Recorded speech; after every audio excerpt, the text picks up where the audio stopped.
Opportunities. Once in a lifetime, that one comes along to join the biggest stars in golf, to battle against the best and battle with the best, Mesmerizing. to create history and define careers. That moment is now. 3 days to survive and advance. 3 spots and 1 shot for glory. Oh, you're kidding. Oh, yes! The stakes have been raised for an opportunity of a lifetime. Golf's biggest stage awaits.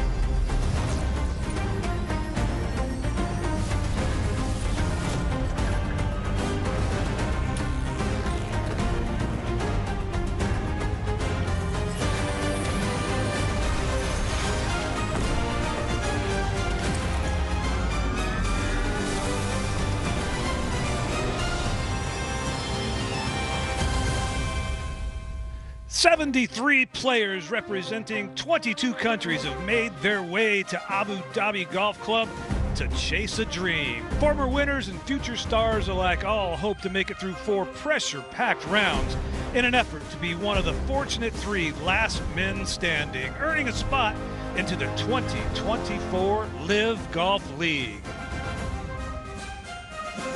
Abu Dhabi Golf Club is no stranger to world-class competition, having hosted the Abu Dhabi HSBC Championship for 16 years, and this week it's the stage for golf's most important audition.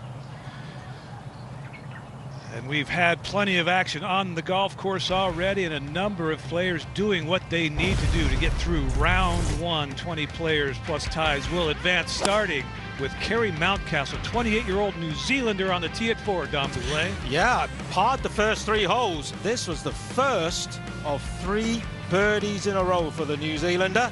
He would also birdie 8 and 9, and he moves to 5 under par. Great start. He's playing alongside Jung Woo Ham. This is a birdie putt on number 4 as well.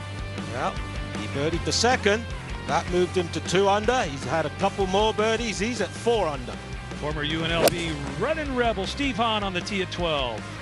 Yeah, made the turn at 3 under. Birdied 11. That moved him to 5 under par. Almost a hole in one. Other par 3 on the front, number 7. This is Junichiro Kazuma, twice a winner on the Japanese tour. What a fast start. Birdied the first 3.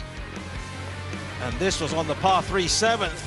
Almost seen 2 holes in one early already. This is likable 41-year-old South African Waku Ehlers. He's a big-time winner in South Africa. Got his first Asian Tour win early in the year. And that birdie on 13 moves him to 5 under par. Par 5, number 8, Jungwon Lee, his 3rd shot. Yeah, 2nd on the Korean money list this year. And that is a beautiful 3rd shot onto the par 5/8. This is number 13, Zach Boshu, teammate and roommate of Victor Hovland at Oklahoma State. That's for birdie. Here's how they stand right now. Hahn leading the way at 6 under par. Today's not a day that matters how low you go. It's can you survive. Top 20 in ties advance to round 2 tomorrow. And Waku Ehlers there at 5 under alongside Kazuma. The 28-year-old New Zealander Kerry Mountcastle, also a licensed electrician, Dom, 5 under, getting his work done, making the back 9 a little bit more of a walk in the park today. But these are the guys here that are going to start feeling the pressure as the holes start to wind down, because there is no tomorrow in terms of realizing that dream of playing alongside a lot of the world's best in the LIV Golf League next year.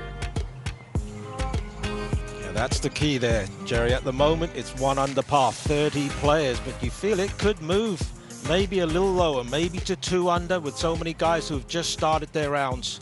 Idyllic scoring conditions right now. It's mid-80s, very light wind. It's going to be that way all week on a course that's a design that has just received rave reviews from the players on being the fairest you could possibly have. Jungwon Lee, 2nd to the 11th, just parred the par 5 10th, but he's at 4 under in the comfortable position. Lucas Beauregard for birdie at 3. Yeah, the Dane here on an invite. And wow, what a start. What a start for Beauregard. We've heard from myself, Jerry Foltz, alongside Dom Boulay out on the course calling the action, the coolest cat in all of commentary, Sue-Ann Hang, and Anthony Kang, former worldwide touring professional on loan from the Asian Tour broadcast team. And here we have Steve Hahn out at 17, his second shot.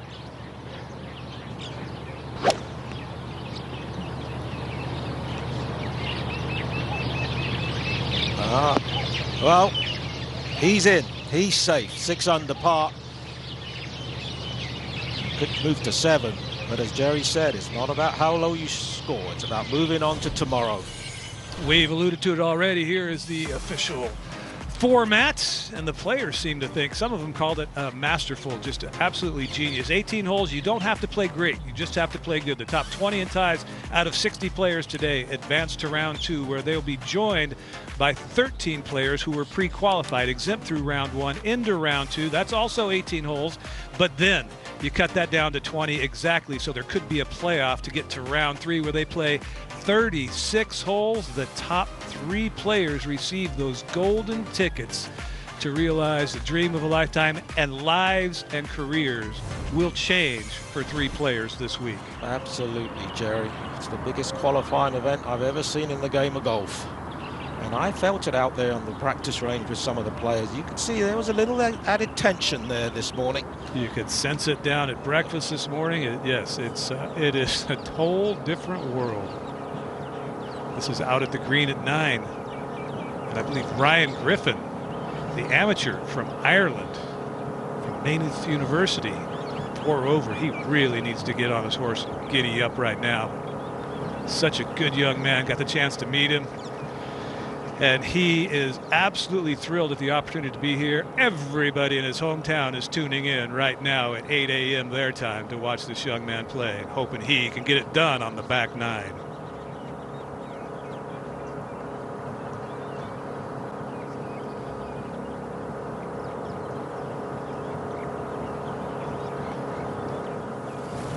And we head out to number 5, Jeff Overton. Former Ryder Cup player at 1 over par through 4.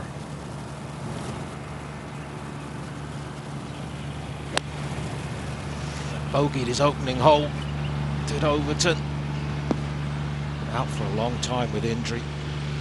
All kinds of injuries Overton has suffered years ago out of the University of Indiana, or Indiana University, excuse me. Green at 4, oldest man in the field, 50-year-old Scott Hend for par. And that's not going to feel good at this point. No, it's certainly not. Played well last week in Vietnam in a Legends Tour event, finished runner-up. He's got his wife Leanne on the bag. Back to the fairway at 5. Miguel Tabuena. What a talented player he is. Explosive player. 1 under par. Got his whole team with him here this week. Coach, trainer, physio. One of the few. Yeah, he's investing in this event. Jungwon Lee for birdie at 11.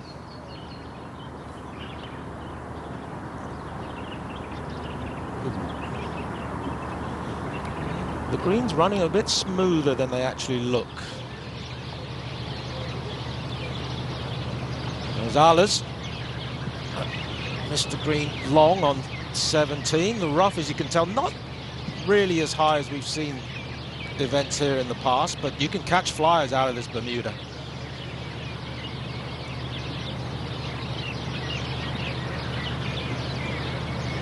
Yaku Allers, 3rd at 17. Sue-Ann is watching. Yeah, Lai's sitting up. Gotta be careful with this rough. He can cruise. That was a lovely chip. That's got to be a good feeling. It really is.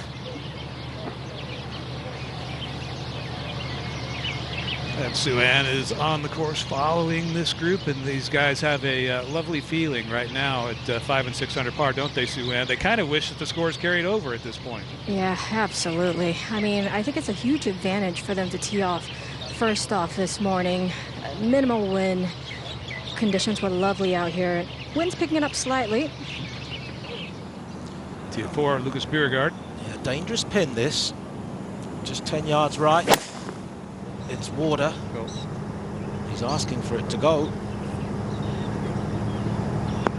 Ah, lovely shot. Didn't need to go. Just playing 171 yards today as we go back to 17. And Suan Heng. Lies not bad for this young kid. Looking at the putter. It's going to be fairly quick from back there. Yeah, all three players in this group looking quite comfortable. Pratap Tienchai won last week. He's at 3 under par. Back out at 4. Yeah, Anthony Kang is out there with this group. Yeah, what an exciting day. Finally come to fruition today. These players with a lot of anticipation and a lot of strategy on how they're going to approach today. Jazz being very careful, not making any mistakes through the first 3 holes. It's kind of the name of the game today, isn't it, Anthony? Yeah, absolutely. You just don't want to take yourself out, especially in the early holes. And I think that's what a lot of them were alluding to with the style of course. There's no really tough holes and no really easy holes. No. Everything is fair. It's not a matter of inches on this course. No. But you have to be a good ball striker here, though. Yeah, you've it's got to long. hit it solidly. It's challenging and long, not tight, but not wide. This is Han at 17, Suan. Yeah, it's a great opportunity here, uphill putt. Green's rolling right about 10.5 to 11. Great demeanor out here in this group for obvious reasons, but just very relaxed. Got some smiles from Steve the last couple of holes. Striking the ball beautifully.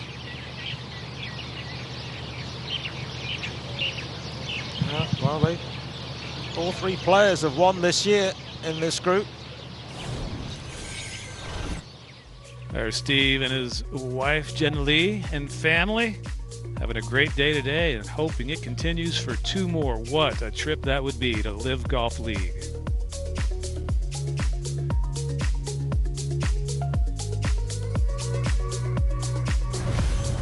Junichiro Kazuma on the tee at the par 3, number 12, weighing in at 149 yards today. Yeah, over water. The pin's only on 6 yards. But it's only going to be a wedge, no more than a 9-iron for these guys. Back out to the first group off today. Par putts upcoming for the group at 17. Yeah, Steve paying full attention to his. There's no medals today. You're not a medalist. There's no prize money on offer, although everybody in the field does get prize money this week, excluding the 4 amateurs if they choose to remain amateur.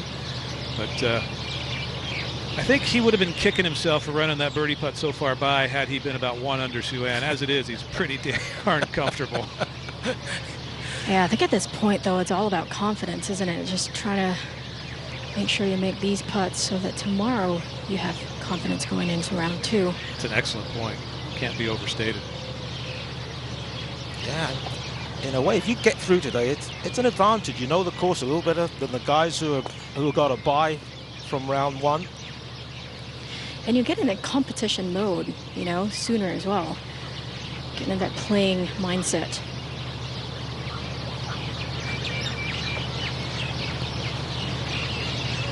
Hey, he is taking his time.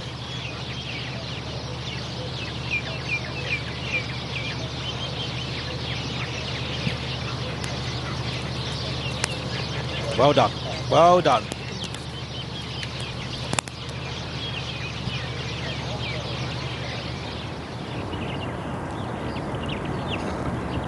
Jungwon Lee, 32-year-old, career, good golf swing, big chap, must be 6'2". Oh, great shot, great shot.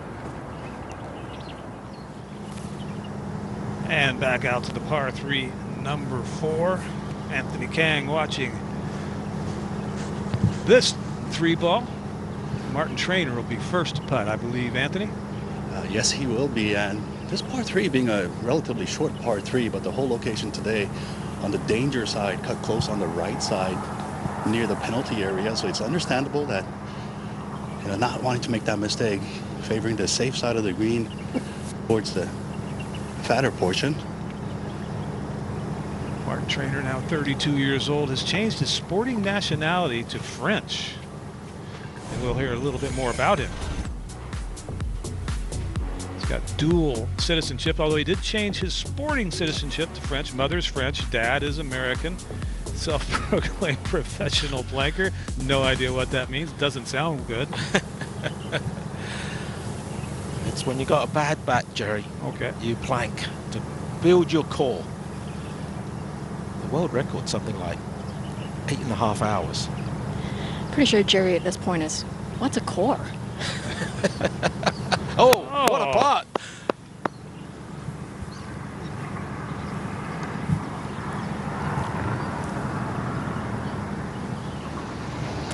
Kazuma, this for birdie out at the par 3. Straight over the flag on the tee. Fairly quick putt. Now a little slope there. Looking good. Oh, it's turning beautifully. Oh! Wow. He only needs pars. Back to the force and Jazz Jane Watananon. Yeah, Jazz has started nicely today. On the very first hole, he hit a drive straight down the center of the fairway, caught a divot. You know, a lot of the weaker-minded players, when they see a break like that in an event like this, a monumental event, you see a break like that and you ask yourself, is this really going to be my day, or do I have to face this atrocity hole after hole? But anyway, Jazz has been playing brilliantly so far. No real trouble finding the fairway, getting himself on the green. Hasn't holed any putts yet. Can't really expect to hold a putt of this length with a little bit of a left to right move and slide downhill.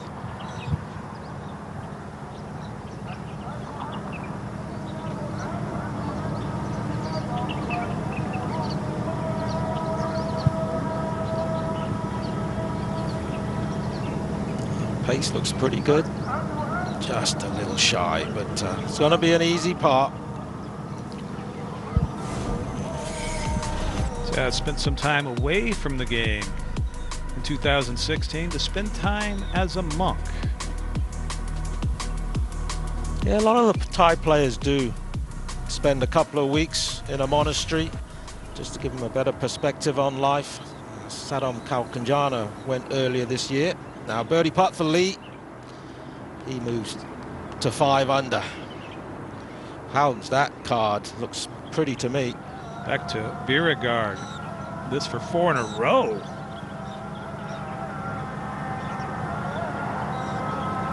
Well, these guys are hoping to join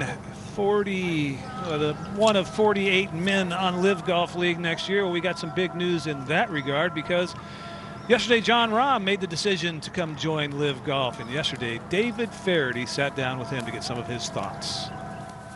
Well, you've been the subject of rumors for a long time now. What was it that finally made you make the leap? God, yeah, I've been hearing some things for a few years now. Yeah.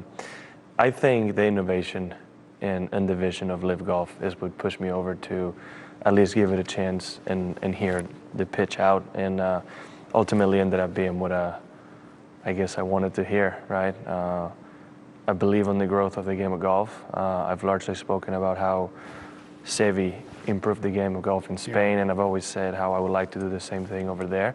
And if I can reach a bigger audience, it would be amazing. And I do believe this process will help me do that.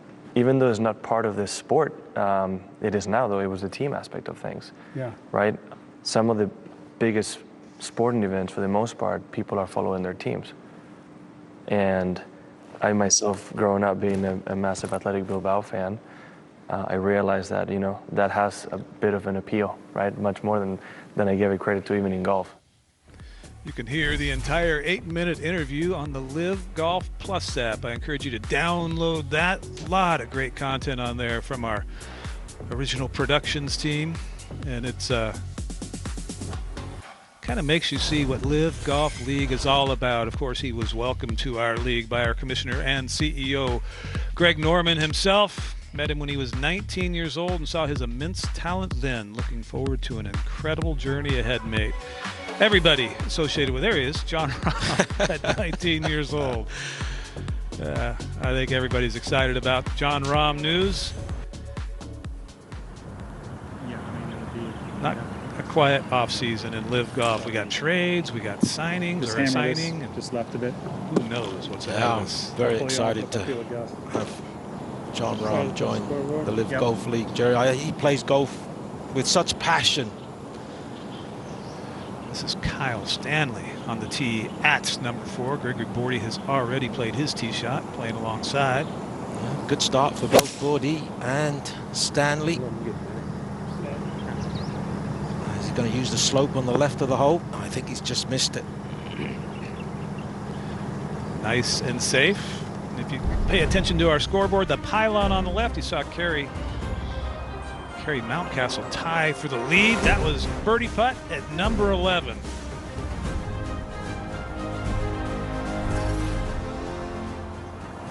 Back to the tee at 4. Patrick Conwatmai has been in great form the last few weeks. One of your favorites to get through?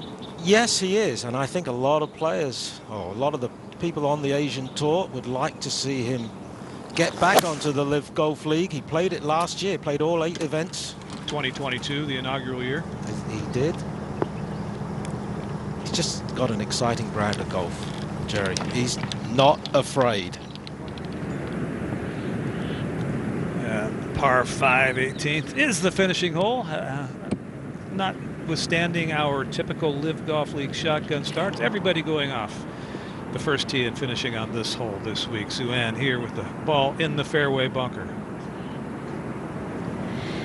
Yeah, it lies pretty good for Steve. Don't think he's going to go for it, though.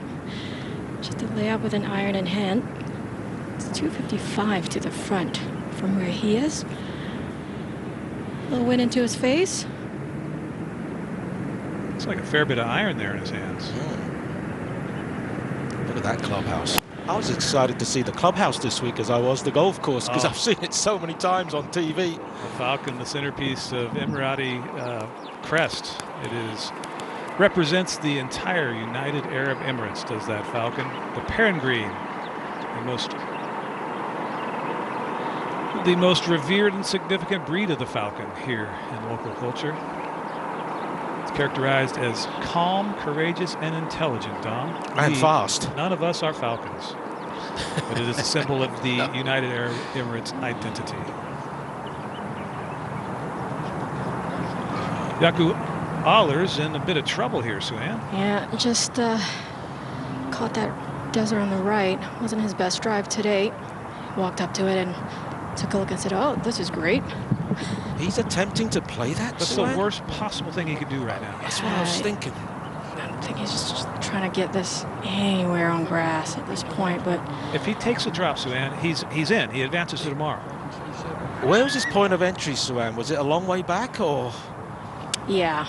It was, but yeah, still. You make 6, you go. Yeah, he's got a Roji on the bag. A lot of experience out here in Abu Dhabi. Just having a discussion on what kind of play they want to go for here. I don't recommend this play. No, just because of the format. Exactly. If this score carried over to tomorrow, absolutely, if you think you can pull it off. It looks like he's going for it, guys. Switch to a slightly more lofted club. Looks like a wedge to me. Well,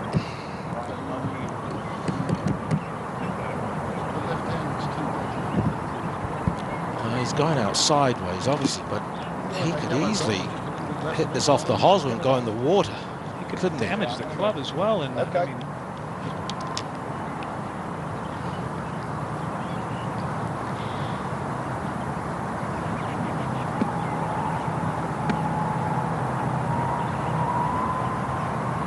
inside the penalty area, you're still allowed to do exactly what he did there. Ground your club, take practice swings under the newer rules in the game.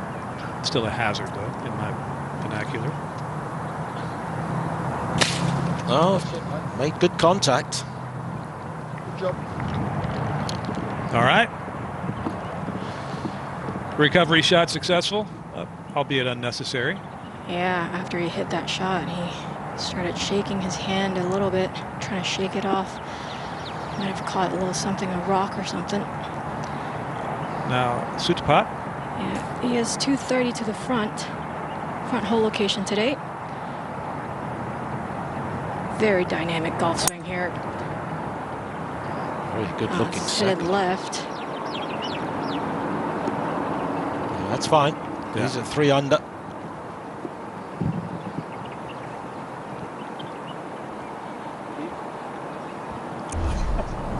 The other thing with Waku's shot here on the slow-mo replay is potential injury as well. We saw him just as we cut away from the shot shake his hand a little bit. No!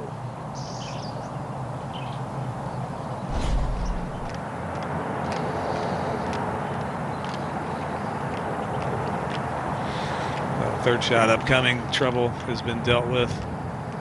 Not an easy one either. Hanging lie. It's got 215 to the front for Jakob. Hopefully it didn't hurt his hand hitting that shot. A lot of golf left to be played this weekend. Oh, he's definitely got one more round, hopefully 3 more.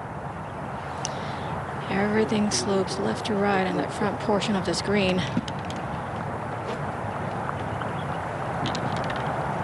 Played last week in South Africa. Dean Burmester, LIV Golf League member, won his 2nd tournament in a row. And he said the course set up beautifully for Dean, not for him, because the fairways widened at 320. And it was an 8,200-yard golf course. 3rd longest course on the face of the earth they played. Ooh.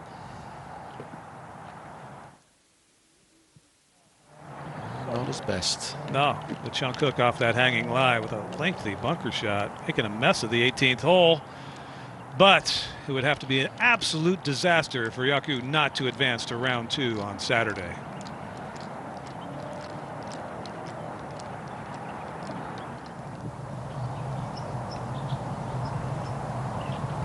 Beautiful overhead drone shots of the live action here in the capital of the United Arab Emirates. Abu Dhabi, once a sleepy fishing village, now a mad modern town converted in less than 4 decades. Tom, pretty amazing. Amazing, amazing. And only an hour from Dubai, which has also grown. Hans 3rd. Yeah, perfect angle from the right side of this fairway into a left hole location. Smart play, laid up from the fairway bunker.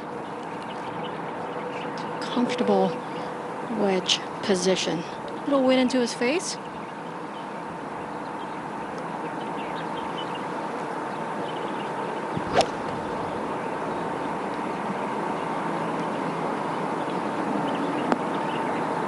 Yeah, lovely shot. Well, he'll have a lot of confidence heading into tomorrow's 2nd round. Now, Travis Smythe out at 8, par 5. Easy to recognize Travis. He's had the most consistent year of his career. Has only missed 1 cut. Well, what a shot this is. Oh, well, that's going to be for eagle. That'll move him to 2 under if he can pop it in. Out to 5. Jazz Jane Watananon.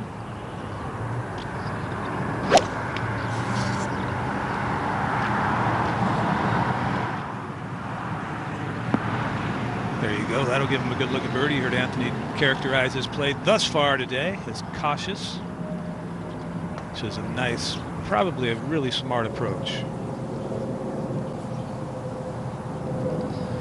Mid-80s, very light winds, ideal scoring condition. Greens are receptive, rough, not penal. Very fair, very, very fair design for a tournament of this magnitude. On the left, our pylon. You're going to see not your normal leaderboard. You're going to see the scores, the few leaders up top, 5 leaders up top, and then those numbers that hover around what we predict to be the cut line. And this is Lucas Beauregard. Anthony Kang on hand to call the action.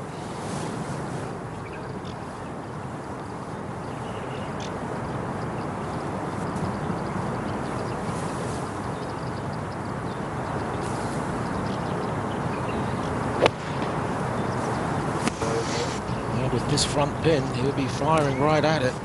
Looks a little left. Oh, that. If it stays in that back portion of the bunker, he's going to have a really tough third. This now the 4th shot for Yaku Alers. Lie's pretty good, but this is a tricky bunker shot. Some 35, 40 yards. Not much green to work with. You got a lot closer to the ball than I would have. Yeah. It would be in a chunk and run for a me. chunk and run, make 7 and tee it up tomorrow morning. I totally agree. Jungwon Lee, another player, just moving along beautifully. And lovely putt. Should stay at 5 under.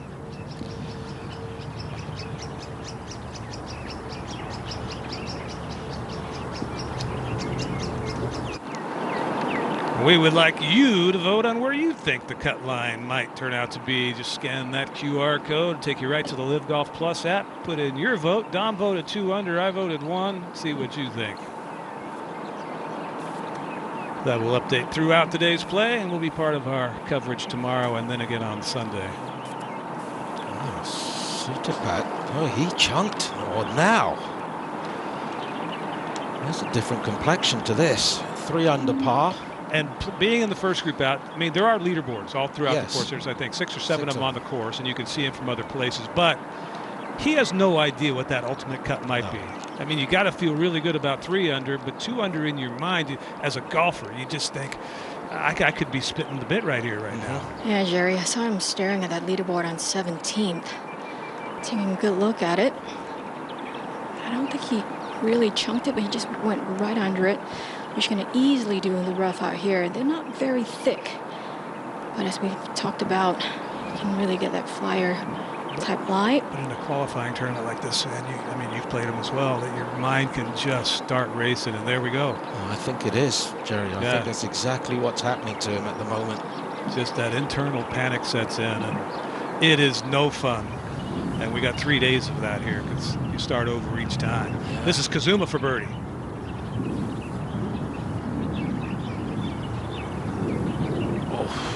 I didn't think that would get there. Beautifully judged.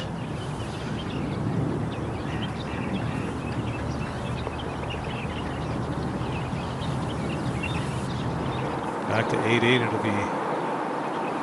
be Allers next, or Hahn. Steve Hahn to go first for his birdie. Okay. Yeah, back to what you guys were talking about with the pressure. You know, you feel for these guys. We've all been in that position where you play so well for 17 holes. You get yourself in it, a par 5 on the 18th, and you can just miss by 1. I loved your analogy the other day. It's 3 Q schools in 1. It's basically 2 Q schools, 2 big Monday qualifiers, and then a U.S. Open sectional all in one tournament. Exactly. But with bigger rewards at the end of it. The biggest in the game of golf. This would be huge for Travis Smythe. This will move him to 2 under. Eagle at 8 a moment ago. That goes. Okay, mate.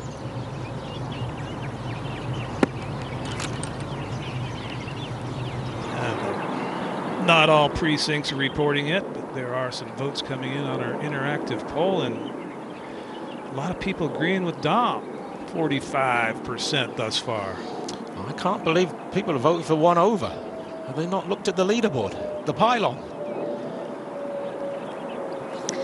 I have to agree with Dom as well. Was it 2 under, Dom? Yeah. Yeah. Leading the way.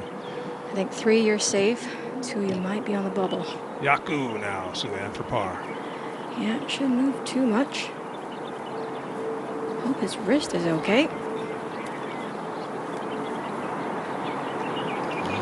It's not going to hurt him. The bogey. He finished on 68. No way that's not going in. Getting through.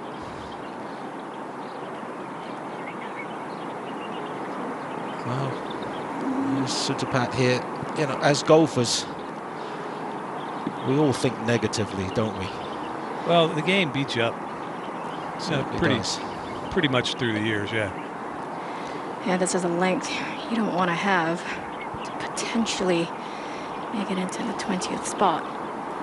Well, and then you're not really trying to do the calculations in your mind, but those thoughts run through your head. Do I need to make this? Or is 2 putts probably going to be good enough? You don't risk 3-putting it.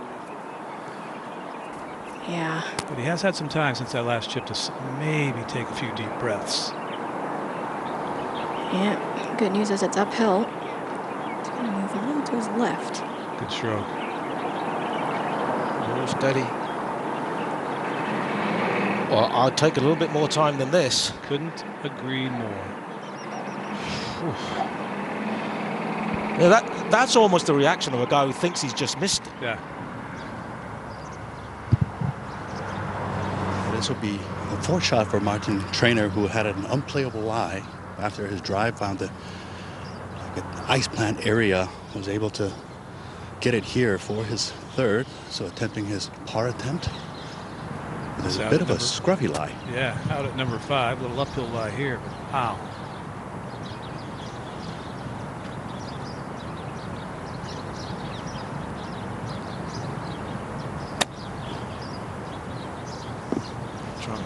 Slide the club head under. It's got a. Oh, that's pretty good from there. Yeah, try and limit the damage. Bogeys aren't going to kill you. Now the Swiss Ronan Klug just turned pro in July. Oh, well done. So, very clean card. That's a 2nd birdie. Moves to 2 under. And right now, the cut has already moved to 2 under. Could it go to 3? Well, Beauregard here trying to stay at 3, faced a really difficult bunker shot where he had to have a downhill lie and then a downhill portion where he landed. So last thing he wanted to do was leave it in the bunker, trying to hit the perfect shot now. Putting from the opposite end of the green. After starting off so brilliantly, the ideal start, just don't want to give too many back. That's got a break. It's what a putt! What a putt straight in the middle of the hole. And a little fist pump. 5th hole, and we got a fist pump. 5th hole on the first day. Think this doesn't matter? Let's find out a little bit more about Lucas Bjerregaard, 2010 European Amateur Champion. Hosted the Lucas Bjerregaard at the 2019 Made in Denmark.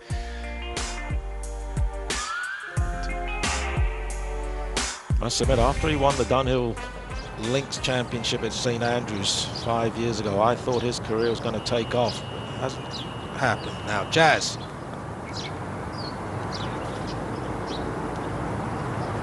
Not afraid to change putters, this man. This is amateur Max Kennedy for birdie out at 10. One of 4 amateurs in the field. Got it. He's 3 under. Now, Brendan Jones, 48 years old, 15 times a winner on the Japan Tour. But he needs to finish nicely. Last 7 holes. Got to play him in 2-3 under par. 3 under preferably. And well, they probably would have expected something a little better than that on 12. Back to 5, and this is Martin Trainer for bogey, Anthony.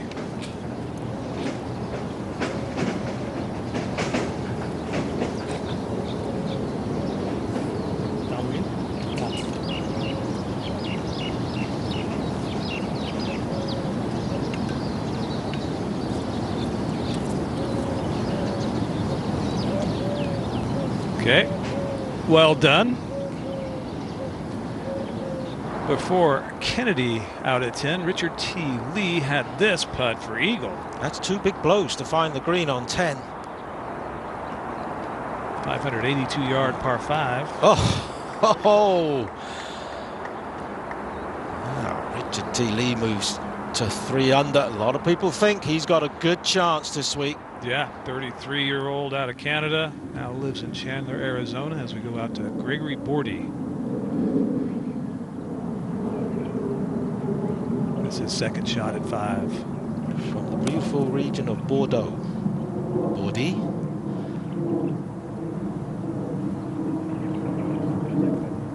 Four times a winner on the DP World Tour, including the Hong Kong Open, I might add. For those who don't know, my good friend and fellow commentator Don Boulay makes his home in Hong Kong, where LIV Golf League will be visiting in 2024. Yeah, March 8 to 10. Can't wait. That swing hasn't changed very much over the last 15 years. Hasn't changed at all. And this is going to work out just fine. Just managed to clear the bunker, and he's given himself a great chance for birdie. Let's take a look at this. 5th hole, 469-yard par 4. That dog legs from right to left, just slightly. Really, the target is the right edge of this left bunker. It's 296 to carry. That many players in this field can. And if you find the middle of the fairway, well, this second shot, not a long second shot for these guys. And today the pin is just 8 yards on, 5 from the left. You find the fairway, it's a decent birdie opportunity.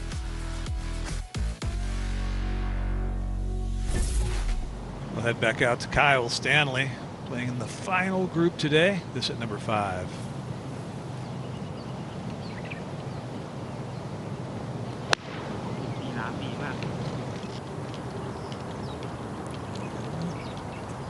Oh, little differently from Bordy, but they got the same birdie putt. He'll have that to get to 3 under par through 5. Nice start, but a lot of work still remaining.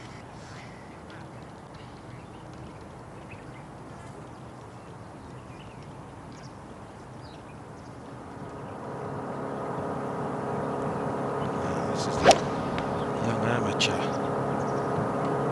from Mexico. Same second in the Latin America Amateur. That's how he got into this event. And well, he's 1 under par. Got a very good chance to turn in 34.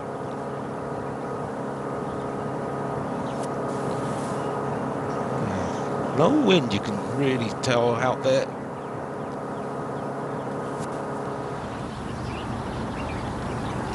Out to the green at number 13. This is Bobby Bai, Chinese player, 26 years old. Unfortunately, he's at 3 over par. Well,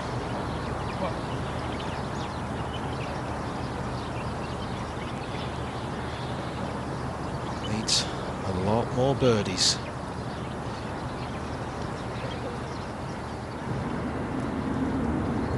Brendan Jones, we saw the tee shot towards the back of the green, using a long putter. So much experience. Played in 12 major championships in his career.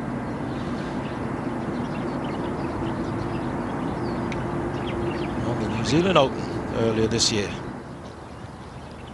Ahead to number 13. John Ham. Nice putt. Oh, thought it was in.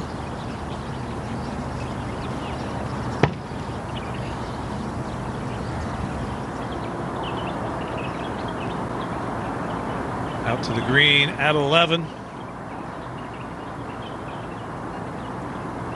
Ryan Griffin.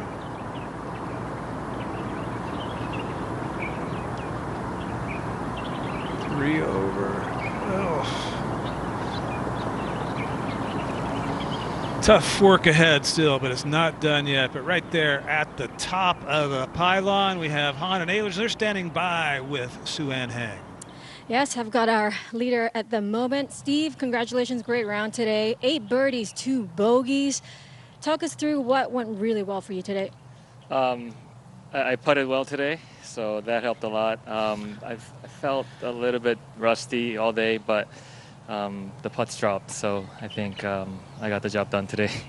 Well, if that's your version of rusty, I can't wait to see you when your game's on fire. What was your mindset coming into the promotions event this week? I was really excited to be here. My brother's here this week with me, so just the opportunity that's ahead is very exciting. I like being. I came here a few years ago during the HSBC, and yeah, just happy to be here. Thankful for the opportunity. Well, congratulations and play well tomorrow. Thanks for chatting with us. Yaku. Yeah. I have to ask you about that last shot on the 18th, that decision behind deciding to hit that shot, but also how is your wrist doing? What, the second shot? Yeah. Out the cactus. I got a little thorn in there, but it's okay. I tried to go left-handed and my caddy talked me out of it. So yeah, it's all up to him. But at the end, it was a right decision. Unfortunately, a bad third, but like my playing partner said, should get the job done. So that's all we wanted today. Well, this is a huge opportunity. A lot of golf left to be played, I understand that. But what would that mean to you if you make it into 2024 LIV Golf League? Oh, this is career changing. You know, I've had a played in South Africa, played in Asia, played in Europe, played everywhere, and not LIV yet. So yeah, it would be nice. You know, it's a way to get what's the word? You know, it's a career finishing moment almost, you know, so it'll be nice. Do a Scott Vincent, you know, get on and get top 24, and you never know how long you can be there. So it's a really great opportunity, and playing it on this amazing golf course is also good. Well, congratulations and good luck tomorrow. Thank you. I think the word he was looking for was the pinnacle of his career, playing at the highest level where he would have ever played against the best competition he would ever find. As we go back out to Lucas Bjerregaard, number 6, playing his second shot from the rough.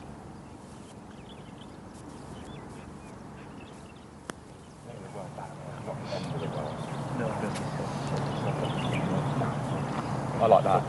The rough is not deep, but you can catch some serious flyers out of this Bermuda. This guy's got plenty of speed. You want to really dial down on the speed coming out of the rough.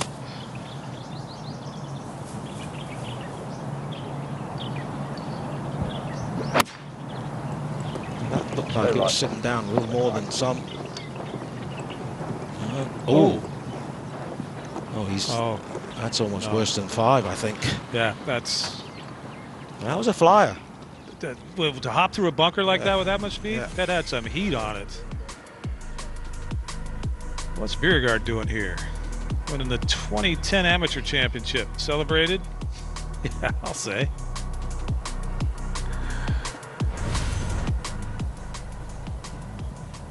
Jazz playing his second at 6, Anthony. There's just 182 yards left for Jazz. Once again, running the center of the fairway with a bit of wind helping him. Unfortunately, pin in the back portion of the screen. A little tentative on that follow through. Okay, safely on. Another 30-footer. Pachara Kangwat for par at 5. Yeah, must have found some trouble. He does make a lot of putts from that distance, that sort of 12 to 15 foot distance. He makes as many as anyone I know. Looking very calm. Yeah, exactly 40, yeah. 10 of wind and 10 of jump. Yeah. 40 front. Yeah. Martin Trainer, number 6, right rough. Yeah, they're playing for a little bit of a jump with this lie, about a 10 yards of jump, just on the wrong side of the hole for this whole location. Just got to shoot it out to the left, just give himself a putt. It's early in the round, but his round has been looking a bit laborious. Let's see if they got their calculations right. Oh, it looked pretty good. Maybe didn't jump as much as they expected, but he's okay. Even par through 5 is Martin Trainer, tied for 33rd place now. It's definitely going to plus or -2. Dom could be even better.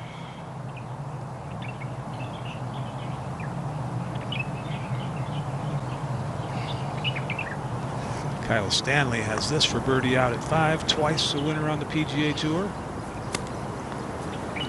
You remember the first win, Jerry? I watched him Came from 8 back to beat Spencer Levine at the Waste Management Phoenix Open on the heels of the week before blowing a 6-shot lead and losing a playoff to Brandt Snedeker in San Diego. Making triple on 18, that par 5 there. Karandip Kochhar, he's been in fantastic form of late. Second in the Indonesian Masters, top 10s in Hong Kong and in China the weeks before. Played brilliantly on Sunday, all 3 of those weeks. Young man won a pro event in India when he was a 17-year-old amateur. Now just 24. And his girlfriend next week's in the final of LETQ school in Morocco. Pravani Urs. Oh, gotta love a dog picture here on LIV Golf. Got his buddy Harris. Couldn't have asked for a better start to the week than spending some time with my new friend Harris. Just don't try and get that toy out of Harris's mouth. No. Ryan Griffin on the tee at 12. At your peril. Great story. This young man comes from a town in Ireland where not the typical pedigree for a young golfer. More of what the American audience would refer to as a blue collar family. Dad earns an honest living, mom stay-at-home mom. Never really had the money to pursue golf as a kid, and couldn't pursue the boys events until one time his friend had a caravan across the street from one of the courses. But Ryan Griffin, 4 over par, just 7 holes to play. Needs to almost run the tables. Well, it's a good start, this hole. So excited about the opportunity to be here. You can't help it. Just root for somebody with that kind of excitement about the opportunity presented. Got in via his participation in the Palmer Cup. As we head back out to 6th, and Anthony Kang will catch us up to speed with who's next. Looks like Jazz. Yes, it is going to be Jazz. Got himself again once on the safe side of the hole. Not much break in this, just a little bit from his left. Just really has had a hard time today so far to the first 5 holes. Having any putts go in, it does help you. You get that first birdie. You can kind of relax just a little bit.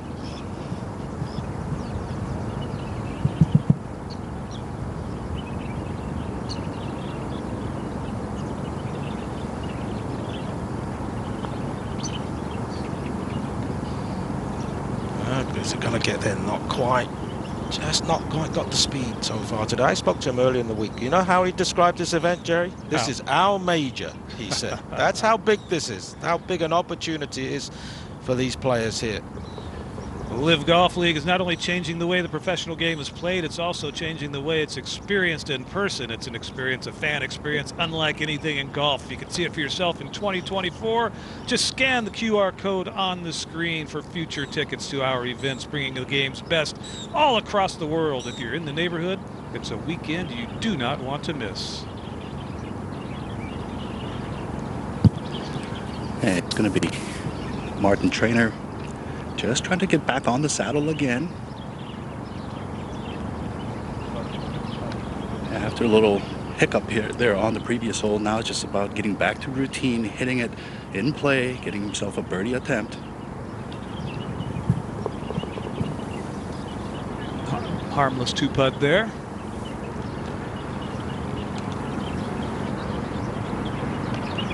Now it's Lucas Bjerregaard. And for the second hole in a row, faced a really challenging bunker shot, another downhill lie out of the bunker, and with really no green to work with. So much like the previous hole, just took the safe route, blasting it past the hole. See if he can go to that well one more time early. There'll be another fist pump if this goes in, I bet. It's not going to. Not? Oh, it did better than I thought it did. It would. So bogey for Bjerregaard.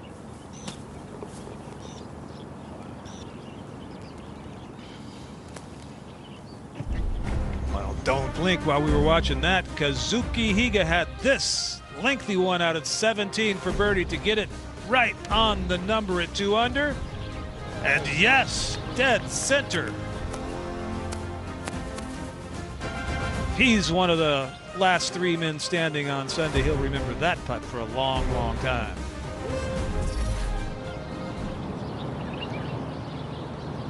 Out to the fairway at 14. Bobby by. Good swing, this fella, but unfortunately, I think it's the end of the road for him this week. That's that coarse sand too that they have here. Going to make it tough to get any spin on that. We mentioned the John Rahm news earlier. Brooks Koepka, 2 of the reigning 4 major champions from 2023, right there in that picture, playing in the final round at Augusta National, where Rahm got the best of the leader at the time. Brooks Koepka welcoming John Rahm to LIV Golf League 2024. Excitement continues to grow. Suan Heng has now joined the group that includes Pachara Kongwat Mai. Just got there, might not be up to speed on this live, but he looks like he's got a little cart path interference where he would be able to get relief if it's deemed to interfere with his stance or the area of his intended swing. So he'll either call for a rules official or kind of come to a consensus with his fellow competitors. But right now, let's learn a little bit more about Pachara. Pachara Kongwat Mai, promising young Thai player. Last year I played full time, full event. Every event I get in, and then I lose it this year, and then I come back to qualify this year again. The best thing is, you know, formats. Like sometimes when you play single balls, sometimes when you miss cut, okay, that's it, right? When it have team, you must like help the team every shot. And then many like legend player in the tour. All the guys very nice, and then like give me like teach me a lot, you know, like about game of golf. If I can get it back again, you know, like my dream come true again, and then feel great to be on LIV again. Yeah, he really enjoyed his experience last year. And he's one of the players who can't wait to get back on. Once you've had a taste of it, you don't want to play anywhere else. Oh, no. The referee's there. Looks like he's going to get relief.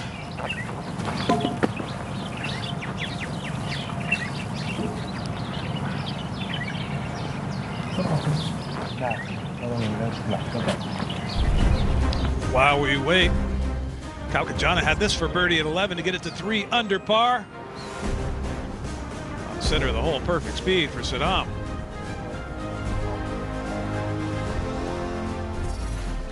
You never get a reaction from Saddam, whether he makes birdie, eagle, double, triple. All the Thai players are just such pleasant human beings. They really are. There's a couple of fiery ones.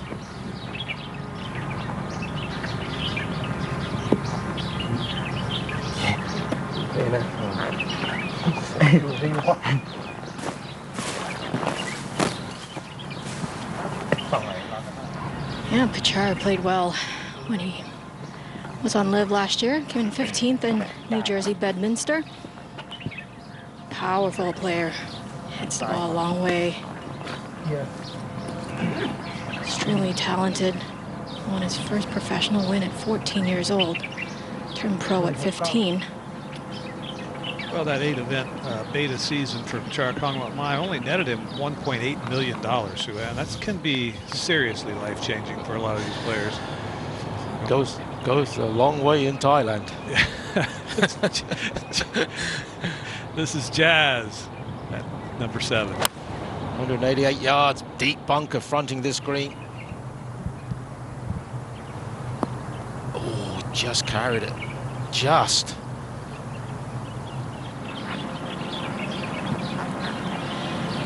Now Pachara, second shot. Center hole location today, all the way back. Well, that looks okay. That's an easier bunker shot than Biergaard had, absolutely. And he's a terrific bunker player.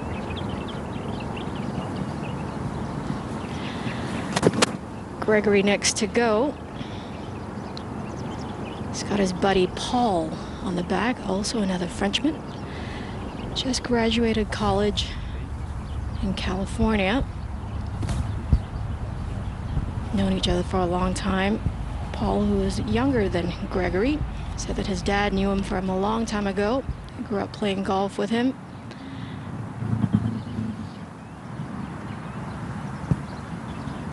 Doesn't hit the ball a long way, but hits it very straight. Yeah, it's just been his putting has been kind of letting him down. It's always been a good ball striker throughout his career, but never been a great putter. Mountcastle for another birdie, this out at 14.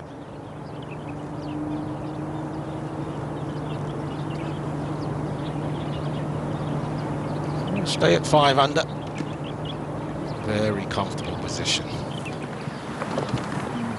back to the side. Or away. If we get push, it gets there. If we don't get much push, it's just getting probably 20 feet under it. Wind's picked up slightly. I think the wedge now is low 40s at least. Downwind, Yeah. that's the voice of Laddie. It's caddy.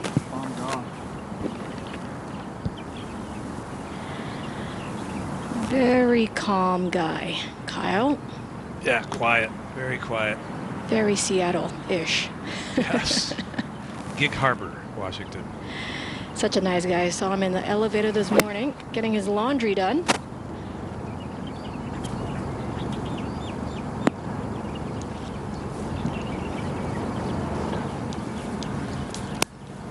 Speaking of Gig Harbor, there's Kyle with his dog, Dora, sitting by the bay. You're right, that picture needs no words. A couple emojis and a loyal pup hanging alongside. Makes you think calm thoughts just looking at it. T at 7, Anthony, or Martin Trainer. Perhaps a little disadvantage. Playing in late in the afternoon, slightly more wind. Judge that one to perfection from a distance standpoint.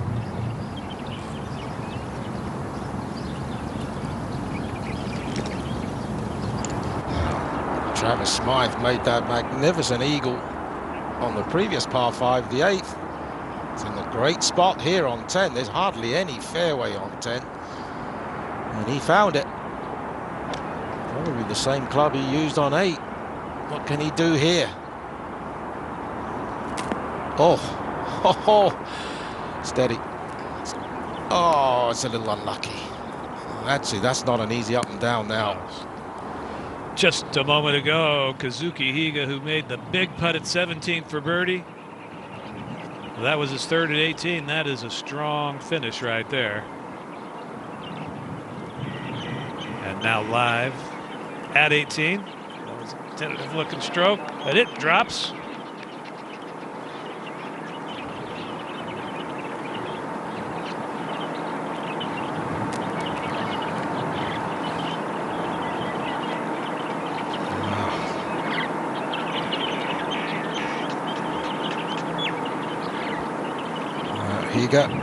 Well, good back 9, which is exactly what he needed. Turned an even par.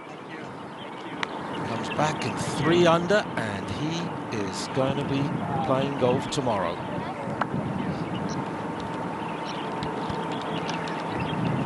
I hope. Yeah, if it goes to 4, then we should both be fired. We're not going to get paid for this week, Tom.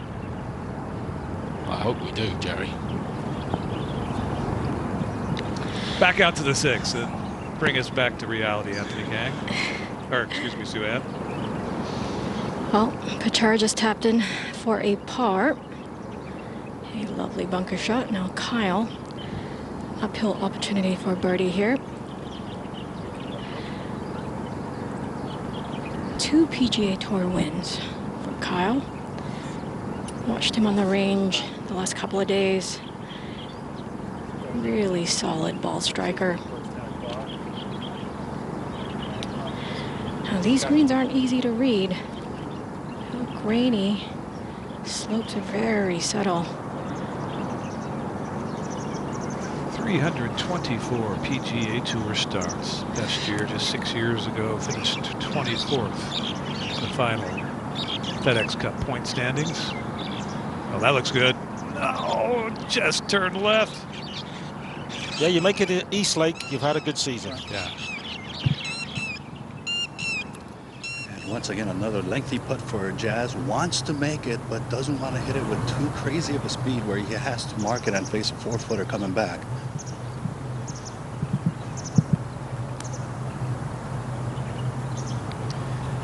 Based on what the scores are doing, Kang, he doesn't have that many holes ahead of him till he's going to have to start trying to get aggressive, and that was overly aggressive. Yeah, and that's the format. That's what it dictates for. You do try to get out your opening holes without making any mistakes, but at some point you do have to step on the gas and try to force putts in. We're going to see that. Now back to Bordy. He jumped in fairly quickly after Pachara hit his bunker shot to get a bit of a read. Right to left.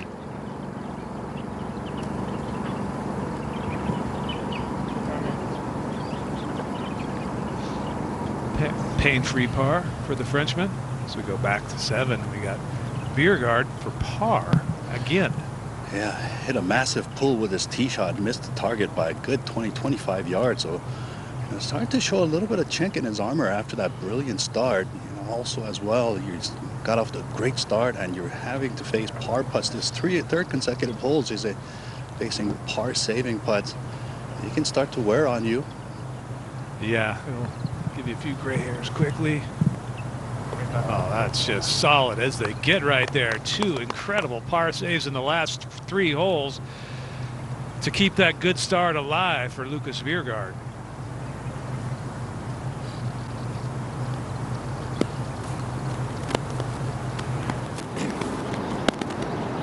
This is the green at 12, and this is Taichi Ko from Hong Kong. What a year he's had. Turned pro at the start of the year. Won the tournament, the World City Championship, and then the Asian Games gold medal. Individual gold medal. Beat Sun Jae-im by a shot. How big is that? That's massive. Your part of the world. Massive, yeah. Jerry. It's like winning the European Championships or the Pan American Games. That was Martin Trainer for birdie. Means a lot to Hong Kong too. Yeah. Made golf a tier 1 sport, so the government funds it a lot more than they do with other sports. Yeah, there it is. That was in Hangzhou, China. The team won the bronze medal, but Taichi shot 27 under par that week, and it was a massive moment for golf in Hong Kong.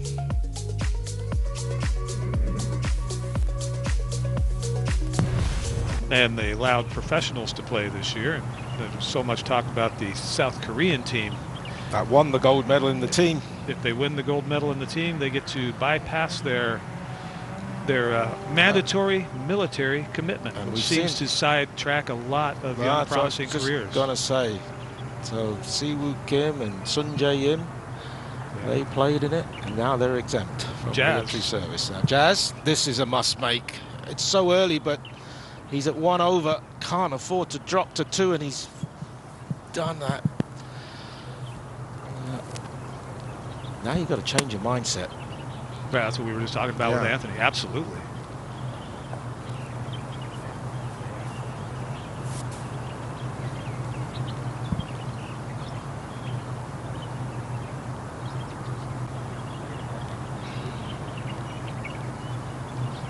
We're at the tee back to par 3-7. Kyle Stanley's caddy getting the numbers in. Should equate to something in the neighborhood of 188 yards before you start doing adjusting. But while that was all happening, Kerry Mountcastle had this for birdie to tie for the lead.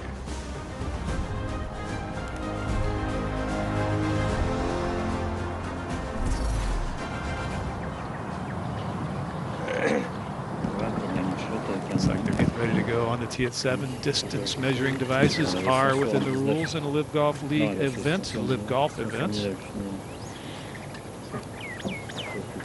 Yeah, a lot of guys had to ask me about that this morning just to reconfirm that they were allowed to use it. 7th hole. Playing 200 yards, about 180 to carry that bunker in front of that green. Hole location today, 12 on 18 from the right. Pretty flat once you get on that green. Slight breeze into their faces. How's your French, Jerry? Oui. Bonjour. No, just enough to get by when I used to go over to the lovely village of Evian, covering the LPGA, but love it there. Absolutely love it there. And it's not a shabby location, that's for sure. Now, Suanna, this shot I watched, I mean, a lot of players on what was it, Tuesday playing their practice rounds. It seemed like everybody underclubbed here. And it's this 5-iron for Gregory, trying to draw one in. That just barely clears the bunker. That was flirting with trouble there. The Bordeaux region of France. Got some wine shoes there. Dom, top drop. Yeah, I met his sister Melody. She actually runs a wine tour that couples with the golf tour. So her business is in the wine business. Okay. And coming from that region, Bordeaux, that's some of the best wines in the world. So I hear. Love a good French wine. Some cheese. Sounds pretty good right now. Now Kyle doesn't work too technically. He's very much a feel player. This needs to draw a little more. That was ugly sounding, but gets away with it. Okay.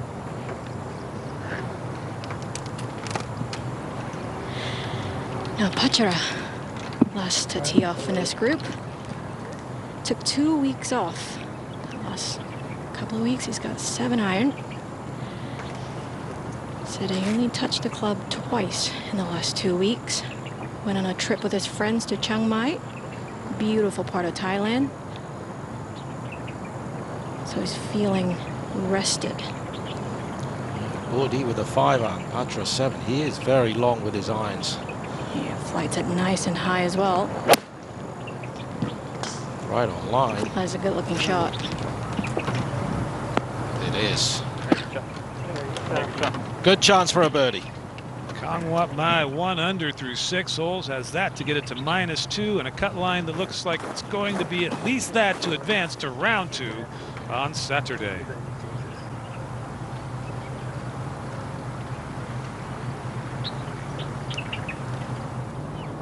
This is Brendan Jones out at 14, 48-year-old, played a lot of his golf on the Japanese tour for years and years now. He's kind of given up that pursuit, staying at home in Australia. But he's going to play the Asian tour next year, he told me earlier in the day. A couple of years of that and then retirement. He says he can't wait to retire. I wonder what he's going to do when he retires. Golfers don't retire. No, they don't. They just keep do not retire. golf. But he's going to have to birdie 3 of his last 4.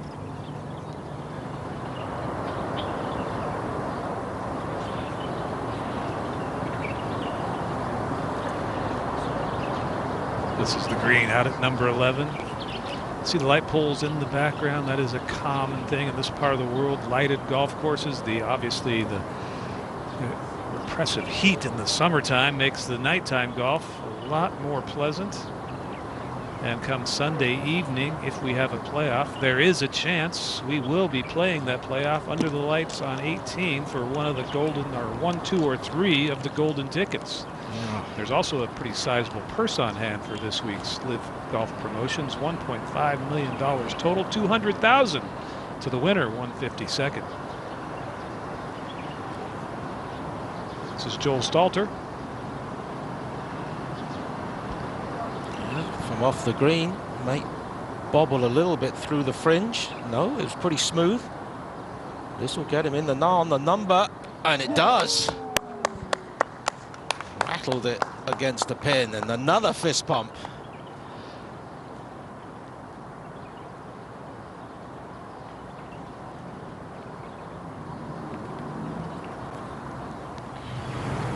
Look from behind the green at number 7. Kyle Stanley hit that ugly little shot, Sue-Ann, but he finds himself aboard. Lengthy birdie effort, though. Yeah, it didn't sound like a very solid 6, but You know, guys at the highest levels, their misses aren't too bad. Still playable. Key today really is just to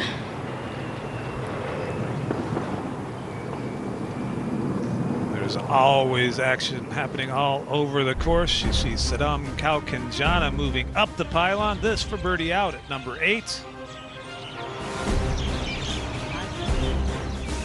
They're not even hitting the sides of the hole, Dom. No. He's a terrific putter. And he's had a taste of LIV Golf also. Yes, he has. Playing all 8 events, 2022. Back to Kyle Stanley. As I was saying earlier, I think the key today really is you don't want to make any big numbers. Play yourself out of it, as we've mentioned before. Don't have to go crazy low, although that would do very good for your confidence tomorrow. Now Kyle, long range here, not going to move very much at all. Green's going to try and pull it back. Yeah, another aspect of the design of this course, it keeps the players talking about how fair it is. There's not a ton of undulation in the greens. Great effort there. Now 18th fairway. Suradit Yongcharongchai's got Prom Misawa on the bag. Long-time Asian Tour and European Tour player. Very experienced. He's 2 under par. He would love a birdie here. Love a birdie. He can sit in the clubhouse and relax. Again, with our format, no playoff to advance to round 2. Top 20 in ties. There will be a playoff if necessary after round 2 to get it to an even number of 20 playing for those 3 coveted cards on Sunday. Oh dear. Dearie me. That looked a little nervy, Dom. It did, and I bet he's going to use a putter next. Bordy at 7, Sue-Ann. It's going to break to his left and then straighten out the last 4 feet or so. Got a good read from Kyle.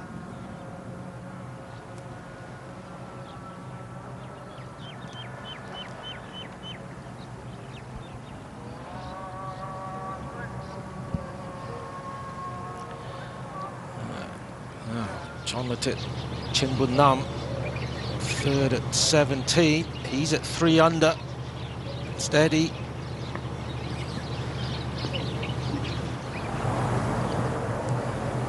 He would go on to make that. And this is Colin Mai at 7.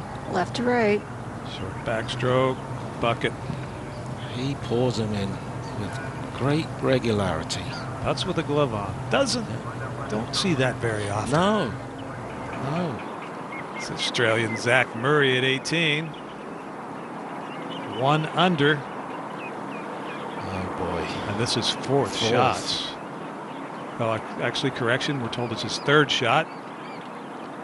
So he's still in with a chance. He's got a chance. Got to get it up and down, it looks like. It looks good. Yes, better it if it goes in. Oh, brilliant chip. Brilliant chip under that sort of pressure. 26-year-old with 2 professional wins. Trainer away. I'm sorry, Anthony. No, he's got 271 to the hole into a decent amount of breeze, but looks like he's going to keep it short of the greenside bunkers. Just giving himself a shot from grass for his 3rd.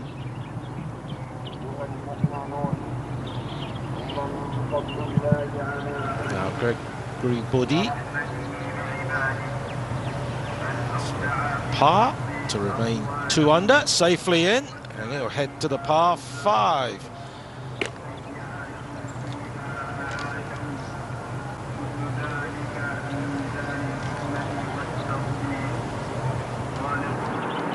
Suradit Yongcharongchai. Okay, he's using a wedge. I'm a little surprised at that.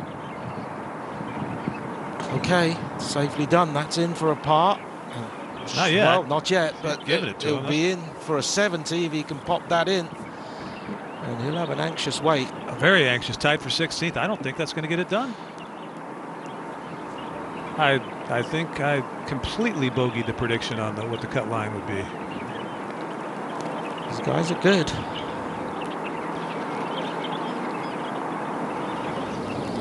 Plum Saksan Sin just got married 2 weeks ago. His wife is on the bag. She's the caddy this week. Not exactly a honeymoon. I was gonna say, one way to test your marriage. Certainly is. He's been in hot form the last 2 months. He's won over $500,000 the last couple of months on the Asian tour.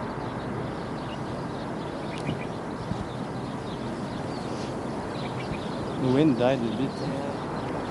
There's some player, they call him the baby-faced assassin. Really? Boomed assassin. He played Henrik Stenson toe-to-toe at the Indonesian Masters, took him down there and won the tournament, and 3 months later he played Paul Casey in the Eurasia Cup in the singles, and he took down Casey. That's impressive. Now a big putt here for Zach Murray. It's a short one, but it's golf.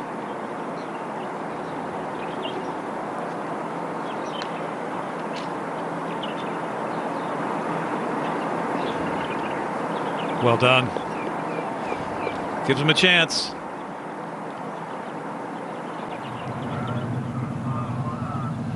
Out to the tee at number 8, 597-yard par 5. Kyle Stanley, the final member of this 3-ball to play. And Sue Ann Heng is on hand. Yeah, par 5s out here, not very difficult. They are long. Fairways are decently narrow, but not a lot of trouble on either side. It's 310 to the bunker on the right. Went into his face. One of the many holes that favor a draw out here at Abu Dhabi Golf Club. Yeah, you're right. There are quite a few right to left dog legs. And that's ideal. Ahead in the fairway, Lucas Bjerregaard has a 4th upcoming. Anthony, how'd this come about? Yeah, he's got, well, he hit it into the trees on the right and just trying to chip out with a little bit of a fade. Had that club face open just a little too much. Hit the trees, went deeper into the woods, then pitched it out to here. Now he's got 170 yards for his 4th shot. You don't need to be trying to get too fiddly with it. Well, I just think we can come out a little bit spinning from there, and then the 8 doesn't make it. Yeah, I mean, 8 will get 65 yards? Yeah, perfect. Yeah, hair off the right, kind of, like at 1 o'clock. Okay.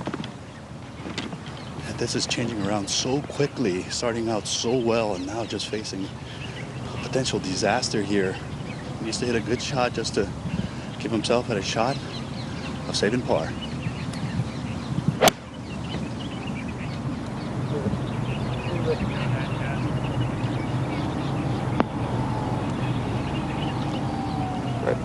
Got off to that hot start, and then it's just been a struggle ever since, scrambling the entire way. Made 2 good putts for pars, as you said. 2 out of 3, yeah. He's going to need to make another one here. Now, trainer. Got a good lie here and hitting into a little bit of breeze of wind, so should be able to control this one, although it is cut tight to the greenside bunker on the right.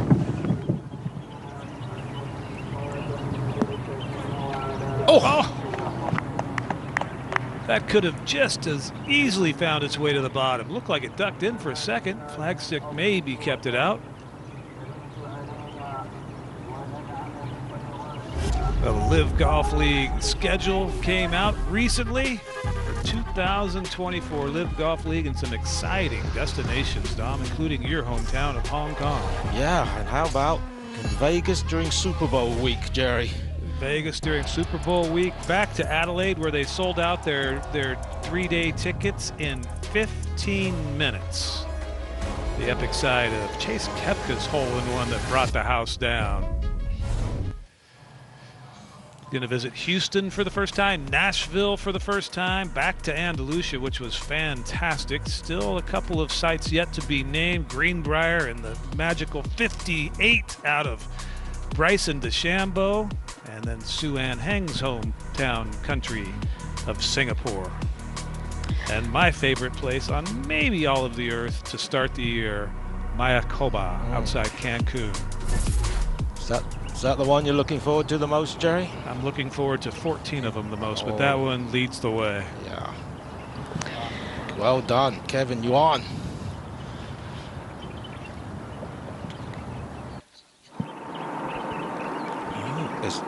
This is Chonatit Chimbunam, 3 under par. Is that a driver he's got in his hands? No. Lost to Wade Ormsby in a playoff in the International Series Thailand at the start of the year.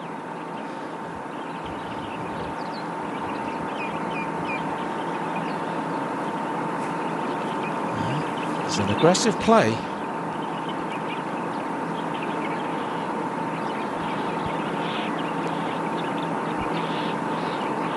Pin at the front. Just a small gap at the front of the green between the bunkers.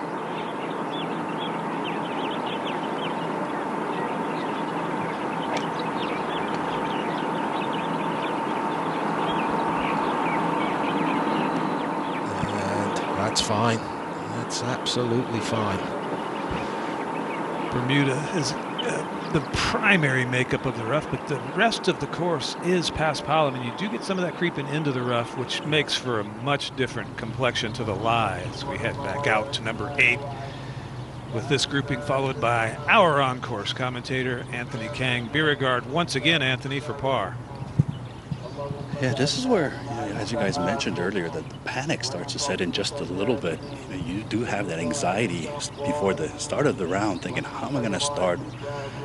You just almost joke to yourself, well, if I can just birdie the first 2, 3, 4 holes, how easy of a round it can be. But this game of golf only takes one swing to go either way, good side or bad side. Has hit some few squirrely shots for Beauregard as a result, facing another par putt, breaking from his left.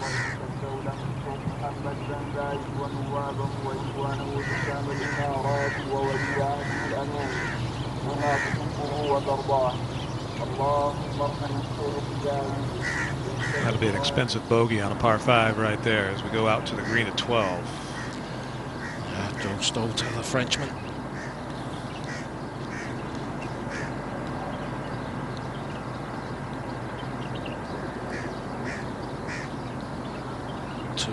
This is a par putt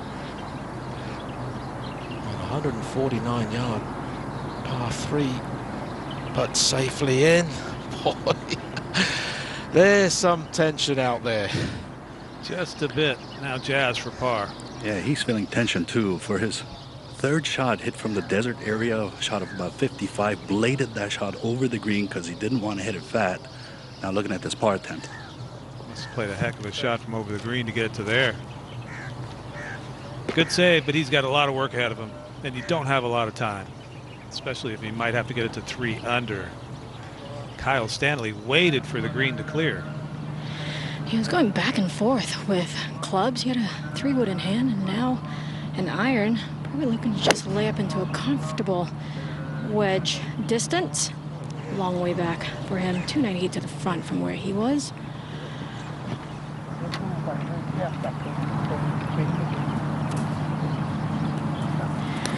Now Pachara, last to hit in this group.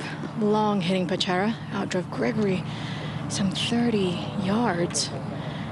Ball sitting up. Perfect lie. Little wind, hurting. Not too bad. This is where he needs to really hone in on his distance. Take full advantage of it. Hole location today, front right. Behind that front bunker. Play a little fade. Would be ideal. That's on a good looking line. Just didn't jump on him.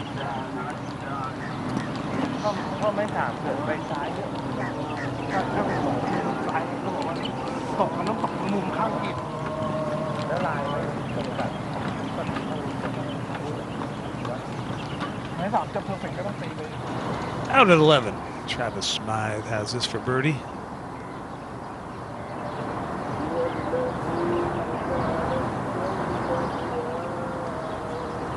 He'll remain at 2 under, right on the current cut line to advance to round 2.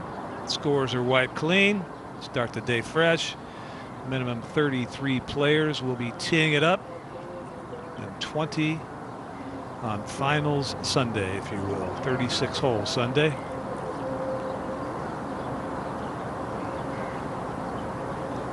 Next to putt will be Luis Carrera for birdie. Currently at 2 under par. Won the 2022 Canadian Amateur. The young man from Mexico, 24 years old. Graduated from UCF, University of Central Florida, right there in Orlando. Not far from you, Jerry. Nope, my son's a graduate of UCF. Oh, really? Yeah.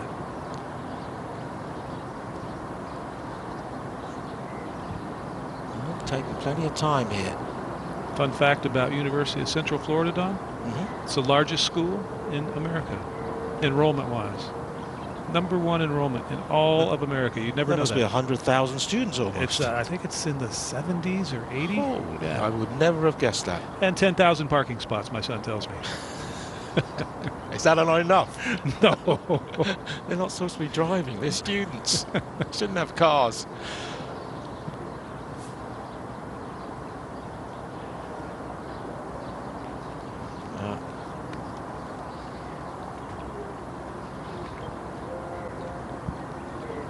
To the tee at 9, and Jazz now 2 over par and needs to just absolutely proverbially throw the pedal to the metal, Anthony.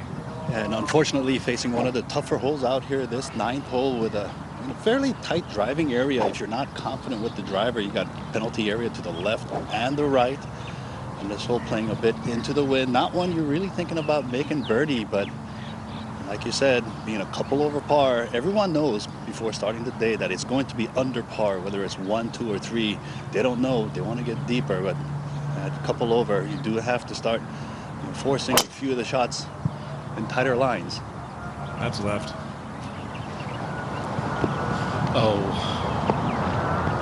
and that's wet. I'm afraid it could be an early bath for Jazz. Just a moment ago, Stanley played his 3rd at 8. Ooh, that was steep. When you've just done that, that's the last shot you want to face as your next. What happened there? Untak Ko, winner of the Shanghai Donghai Open back in September, beat Patra in a playoff there. He is right on that number, 2 under par. Look at all the 2 unders. 40 at 8. He's also at 2 under. Doesn't hurt you there.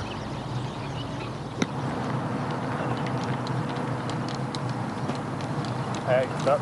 Take a shot.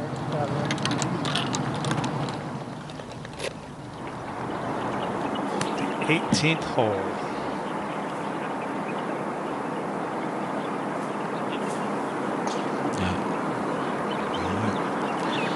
Jae Won-ong,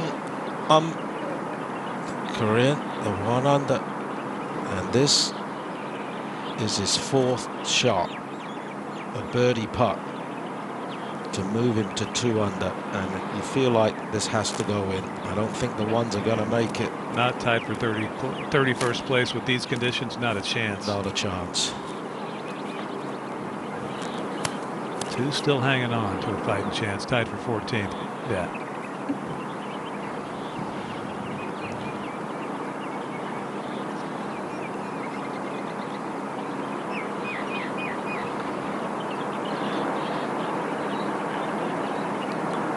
I'm afraid Jae Won-ong will pack his bags today. Don't usually do that at a golf tournament on a Thursday, but you can't not take this opportunity, though. But it is Friday. Oh, it's Friday, of course. Right. That was a birdie putt for Chin Bon Nam. So he's at 4 under, 68. Lovely round of golf.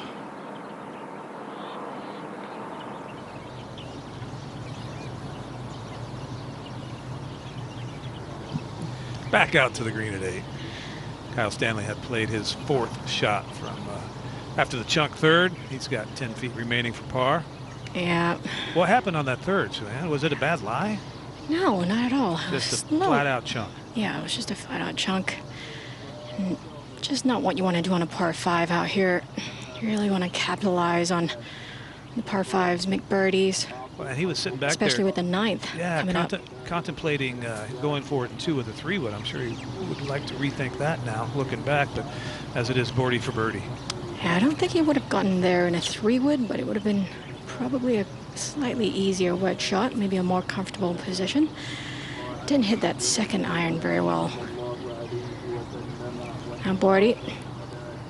You know, very solid. The guys sitting in the clubhouse who are on 2 under par, and you're seeing these players here at 2 under putting for birdie.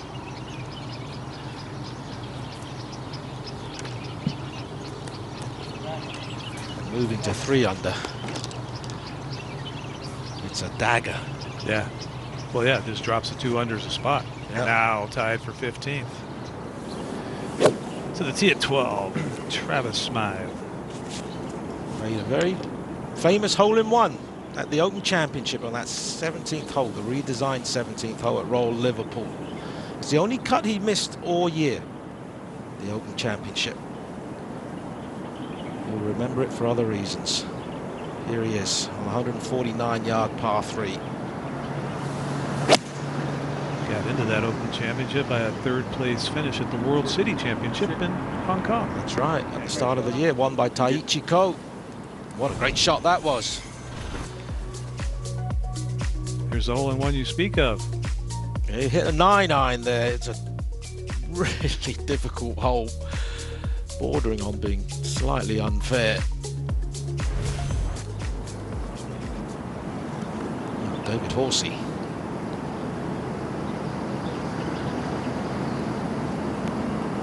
+1. Got to take advantage of this wedge at 9-iron.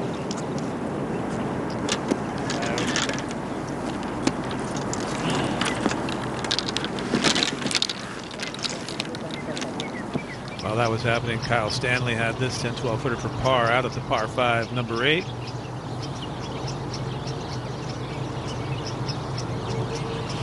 Ouch.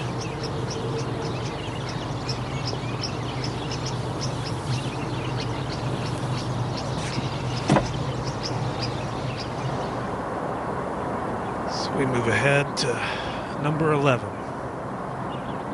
460-yard par 4, tucked hole location over the right bunkers. Not the easiest to get to. Barry Henson. It looks like Gonzalo Fernandez Castaño's further away, but Henson's just off the green. Is he going to putt? I don't think so. Nobody wants to get a ticket to the LIV Golf League more than this man here. Colorful character. He really is. The Hensonator, his nickname. Not sure where it originated from. Goes back to his college days. 44 years old and journeyman by every sense of the definition. And he drives Uber. 4.99 rating Uber driver in his part-time to earn money. Here's an update to our poll. We have changed the poll, the numbers to reflect today's scores, and nobody is voting even. A lot of smart fans we have following LIV Golf. 60% still betting on the 2 under, as this is Gonzalo Fernandez Castaño, 7-time winner on the DP World Tour, but he's at 2 over par. Lived in Miami when he was on the PGA Tour, but now moved back to Madrid. Lovely fella. Pachara Kongwak Mai on the tee at 9, Swam. Yep. Slight went into his face. And he's playing solid today. Very relaxed. Got to hit the fairway here on the 9th. That was striped. He's looking a little anxiously at it. He is. I wonder why.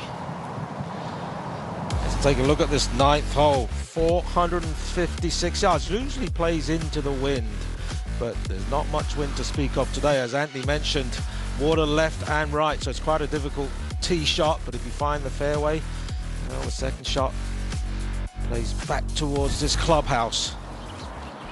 Now Bordy.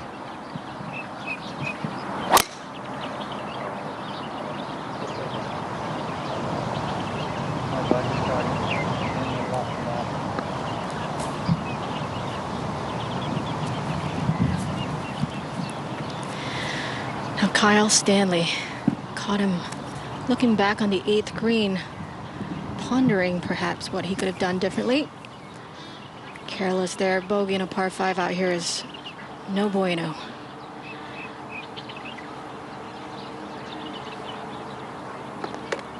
Needs to just refocus, regroup.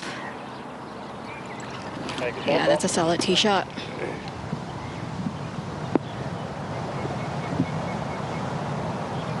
Good start there for Kyle Stanley as LIV Golf League continues to keep its name in the news with a lot of trades going on in the offseason. Taylor Gooch to smash from the Range Goats, and Matthew Wolff being welcomed with open arms to the Range Goats by Captain Bubba Watson. Could end up being a fantastic trade for both, but you did trade away the leader, the individual champion from last year.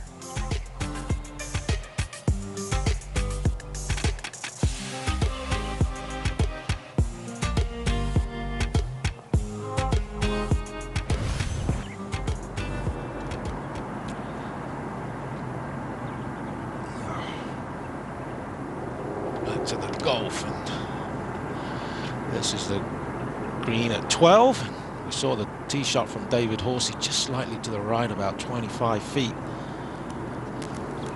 One of the last additions to this field this week, the Englishman.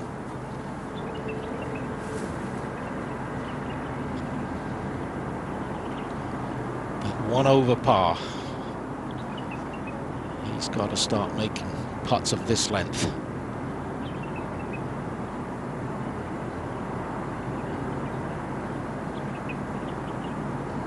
It's just going to be a par.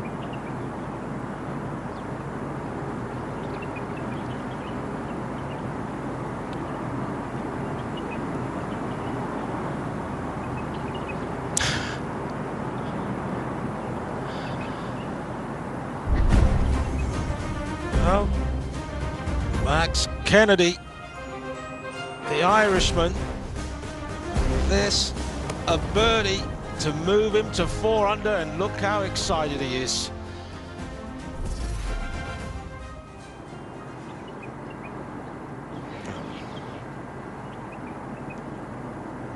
Man from Melbourne, but now spends a lot of time in Chicago. That's where his girlfriend lives. And oh, I tell you, he's going to stay at 2 under. How expensive is that miss going to be?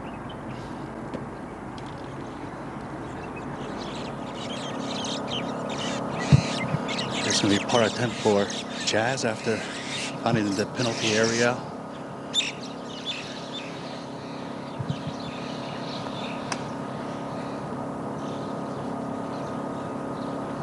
It's going to be a bogey at least for Jazz. He's going to drop to at least 3 over par. He's going to need a 31 on the back 9 at least. Well, Jazz holding one at the 2021 Arnold Palmer Invitational. Look on his wedges. He's got skateboard tricks stamped on him, and he just got married 2 weeks ago to Serena Schmidt. This is Lucas Bjerregaard for par yet again. Yeah, I had to take an unplayable after his tee shot had rolled into a bush. Taking unplayable in the desert area. Hit a good shot to here. That dream start is all but erased now.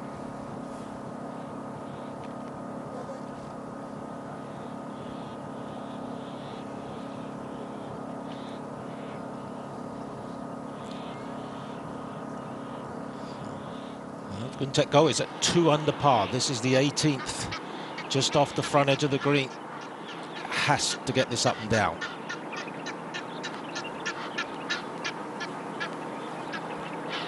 Boy, that's risky having to land that off the green. Almost wonder why he didn't putt that if that was a shot choice. I think that's at least 6 feet. Yeah. Back to 9. Martin Traynor has this for birdie to get it to 3 under par, making the turn. Actually, this is going to be for bogey Okay. For Martin Trainer, he laid up with his second shot from the right desert area, hit his third shot from 88 yards over the green by about 2 or 3 yards, and his fourth shot hit it to this point. These guys are starting to feel it out here. You know, they're not really 100% in their game, but they're starting to feel the nerves.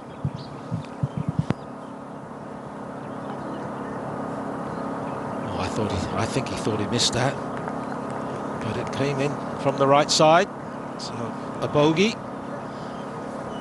He's just outside the number, but he's got 9 holes left to play.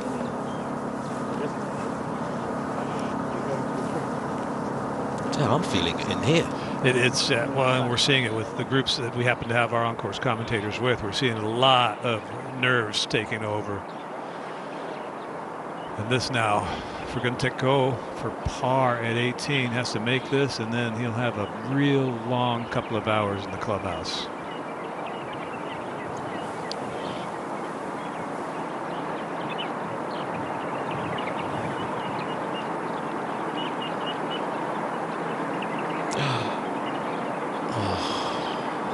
Bogey, a par 5, the last hole to fall out.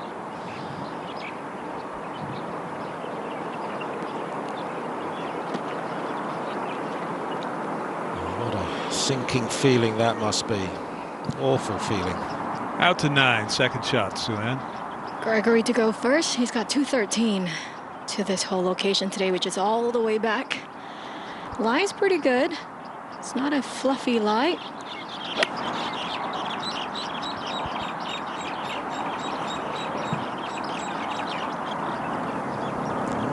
It's a pretty lengthy little chip and run.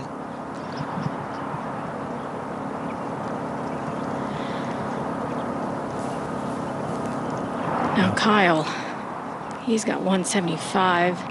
Tell you what, it certainly is an advantage to tee off in the morning. It was a lot calmer than it is now. Wind sort of blows a little bit and dies down a little bit. Watch a lot of players back off their shots, trying to figure out what the wind is doing.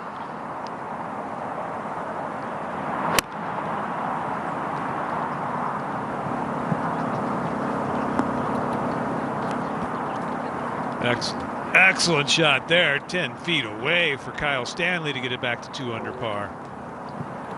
Coming off bogey on the par 5/8. Keep it right here for Kang Wat Mai. 170 for Pachara. So I'm staring down that leaderboard on the last hole, trying to figure out the number. Strikes me as a guy that likes looking at the leaderboard. He likes to know where he's at. Huge advantage with his length.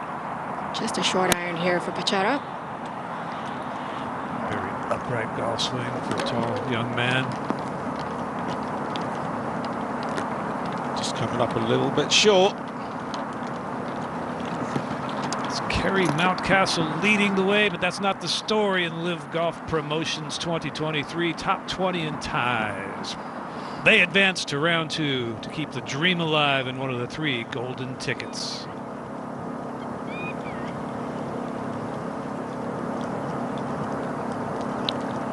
Steve Luton at 2 under also. That's not going to drop, but he'll stay there hopefully.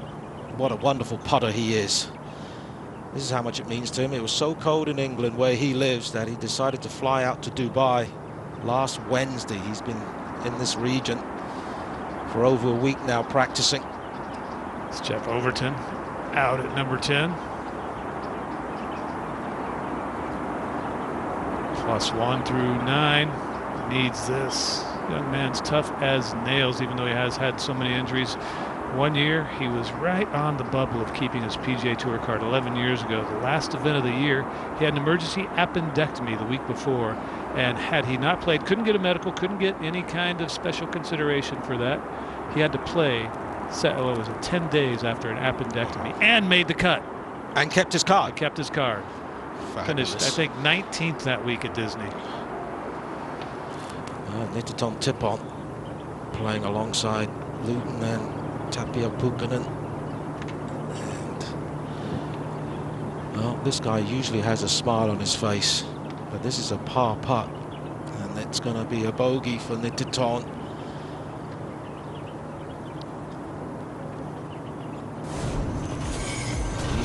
drops to 1 under par. The International Series, St Andrews Bay, was played right there at the home of golf, and the players just loved it. A lot of them took the opportunity to get on the old course. Everybody had a fabulous time that week. I'm guessing that was a birthday photo. Mm-hmm.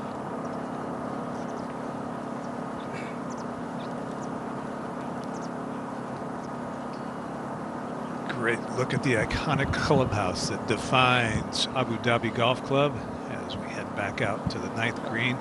Right there in the foreground of the clubhouse, Gregory Bordy will have this putt for birdie. Yep, just from the first cut. Fairway here. Long, long way.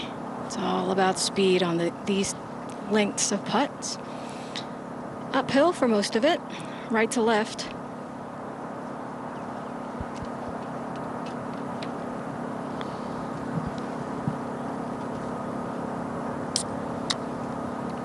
It's every bit of 90 feet right there. Judge the distance very nicely.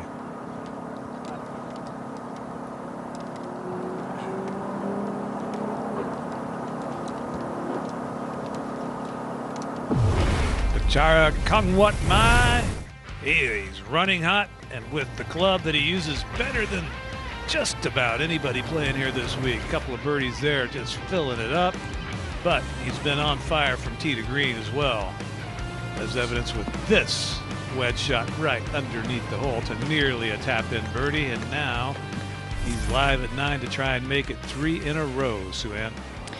And this kid has swagger, that's for sure. If you watch him stride his way through this golf course, you can feel an aura about him.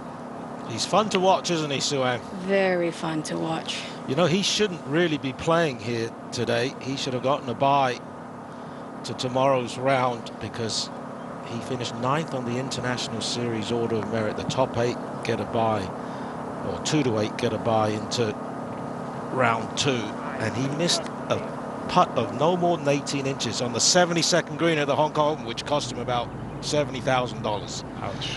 And a bye. This is Max Kennedy for birdie, out at 15, one of the 4 amateurs in the field, and going along nicely is the young Irishman.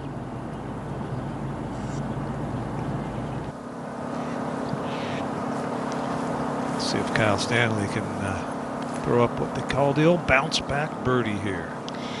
Tell you what, I've watched him for the last 4 holes. Flights his ball very low with the irons. Not very common style of play, I should say. This is not going to move very much for Kyle. Great opportunity for a bounce back after bogey on the par 5 8th. Just too much speed. I've seen a lot of players going to the long putter these days. Taichi Ko blew his first tee shot into the water, but he has played brilliantly since.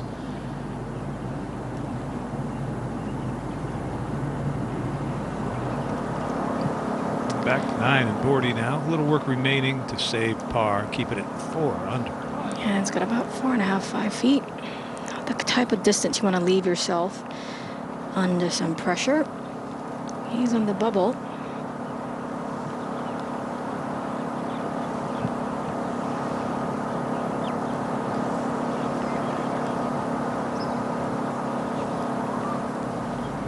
Max Kennedy has this for par, out at 15.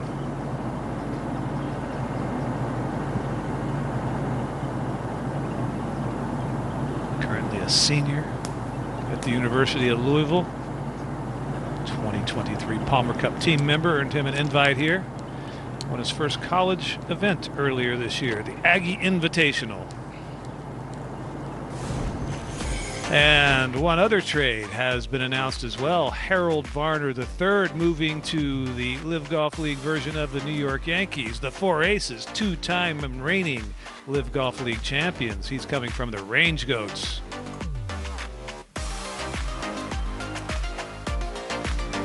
And that seems like a perfect fit. Of course, he will be replacing Peter Uihlein on that team. That's going to be a fun team. Pat Perez and Harold Varner together. My God. Tapio Pulkkinen. And the Tour Finn, powerful player. Couple under. Playing 15. Long par 3. The long. Oh, this is going in. It's in. Tapio Pulkkinen makes an ace out at 15. Disappear. Nobody's doing anything.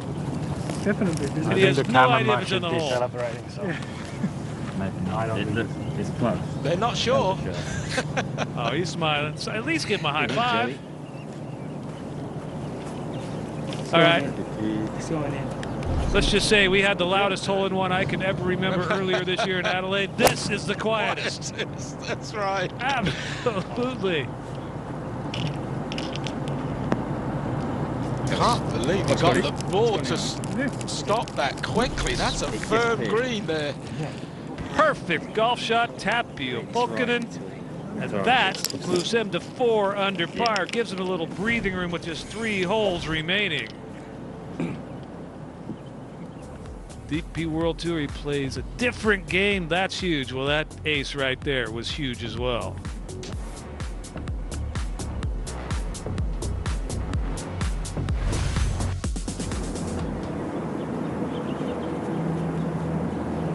Back to the tee at 12.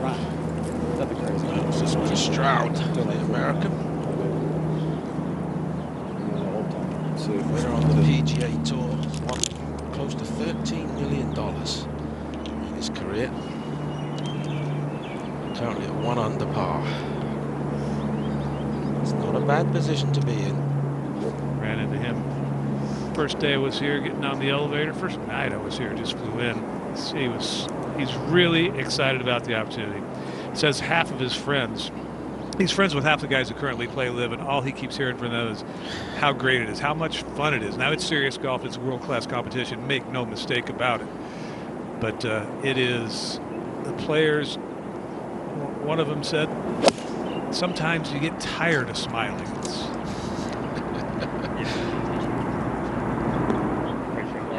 And he wants to join them badly, and that'll go a long way to getting him to 2 under par. It will. It really will. Well, there's Tapio in his trademark Trilby hat. Okay, he knows for sure now.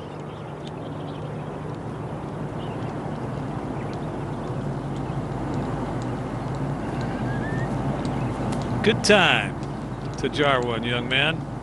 4 under par, 3 holes to go.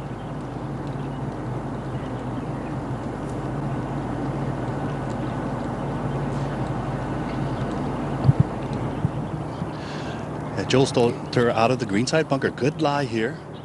A long ways to the hole. Beauty. Anthony Kang has been dispatched to follow this group. It includes Braden Thornberry and Poom Saxonson. 50-year-old Scott Hinn trying to make a move. Got home on number 10 and 2. This for Eagle. Made the turn at 1 over par, and that's exactly what was needed.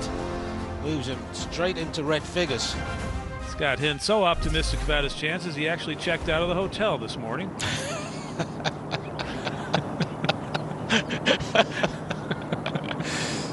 Said he'll check right back in if he advances to tomorrow. All right, Anthony, catch us up to speed with the rest of the action in your group. Yeah, Joel Stolter with a beautiful bump shot, and the other 2 players, Braden Thornberry and Poom Saxonson, with a good second shot onto this green. Braden Thornberry coming out of the rough was able to get it here just short of the pin. It was a dangerous pin cut on the right side of the hole, but he's got himself from slightly underneath the hole with a little bit of right to left movement. Braden Thornberry just finishing advancing through the 2nd stage of the PGA Tour Q School, keeping all of his options alive. He's in finals next week. That helps his chances of maybe advancing to tomorrow.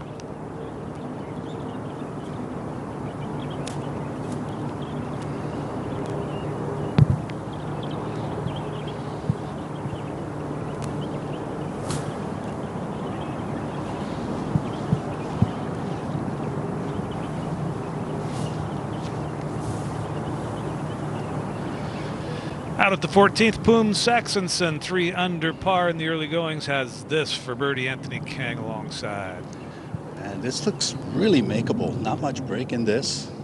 If anything, just by looking at the way the green is shaped, a little bit left to right, a very potent putter, Poom Saxonson. And when he starts to feel it with the putter, the feel of the greens, he seems to make it from anywhere inside 30 feet.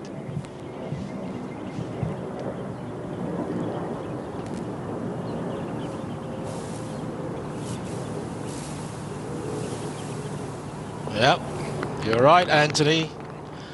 He was wheeling that thing unbelievably in Macau when he battled Min Woo Lee all the way to the finish. Missed opportunity for Jungwon Lee, but it's a 67 nonetheless.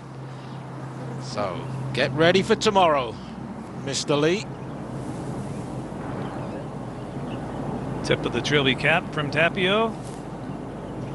Thank you, Mr. Titleist. Kazuma for his birdie. Oh, but it doesn't matter. He's also going to post a 67. Joel Stalter at 14, 3.5 feet for par. It was a little bit of a mistake with his second shot out of the fairway and just a slight chunk and a pull. So trying to get my way out of here with a par. Which he does.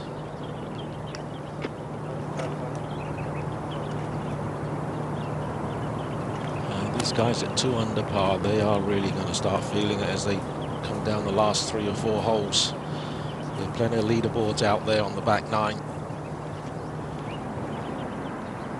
It's not the week, it's not the day to not be a leaderboard watcher. No, I don't know if there is a day to not be a leaderboard watcher. Maybe Thursday, Friday of a stroke play event, but that'd be about it. This is the green at the par 3, number 12. B.O. Kim. Prolific winner in Korea. Yeah, got his PGA Tour card when he was 20 years old. Yep, yeah. A lot of high expectations from him then. Haven't quite panned out yet, but you never know in this game. To the 10th tee. Yeah, this group has had a little bit of wait, 5 to 10 minutes or so. Not what you want in a qualifying. Too much time to think. Beautiful ball flight. There's only 15 yards of fairway to the left of that bunker. And that lie looks pretty. Let's take a look at this par 5, 10th, 582 yards. And they drive it right around where that bunker sits, and there's only to the left of it 15 yards of fairway. But there's a little bit of room to the left. You don't want to be in that bunker because it makes the second layup very difficult to a very narrow strip of fairway and leave you with a longer third. But the longer hitters can get home in 2. We just saw Scott Henn make an eagle 3. I think Patra will have the firepower to have a go for it in 2. Now, Kyle, wind is helping a little bit. It's 302 to the bunker on the right. As Dom said, narrow fairway.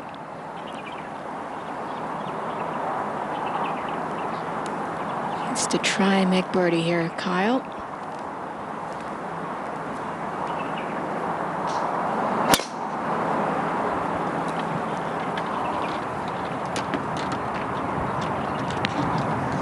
Cart path. He's going to make the shot shorter now. Oh, he finds the grass, and you can see enough ball. He'll be able to get plenty of club on that. Our current leader playing the final hole, Kerry Mountcastle. This just a moment ago. Oh. Nice round. Kerry Mountcastle, 28-year-old New Zealander who, right before turning pro, stepped away to ply his trade as an electrician. He's a licensed electrician, Dom, and worked away at that for about a year, I understand. And nearby a pro event, one of his buddies won $12,000 for a golf tournament event. And he kind of rethought his career choice at that point. Well, pretty electric round today, you have to say. Hard his first 3 holes, so it wasn't a fast start. But he got going here on the 4th. using the slope beautifully. That was his first birdie of the day. And then he did birdie 5 and 6 and 11. And just kept pouring them in. Making them 15 and 16. Well, they would give him a lot of confidence heading into tomorrow's round. He posts a low score of the day amongst this field. Second on the PGA Tour Australasia Order of Merit, which made him eligible for this event. With one win already earlier this year, the Gippsland Super 6. To the tee at 15 and Poob Sextonson.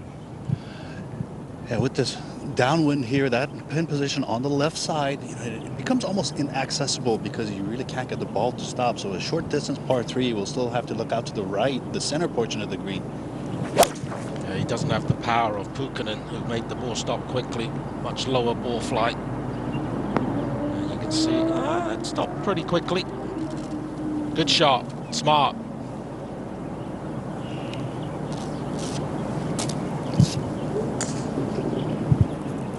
You guys were touching up on the fact that, some of the players, they're thinking there's not that much pressure in the first round because they just need to advance. But when you get caught in the situation where you're right on that number and you really can't make any sort of mistake coming into the clubhouse, these guys are facing pressure every single day just to advance, because you can't come back tomorrow and say, well, I'll minimize mistakes tomorrow. It's advance today or go home. These guys are 2 under. 1 bogey, they're out. First one to play in the group was Braden Thornberry, 26-year-old from Ole Miss. University of Mississippi, makes his home out just outside of Memphis, Germantown, Tennessee.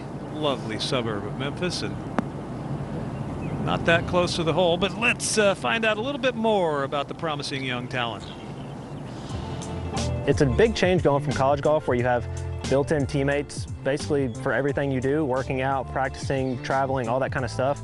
You turn pro and it's just completely on your own. So that has been an adjustment for me. I don't know if I necessarily struggled with that, but I feel like I had more success in college. Whether it was to do with that or not, I'm not sure, but I'm definitely looking forward to, if I was able to get on LIV. I think that the camaraderie of a team, whether, who it was competing against those guys or on the same team as those guys, it'd just be a really cool opportunity. I love being a global player. I've played a lot around the world in the last year or two, and playing all over in different cities, countries, seeing all the different cultures is something I'm really looking forward to. Well, getting a little love from his former team. Ole Miss got his face outside the golf facility, outside the school. NCAA champion 2017 is Braden Thornberry. Won that at Rich Harvest Farms, host site of 2 LIV events thus far. That's a big golf course too. Formerly the #1 ranked amateur in the world by the relevant rankings that are the amateur rankings. Jeff Overton is 2nd out of 11. Not an easy pin to get to, but he's found it. You sure? That's a tap in for birdie to get it back to even par. Beautiful shot from Overton. Played the Ryder Cup in 2010 at Celtic Manor. He was paired with Bubba Watson, I remember. Yep. Saw some old photos of that last night. That was Jazz out at 10. Struggles continue. Yeah, the shoulders have slumped a little, it looks like, for Jazz. This is the last group of the day waiting on the fairway.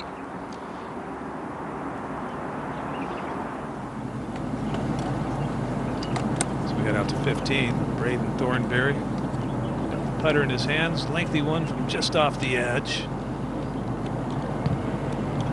And not a realistic chance at making this putt. He's got a big amount of break that he needs to play right around where he is standing as he's serving his putt. He's getting to that point where he does have to give it a good roll, make sure he gets it past the hole.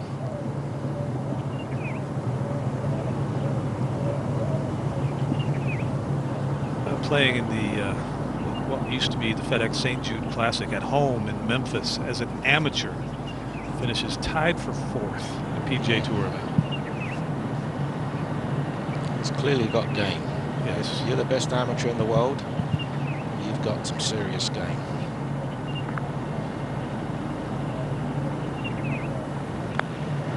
Doesn't waste much time. Once he steps over the ball, it's going to go low and maybe come up a little short. Oh, that's a good 6-7 feet left for par.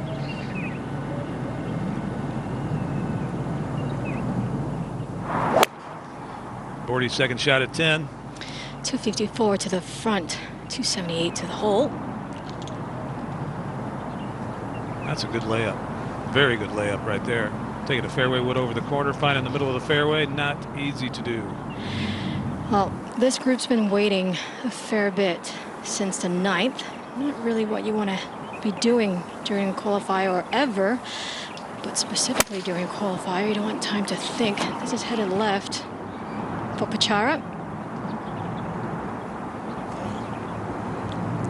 Oh, he's going to end up in the sandy area. Oh, he's probably going to have to drop in the sandy area. He may even elect to play that. I don't know. That's going to be sitting down, and it looked like almost a paver type kind of contour to it. It's definitely going to find a groove. Now Kyle Stanley. His ball sitting down a little in the rough. Probably opting to just lay up. Wind just picked up in the last 2-3 minutes or so, helping. No, I mean, I think he might be trying to get this as close as possible to the green. The last time he laid up, that wedge shot left some bad memories. Yeah, well, he's got 234 to the pin. Whole location today, all the way back right. Just don't want this ball to plug. Nope. Front bunker, that's not bad at all. Lengthy bunker shot, but not a horrible leave.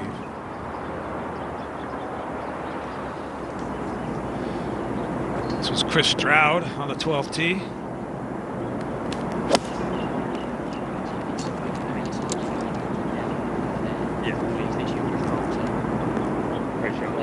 Nicely done.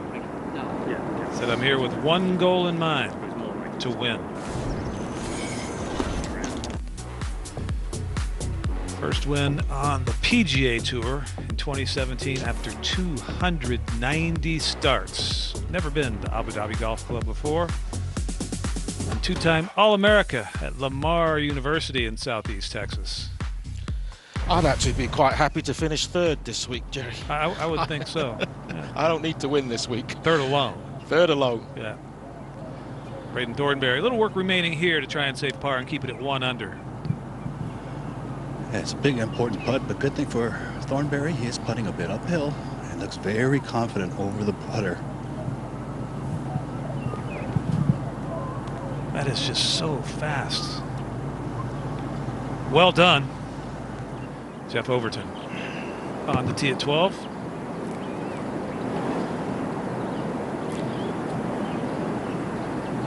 Just made a brilliant birdie on the previous hole. Just a tap in for birdie. He's asking for it to go as water. Don't spin. They didn't.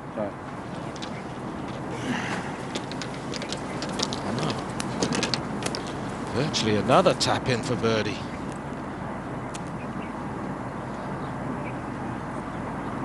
The final grouping of the day. Getting ready for their thirds out at the par 5. Number 10. This group teed off at 11:20. So it's taken them 2 hours 40 minutes to play the front 9.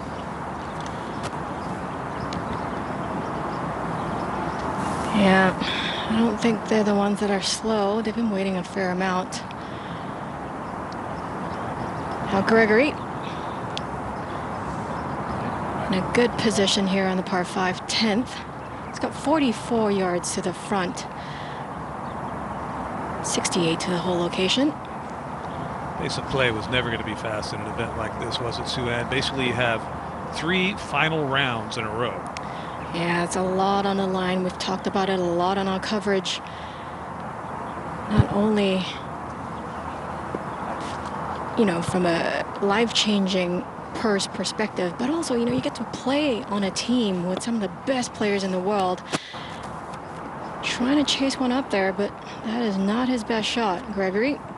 And just to add to that, Swan, just observing the players today, a lot of them are waiting for other players to play whenever there's a green and a tee in close proximity. They just want to be absolutely sure before they hit their next stroke.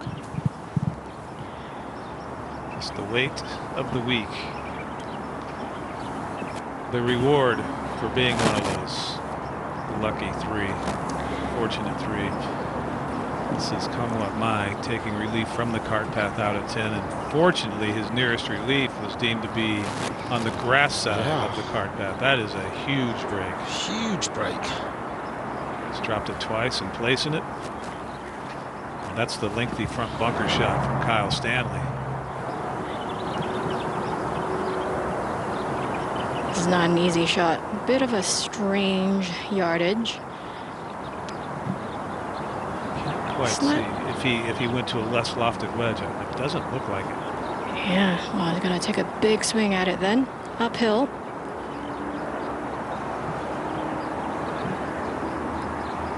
Oh, just spotted Elf, I think. Yeah, you'll hear everything in this type of competition.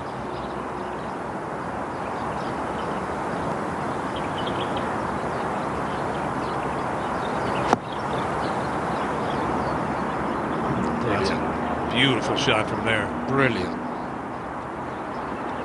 So good. The lengthy chunk and run. Being able to judge that properly. Probably has the same feelings about Alf as our David Faraday. Having little fella. Well, if you get on LIV Golf, you better get used to it. Well, they're everywhere now. Yeah, now Pichara. Straight into the green here. Slight uphill slope. Bit of green to work with though. He's wonderful with this type of shot, especially you give him a little bit of room to work with, Suan. Yeah, the Thai player's really good around the greens. Really tight lie though where you have to place it. Did all right. He makes those sorts of putts. One more trade as well. I'm not sure this was a trade or a free agency pickup here. Carlos Ortiz heading to Torquay from the Fireballs. And then David Puig was picked up by Sergio Garcia and the Fireballs. And both are outstanding young players. Absolutely. Two young Spaniards now on Fireballs. Two young Spaniards and a legend. Speaking of which, one more Spanish legend is added to the roster. Welcome John Rahm, 2024 LIV Golf League member. Yeah, that wasn't a very surprising trade. Carlos and David Puig. Carlos is best friends with Sebastian Munoz. Went to the same college together. Just amazed. The fans of LIV throughout social media in the last 24 hours have just gone bonkers with the trades. It's really it's a new element to golf and being embraced warmly. The players certainly were the first to do it, but it's catching on and not a bad element. Yeah, I personally love it. It just adds so much drama and so much attention to the sport. Strategic, tactical, negotiating. Oh, 40 long range gets that to go to 4 under par through 10. What a performance last week from the Torquay team captain Joaquin Neiman in Australia, winning the Australian Open with an eagle on the second playoff hole.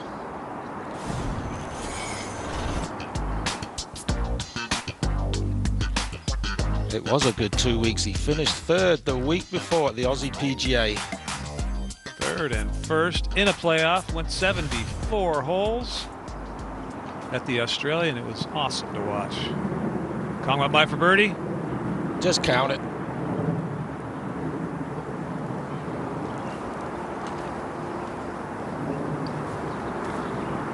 Gets him to 3 under, and those guys sitting at 2 under in the clubhouse, Dom, they are. Yeah, they're not comfortable. No, getting a little anxious. I am sure can sympathize with you.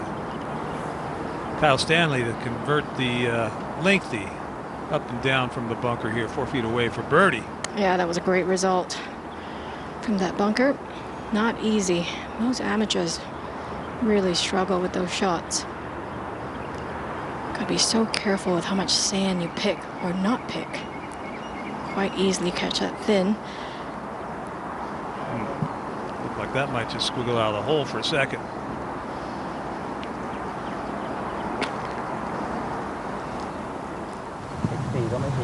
Out at 16, and Poom. A long ways back for Poom Saksansin. He's got 203 yards into this par 4. Unfortunately for him, the pin is right in the center, in between the 2 greenside bunkers. So he doesn't have to force a carry over one corner of the green or the other. Fortunately for Poom right now, the wind is helping him just a bit, but it is an uncomfortable looking shot because the fairway bunkers up ahead just blocks the view of the green, so he doesn't have a clean look at the green.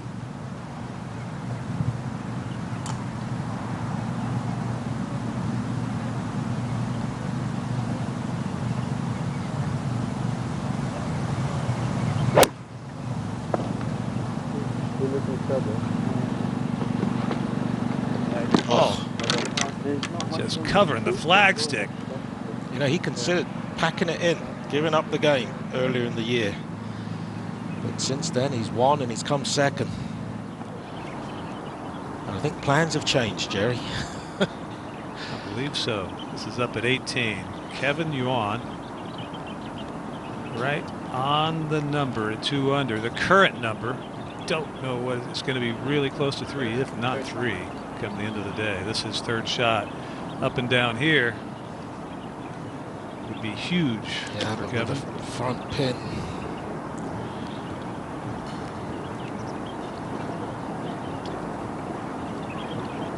We saw Sitapat earlier in the day chunk one from here.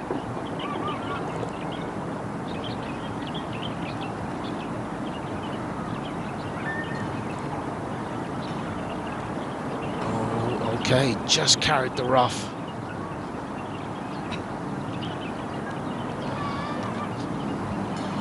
That for safety or an anxious wait? Thornberry, great tee shot here at 16, Anthony. Yeah, showing his youthful game. Blasted it well down on the left side, carrying over the fairway bunkers. 158 just for his second. That's 55 yards ahead of Poom. He'll take it anywhere near Poom, so pretty close.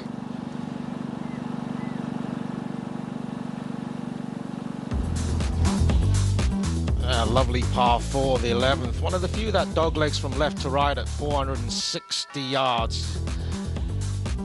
That bunker on the left that's to be avoided. That's the aim point, and then you try and slide it from left to right. And today the pin on 11 is in a really difficult spot, right there on that right little section of the green. Saw Overton knock it stiff there, but it's a dangerous second, especially if you're not on the fairway. Powerful Pachara Kongwa Mai, though, first to play. 316 to the bunker on the left. Downwind, one of the few holes out here that would favor a fade.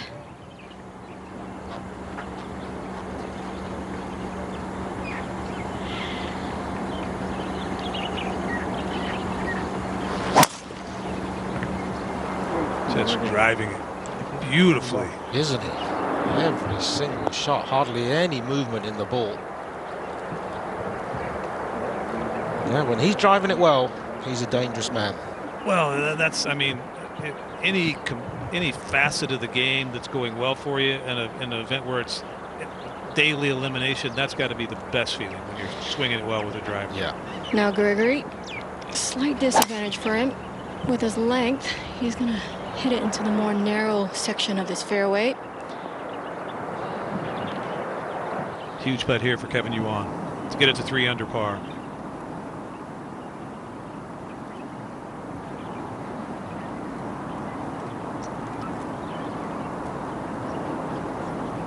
No, never had the line. Always a little bit right, and he's got some work left. And he'll join the 5 other guys already done with their rounds at 2 under par, sitting and waiting anxiously. Kyle Stanley on the tee at 11.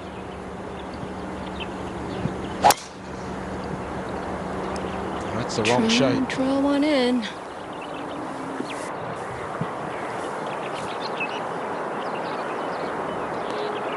Okay, it doesn't look like it's sitting too badly.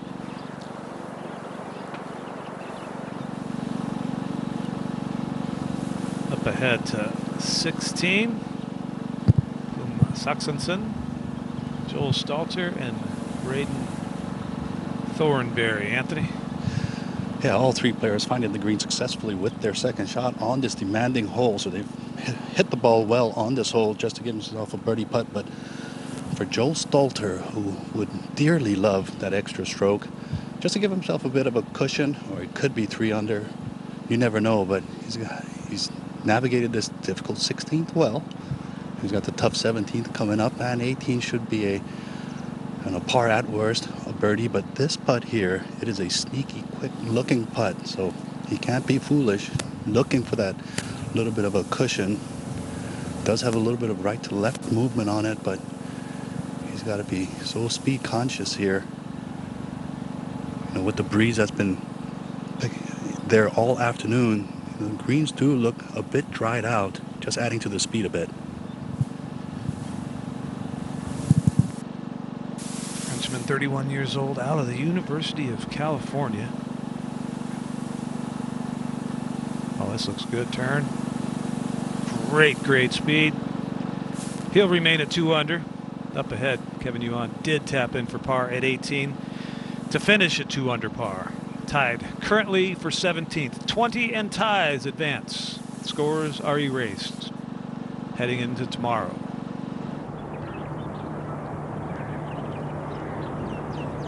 This is Gonzalo Fernandez Castaño for birdie at 14.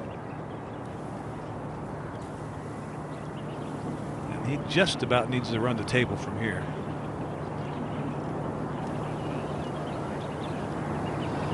That'll help get him back to even par. Keep the dream alive. Now Thornberry back at 16. This to get it to 2 under par. And having the length that he does, even the hole is pretty long, it's a birdie opportunity for him because of the short club coming in, and you know, it is do or die time basically. But he's got a makeable putt here. Slight movement from his right. Oh, never turned. Never turned. Looked like he wanted to. He bogeyed 2 of the par 5s today. With his length, that's unacceptable. But birdies on 12, 13, 14 and give him a chance. Brilliant second shot out of Poom Saxonson. This now up the hill for birdie. Yeah, and even though Poom is just a bit inside that advanced number, he'd like to get this one because he's going to face a tee shot on the next hole with a long carry into a wind. I mean, it might be a tough shot for him. So yeah, I don't think you can have enough insurance right now, can you, Anthony? No, absolutely not. And, you know, the golfers, with all the mental damage that's been done throughout your career, you do have that worst case scenario in the back of your mind. You can't. You're not human if you don't. Yeah, but this guy can putt. Oh, it's not breaking. He misread it. Thought it was going to move a little bit from his left. He went pretty straight on him. He might have pulled it just a tiny bit.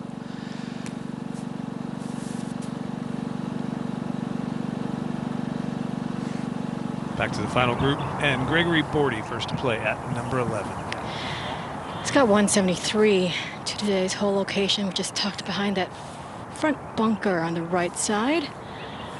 Bit of an awkward angle from where he is. Wind's just off the right a little bit. How about this? Pachara outdrove him right about 40 yards. That's a huge advantage for Pachara. Gregory probably just looking to play this center of the green. Try and work it left to right.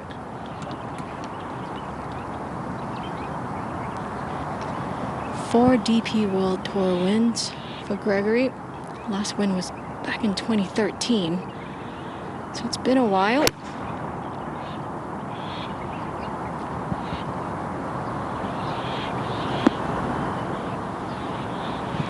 Yeah, I think that's just experience there. Now Kyle, his lie's not bad. Sitting up decently well. Ball just a little below his feet. Better angle into this right hole location from the left side of this hole. Can you judge how much this may jump? That is a huge variable here.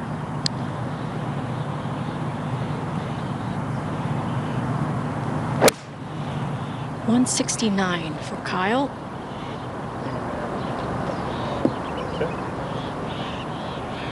He'll have another very lengthy bunker shot, just like the one at the previous hole. Theo Kim for birdie out at 13. This was just earlier, and that got him to 2 under par.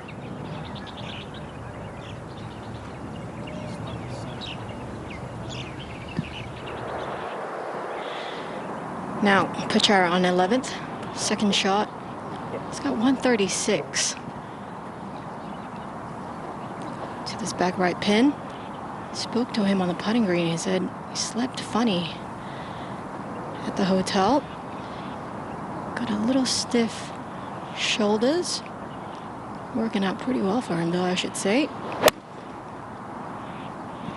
It looks pretty flowing to me, and that's okay, just a little tricky up and down. He went straight at it, as he always does. Doesn't ever see a pin he doesn't like. Now, Sarat Sawanarat on the 15th tee. Boy, this guy can play too. He smashes it. Oh, well, unfortunately, he smashed it all over the place today. 7 over par. Winner of the China Open just a month ago.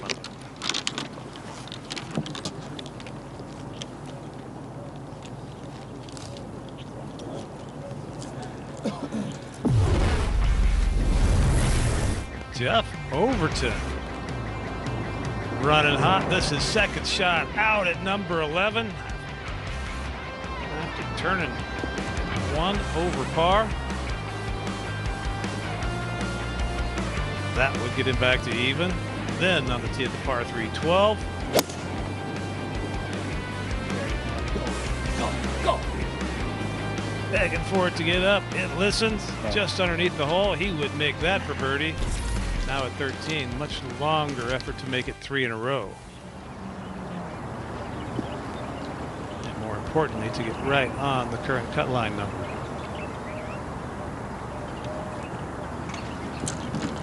Yeah, I got to cruise that way the whole way. 4 or 5 feet out there, isn't it? Yeah, I'm closer to 4. I kind of like this ball mark right here. Pull that. You can stay on this side if you want.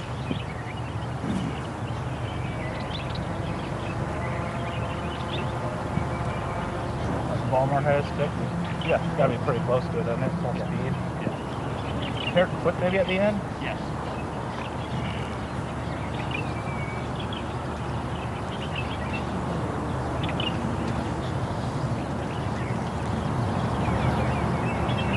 Having the flag attended? Yeah.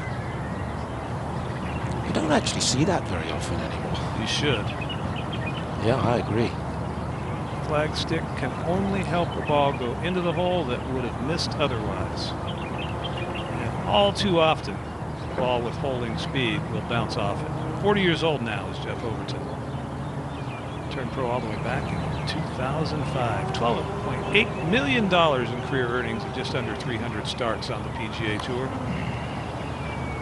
And as you mentioned, 2010 U.S. Ryder Cup team member. Don't believe that one went too well for the U.S. side. It was close. Finished on a Monday that year. Graham McDowell holding the winning putt there, I remember, on the, well, it was on the 17th green, but he held a massive putt on 16. What a putt this is. Graham McDowell making LIV news, being signed on to Brooks Koepka's Team Smash as a free agent. This is Bordy. It's going to be a slow putt up this hill. Should move to his left.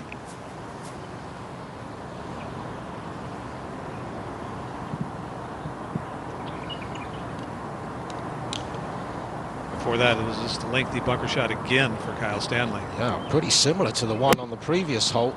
Similar action, little chunk and run, but he didn't get enough of it this time.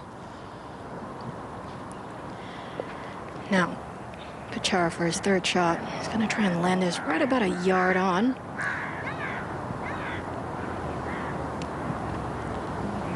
Beautiful. No weaknesses in this game. Great technique, everything.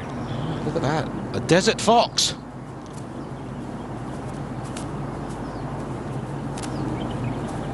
What in the world did he find to eat down there?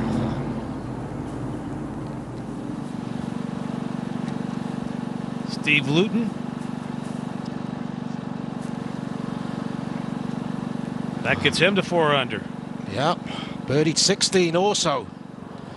Good timing for that. Now, Kyle Stanley. Kidding. Kyle Stanley for par. Similar line to Gregory's putt. Uphill right to left. Don't want to give that birdie he just made on the 10th away so quickly here on the 11th.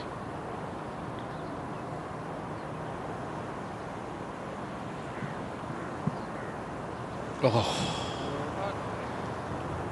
Whoa. No reaction. But I bet you inside he feels pretty good. Now, found the fairway, Pum has on 17, Anthony. He's got a long ways back. Really favored the safe side of the fairway, the left side. Got 228 for his second shot, playing into the wind.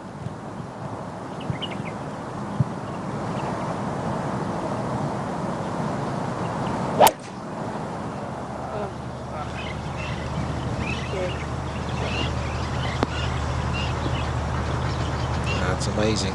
In the age where everyone's trying to gain distance, a man like Poom, who's a short hitter, not only survive, he can thrive.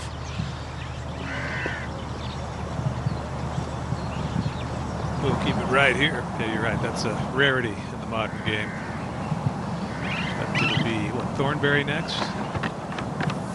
Brendan Thornberry's got an uphill lie in the fairway bunker, so that's going to help him clear the lip with a bit of ease. Got 183 yards for his second, so still a long second shot with the wind coming into him with the pin all the way in the back right portion. I'm not sure if he can get a club all the way to the back right, but certainly on the green, just 4 or 5 yards left of the pin. Oh, he needs a birdie finish to be absolutely safe now.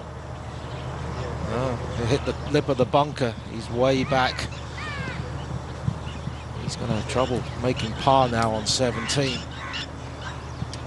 He's going to need an eagle on 18 then if he doesn't make a par here on 17.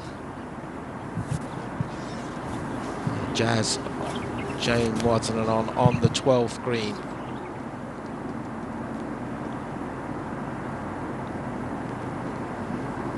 And only a par. Not what he needs. He's been going through swing changes, different coaches, trying to find the form that we saw in 2019 when he was world class. Was right in the mix with a few holes to go at the PGA Championship at Bethpage that year. Won by Brooks Koepka. Finished 14th in the end. But the weather was atrocious at that back nine. Yeah. He was in the worst of it when he was coming down those last 4 or 5 holes. Now Chris Stroud.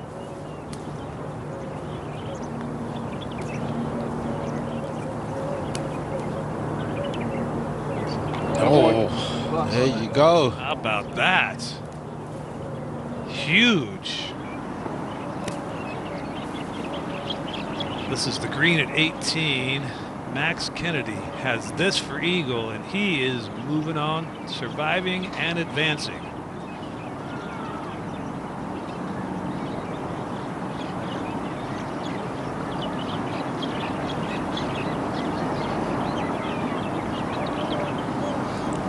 At the moment, he's the only amateur of the four that's inside the number.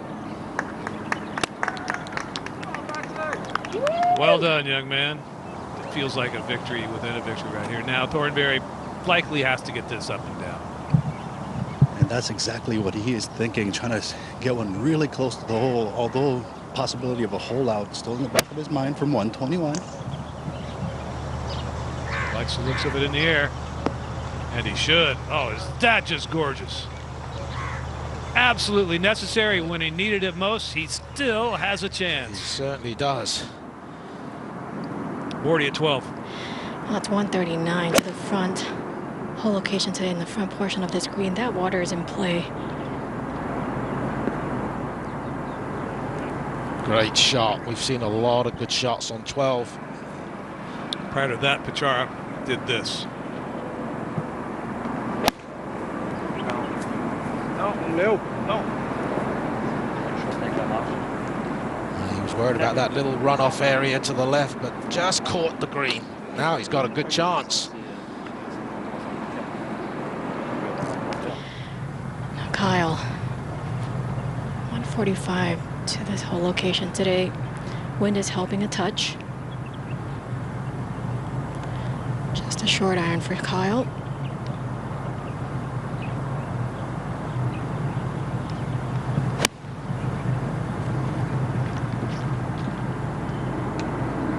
Oh, they've surrounded it.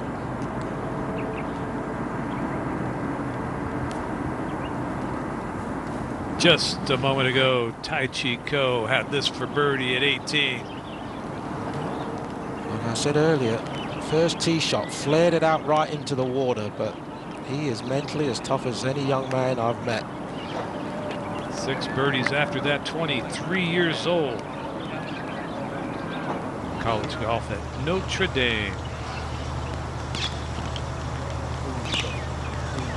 Back to 17.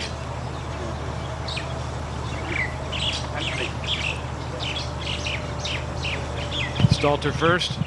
Yeah, it will be Stalter from just over the green. Really nervous moments for Stalter on this hole. Blocked this tee shot into the penalty area. Was able to find it from 189 yards. Got it out here, attacking the pin now. Really difficult shot here. Yeah, nervous moments aren't over yet.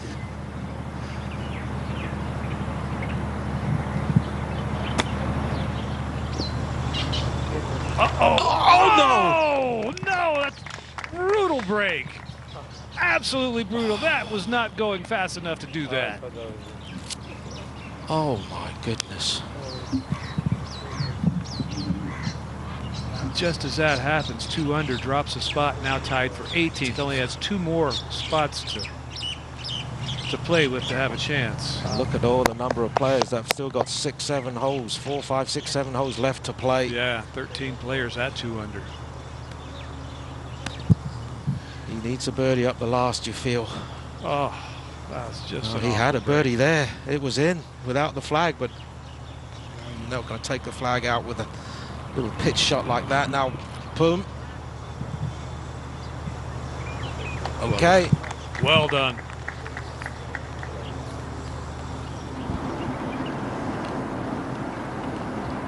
Back to the final group. Out at par 3, number 12. Yeah, 3 solid shots from these guys. Pretty relaxed group, I must say. Not a lot of conversations between this guys. Kyle Stanley to go first.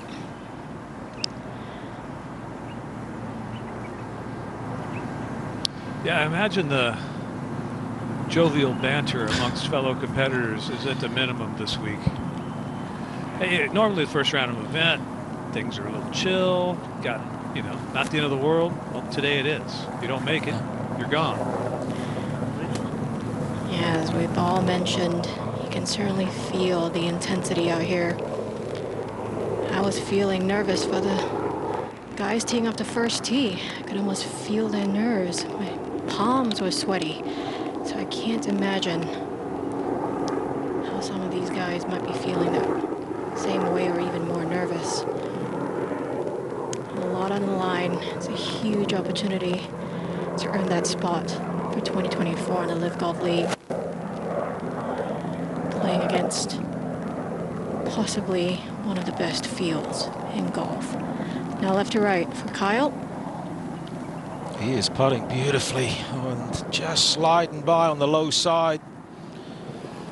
Well, last year in 2023, we launched LIV Golf Fantasy. It's free to play, and fans around the world joined in on the fun. As we head into 24, you'll be able to pick your very own team from the league star-studded roster of players. Then follow the action, climb the global leaderboard, and win some great LIV Golf League prizes. Bachara now, this for birdie. Yeah, put in a new grip at the start of this week on his putter.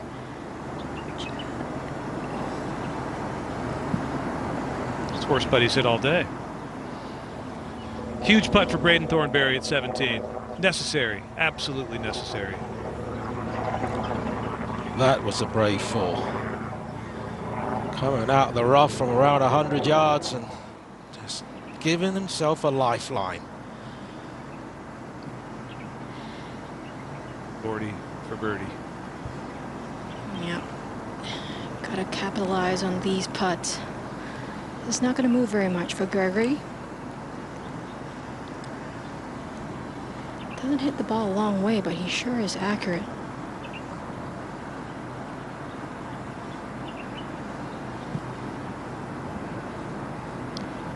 Narrow miss there. Take a moment to congratulate Dean Burmester, Team Stinger member, for back-to-back wins in his native South Africa. The South African PGA, their oldest event, and then the South African Open on a week where he wasn't even feeling his best. Took the course to its knees on the weekend and ends up back-to-back wins for the very, very impressive young talent.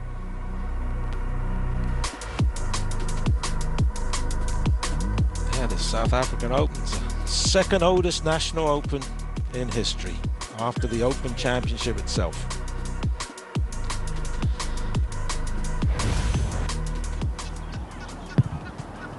Just a bit of headwind into Poom. He's got to be feeling somewhat relaxed, not 100%. Just keep it out of the water area, the penalty area on the right.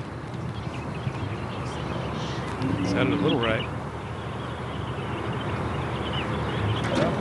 Yeah, good break. Yeah.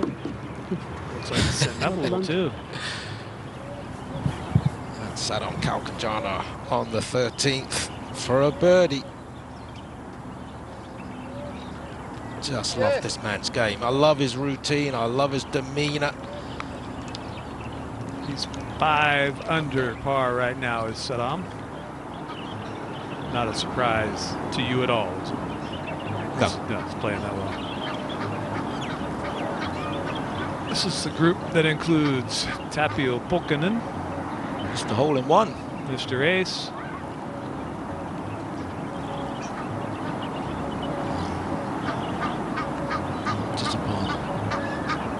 Tip on, and Steve Luton. Tip on is 1 under par.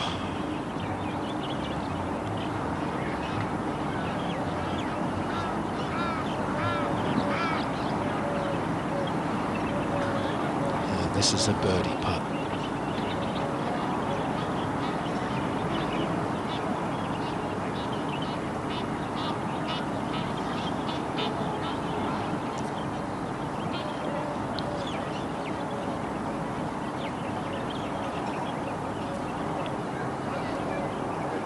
Nitaton Tipong, 1 under par, playing the 18th hole. This for birdie to have a chance.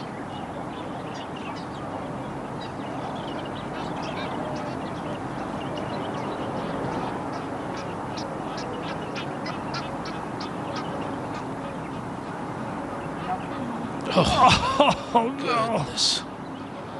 Oh, he gave it a run and catches almost enough hole. I mean, a matter of millimeters right there. Millimeters right, and that was in, and he would have a chance. Oh. And he knew it, obviously, because the way he ran at that by the hole. As we look from above at our final group of the day, standing on the 13th tee. There is a ruling up above, so we'll head back out to number 18 for Steve Luton, playing his third at 4 under par. Nothing to worry about here. Playing late enough in the day, he knows he's safe. Fabulous putter, really is. What a stroke, what a setup he has. All the angles just look perfect. That's a birdie 4, 67. You can relax.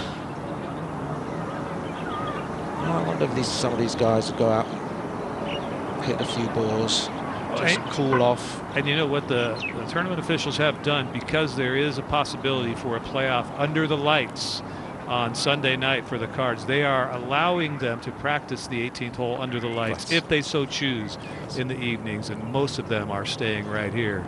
That's Tabuena knocking it in from 20 feet to get it to 3 under par. Walking it in.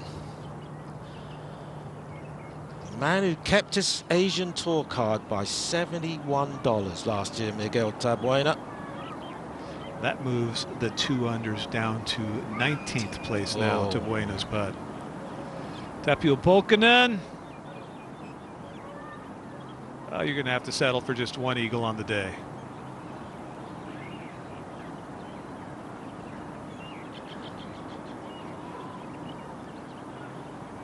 Wonderful round of golf for the young man in the trademark Trilby hat.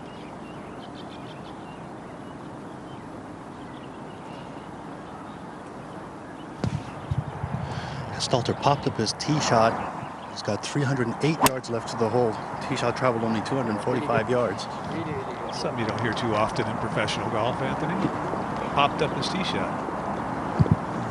He definitely took a divot off the tee, Jerry. Ouch. That's unusual these days. Did it a lot with Persimmon. But not with the frying pans we use these days. Sarit is having a tough day.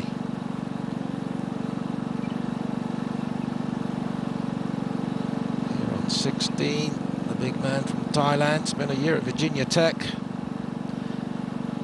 Just 2 wins on the Asian Tour now. Last year in Indonesia, this year in China. Convincing wins too. Boom! In the rough. Second shot, 18th. Yeah, he's got a good lie in the rough and did get that fortunate break. Slightly pushed tee shot that rolled through the bunker. So he's got to be really ecstatic to have seen the result. 254 yards to the hole. I suspect he's going to try to play it just short into the greenside bunker. Not bad for Poon.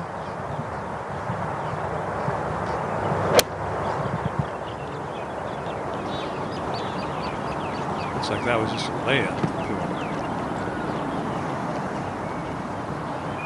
254 to the hole with an iron, yeah. He's got 233 left for Thornberry after walking off the 17th green. There was a leaderboard showing 2 under par, tied for 17th. You would think maybe might squeeze in, but for insurance, get to 3 under. Is that left? Yeah. Well, the lie's not too bad. He's going to have to hit a fairly high, soft one there. Everything runs away from him as it hits the green. Kongwat Mai on the tee at 13. Yeah, aggressive play. Driver off the tee, doesn't really need it with his length off this short par 4. He's going to take the left-hand side here, cut the corner. Hey. That's as well as I've seen it swing in a couple of months now. Patra just missing the fairway, but no problems at all. Has a tendency to lose his drives to the right, but not seen that at all today. As you said, Dom plays very aggressively. Goes for everything. Confident player. Now Gregory, it's 270 to that bunker on the right. Excellent looking tee shot there.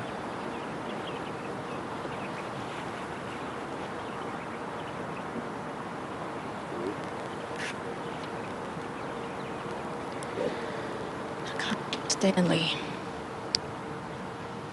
from Seattle. He's won twice on the PGA Tour.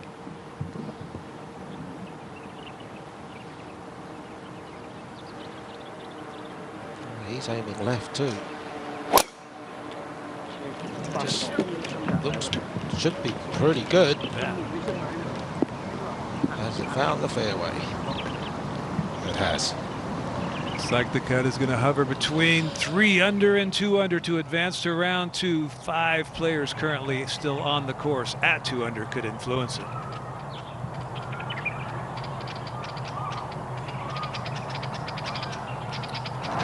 Poon Saxonson 4 under par, playing the 18th. Plenty comfortable unless he makes an absolute mess from here, and that is not likely, Anthony. Yeah, it is not likely. Just got 107 yards, so it's just a simple wedge shot for him. Perhaps there's a 3/4 wedge shot, one that he can control easily. And with the pin right in the center portion of the green, really no threat of a difficult up and down either side of the hole. Just a basic shot.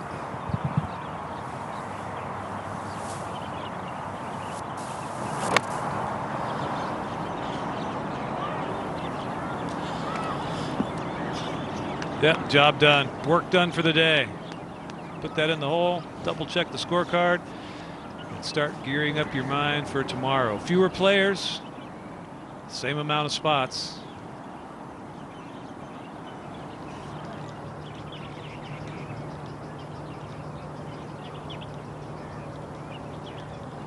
Back out to the 14th now for the group that includes Scott Hend, Alvaro Quiros, and Saddam Kaukanjana. Scott Hend, eagle 10, birdie 12 to get to 2 under, but bogey 13 to fall back to 1 under. Alvaro Quiros, he's not going to make it to round 2. But Saddam, great position.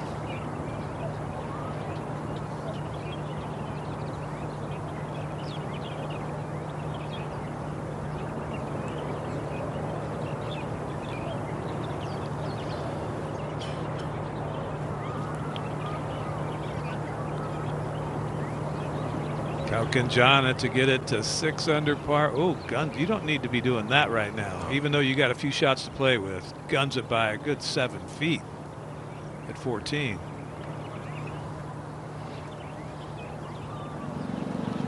Out at 16, Chris Stroud drove it right, had to punch it out to here from the trouble next to the hazard or penalty area.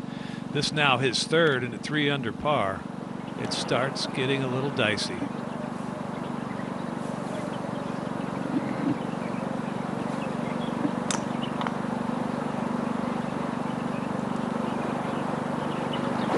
Front pin, it's going to make sure you land it on the green, which he does. That's a good 12 feet. Now Scott Hend to get back to 2 under where he was a couple of holes ago. He's got his wife Leanne on the bag this week. Scott was definitely looking forward to this. Had to pass up on Senior Tour Q School to play it. Heading to the LIV Promotions event, one could say it's one of the biggest opportunities of my golf career. 50 years old, that's a huge statement, but it truly is. It's a few years back, nobody could have even envisioned anything like this being possible. This is Luis Carrera out at 17 to get it on the number at 2 under. Oh yeah. Oh. How does that not keep turning?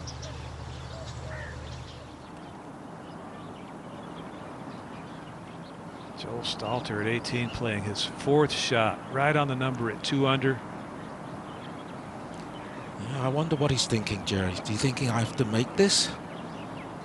And if he's a little bit too aggressive with it and leaves himself a 4 or 5 footer coming back down the hill. Oh well.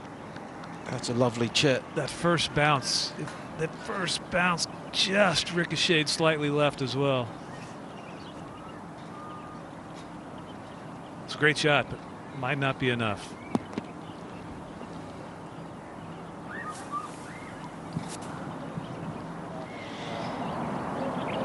Kyle Stanley. I like the wind right now for the sand ledge. Trying to figure out what he's trying to do here for the second shot into the 13th. Take your time now. If it picks up, I'll pull you off, okay? Are you good with that? He's trying to figure out what the wind is doing. 115 to today's hole location. Front portion of this green. Wind's hurting a little bit, not too bad. At this point, he needs to think about making birdies, especially with the upcoming holes, some tough par fours.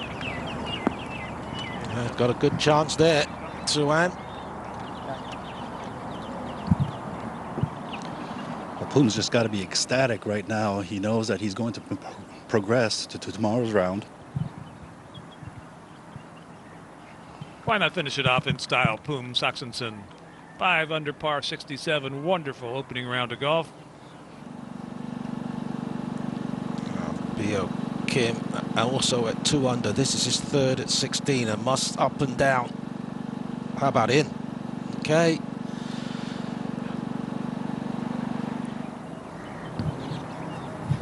Back to 18. Braden Thornberry, 1 under.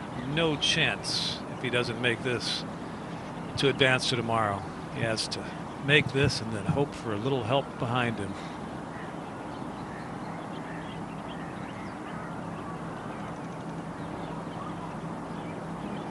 Welcome. Huge. Look at Poom. Giving him a round of applause. Still played in great spirit out there. And he's got a chance. Tied for 19th. Not much breathing room, but he's got a chance. Commonwealth Mai at 13. Just a dinky little wedge. Nice, nice, nice. That'll get him to 4. How about the guys at 2 under, Jerry? How often do you think they're refreshing their phones back in their rooms? I think they're watching the coverage. Yeah, they're probably watching. Yeah. Stalter also. Little one here to finish at 2. Well, if 2 does get in, we're going to have a bigger field than we anticipated tomorrow. Yeah, all the guys who've played their way in today and all the guys who are exempt into round 2 are hoping 2 doesn't get in. Shorter field. Yes. But all the guys at 2 have their fingers crossed.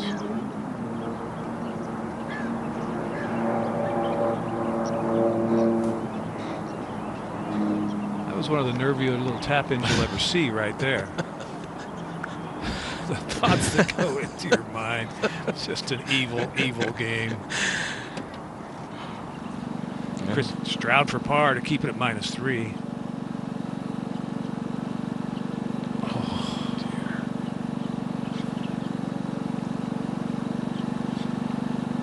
Also a moment ago, Gregory Bordy, he playing his 3rd at 13. In a much more comfortable position, but nothing's comfortable at the moment. No. Although he is performing beautifully, Bordy. That will keep him at 4 under par. Well, good news for the 2 unders. They just gained the spot. It is now tied for 18th. Now Kyle, for a birdie opportunity here, this is a must make. If he wishes to advance to round 2.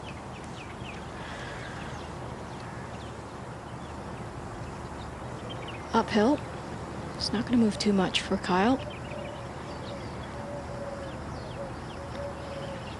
Routine's very consistent. He's hit some good putts that haven't gone in. A few that have, but some really good ones that haven't.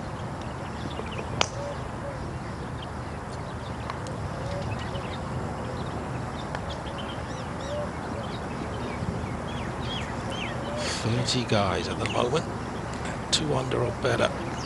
This fella's at 3 under, hoping to get to 4. Pretty easy putt this, Suwan. Yeah, it's not going to move too much. How about the difference though? Gregory had 151 into this green, and Pachara had 87. That is a huge advantage. You can just flip a wedge, play aggressive, give yourself opportunities like these.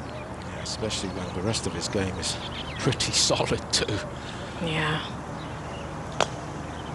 Just fearless golf. Refreshing.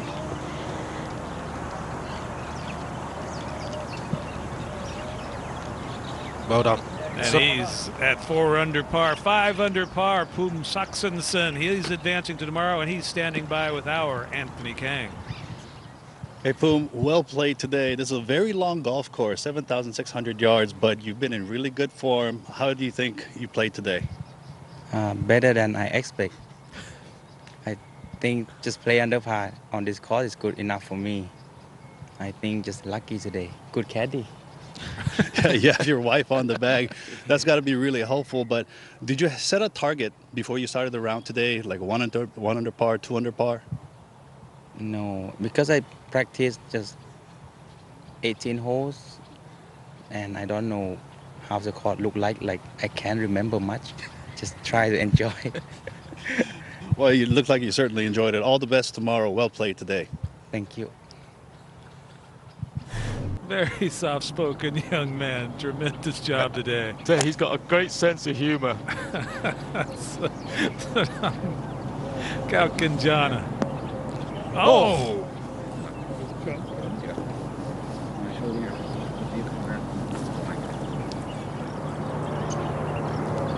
Martin Trainer in the rough. On 14, that to me, even from here, looks like it's got a possibility of jumping. It's a pretty long second too. One of the longer par 4s. 14th, 490 yards. Didn't jump on him. It's not too bad a spot there.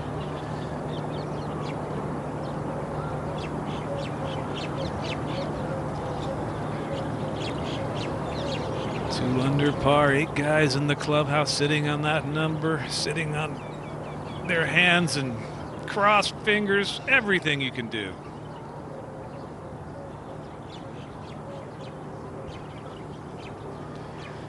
So we head back out to 15. Alvaro Quiros. Yeah. Unfortunately, it's going to be a short visit. Alvaro, he's a desert specialist. He's won 3 times in the desert, twice in Dubai and once in Qatar. Thought he would be someone who would be challenging this week, but not to be for the Spaniard.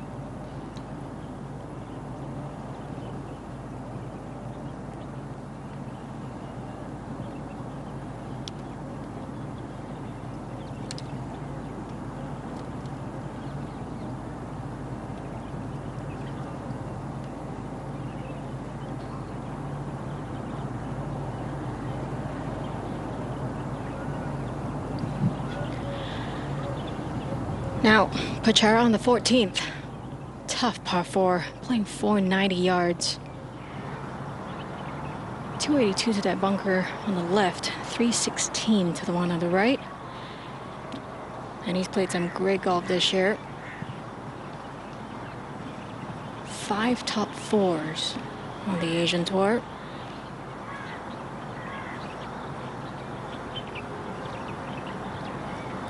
Been driving so well today.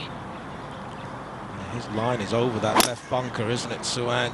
Yeah, that just flew over my head. Oh, it's headed straight at it, but straight over it. 292 to carry. Look at that run too. Just awesome right there. And that shot tracer's not even moving on every one of his tee shots. Scott Hend just tapping in.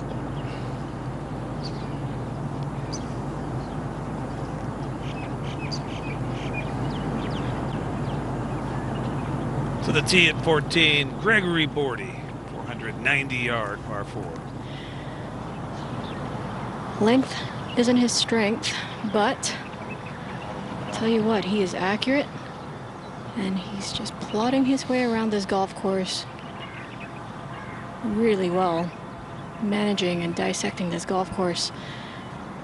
The way he can play it, plenty of ways to skin a cat, as we like to say in golf. He's looking a little left there. He can't carry that bunker. He's in it, and he might be up against that lip. To the left 15, Kyle. You like that target? The left 15? Yeah. Okay. All day on that line. And it's referring to the 15th tee box. Sign in the distance. just about right center of that left-hand bunker. The wind has died down. It's absolutely still out here. Must hit the fairway on this long par 4 14th. Watching it closely. Get away from that. There you go. Not going to be terrible from there. I think so. I saw it catch some dirt.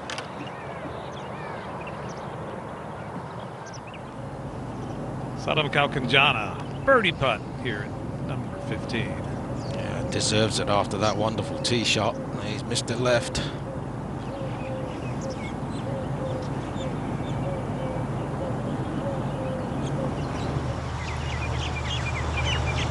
Barry Henson, this on the green at 17. 1 under par. Oh. Mentioned it earlier, journeyman by every definition, every sense of the definition, 44 years old, college golf, University of San Diego years ago, nicknamed the Hensonator, very colorful character in his spare time in order to just keep funding and keeping the dream alive. Works as a Uber driver, something that he actually says he, even when he doesn't need to, he does it because he enjoys it. And a 4.99 rating, Dom. That means one per over 3,500 rides he's given. That's Has a he lot really? of driving. One guy gave him less than a 5. Well, he likes to talk, Barry. He's got that personality. He's not thinking about that right now. He wants this putt to drop.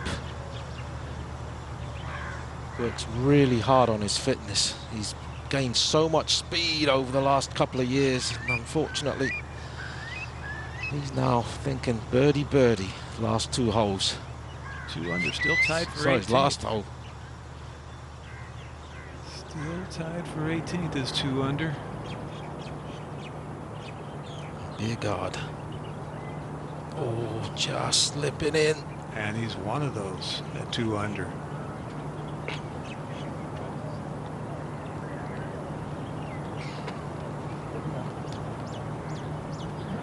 And it's looking a little better for the 2 unders. There's 1, 2, 3, 5 guys on the course at 2 under. They can afford 2 of them to make a birdie. 3 of them, they're out.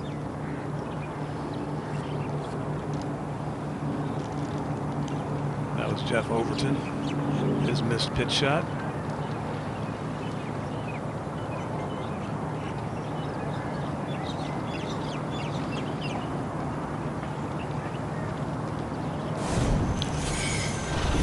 Some folks tuning in from around the world. Luke Spock watching from hospital bed in Melbourne, Australia. Need new Ripper GC blood. Well, we wish you the best, Luke, whatever the ailment may be. Get well soon. Thanks for tuning in.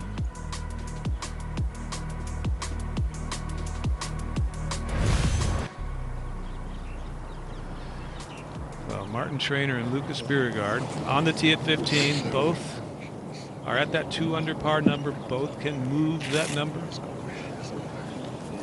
to 3. Yeah, I mean, we pitched at 77. It was a little bit stronger. A little bit stronger. I think it's a good setup. I agree with you, like, yeah. I mean, we don't need to go at it. No, exactly. I think just go at 15, mate. Yep. That's good enough. Yeah, At least if it does come up a little bit shy, we've got a bit of space there, yeah? Gotcha. Even at this late in the game, just a little cautious. We don't need to go at it, the caddy said. Yeah, this is not the hole to chase a birdie on. 196 yards, slightly downhill. Left pin just over the left bunker.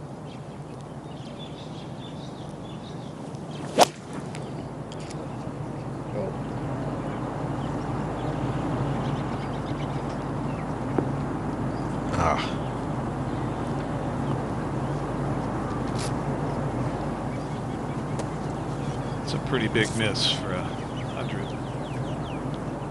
196-yard shot. Luis Carrera at 18. He is 1 under par, playing his 3rd shot.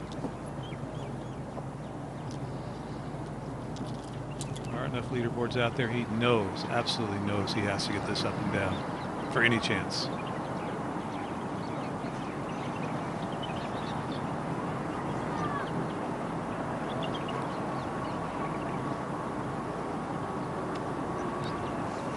Pretty thick lie.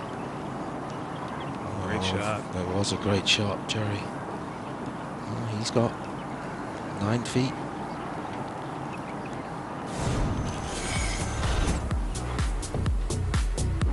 Carrera, Canadian amateur champion, thanks to all the people who have always believed in me. Family, friends, parents, coaches, and GF. Girlfriend gets abbreviated. Travis Smythe at 18. Needs to jar it.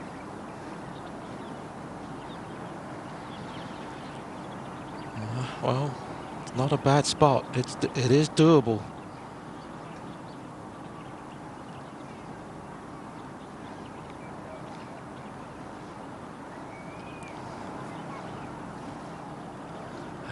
Bogeys on 15 and 16. And he'll come up at least one shy. Travis Smythe started the year so well, coming off his brief appearance on LIV Golf League in 2022. Kangwak Mai playing out at 14. Just 139 yards for Bishara. Whole location today. I don't recall him missing a fairway. Well, he missed 13 by a foot. Otherwise, he's been playing from the center of the fairway and long way down on every single hole. Prior to that, it was Stanley from the desert.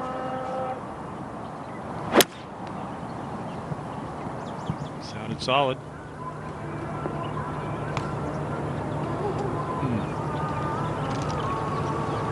He's working for every single shot out there today. Now Martin Trainer, he can move the number.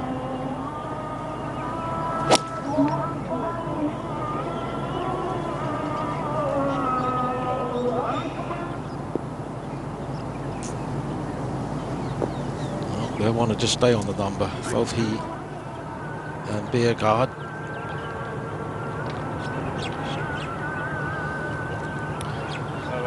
Gregory Bordy playing his third out at 14, Suan.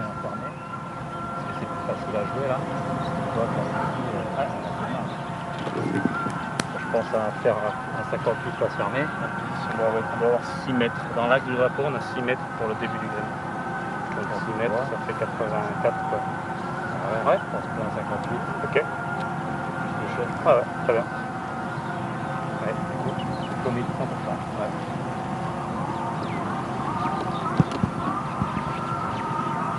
Just a wedge here for Bordy. Yeah, he must have been right up against that front lip of the bunker. Couldn't advance it too far. So up and down for a par for the Frenchman. And he's given himself a great chance for a par. That's the right side of the hole to leave it on.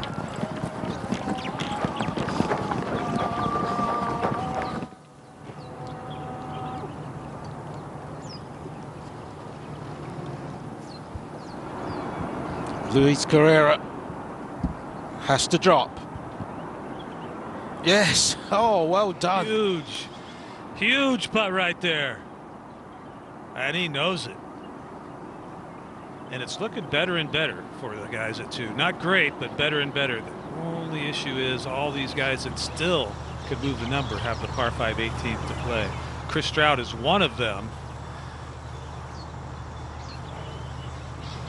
This is B.O. Kim under the trees. He hit 2 under.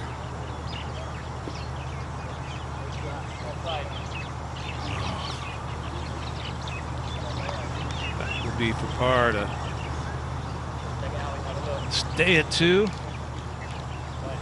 And the fact that the 18th is a par 5, Jerry, reachable, can have such a huge bearing on this number. Yep. But you got to get to that tee at least at 2 under.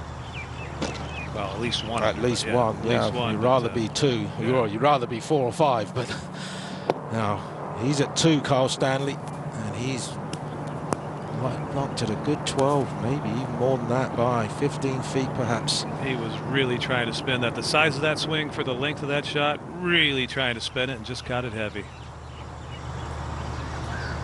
Chris Stroud, a lengthy one for birdie to get it to 3 under par and to make the 18th hole a little easier walk.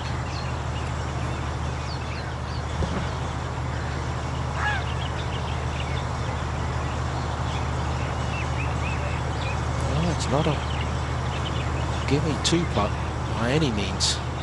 I think he'll be quite happy to walk to the 18th tee at 2 under. But you never know. Great effort. Yeah. Great effort. Excellent putt right there.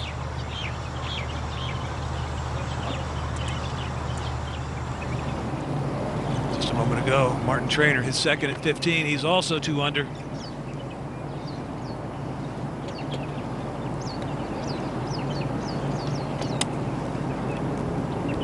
That's pretty good. Yeah, like he caught it a little steep, a little grain there, but he ran out. This is a par putt for Beauregard, for Beauregard. Oh, that'll drop him back to 1 under.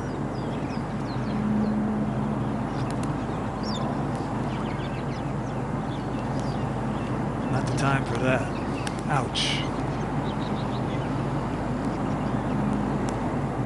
14 players, Dom. 14 of 60 players. 14 tied at 2 under par. Yeah. Stanley's one of them, and he's got this for par.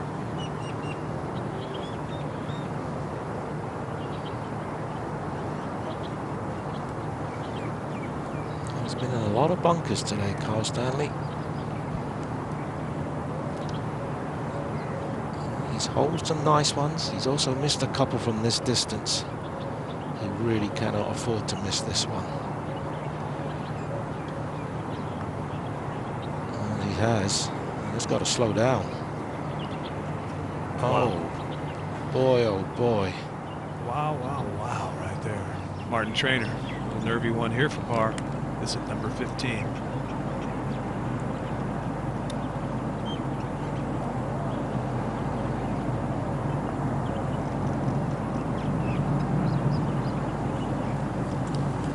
Solid. Bio Kim for par at 17.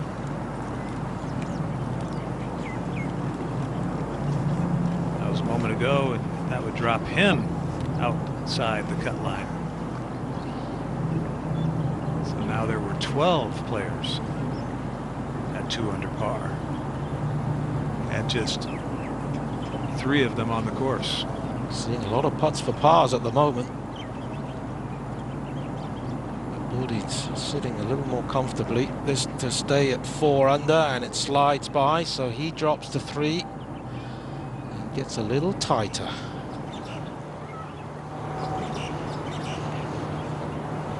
With a tough par 3, a couple of long par 4s, 16 and 17, and of course he got the par 5 18th. Right here, Kyle Stanley, a lot of work remaining for bogey.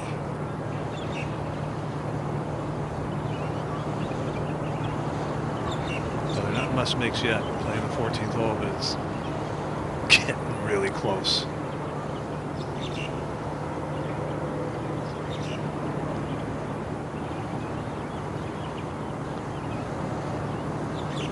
Almost every miss has been right as well. That really does hurt. It's a long way to fly to play 1 round of golf. Took the words right out of my mouth.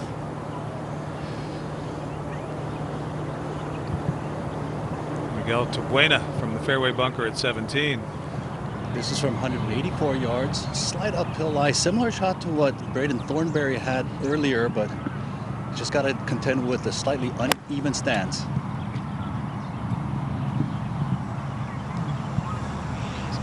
Rip out of there. Cleared the lip with no problem. Smart play, well left of the hole, long range, but that's exactly where he needed to hit it. Got some trick shots out of Miguel. Not sure that's like Instagram reel worthy, but it's pretty good. It's pretty good. How many high times he did it though? I think that's his mum Lorna watching on. Captivated. Yes. What are you doing, kid? Mum Lorna, Dad Luigi. They've supported him for a long, long time, and he's made them quite proud with his performances. Okay, the final group. It's on the 15th tee.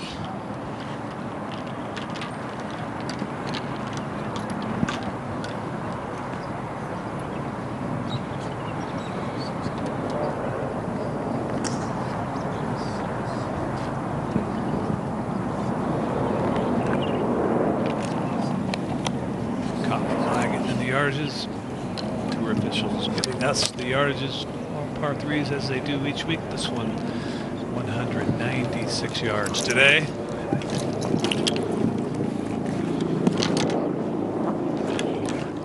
Electing not to use a tee. Puts the ball a long way back in his stance, Patra, with his irons.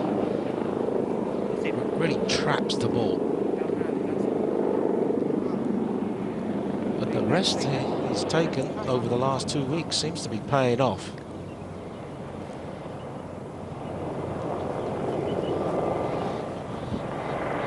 He doesn't need to go flag hunting. That TV tower, that's his line.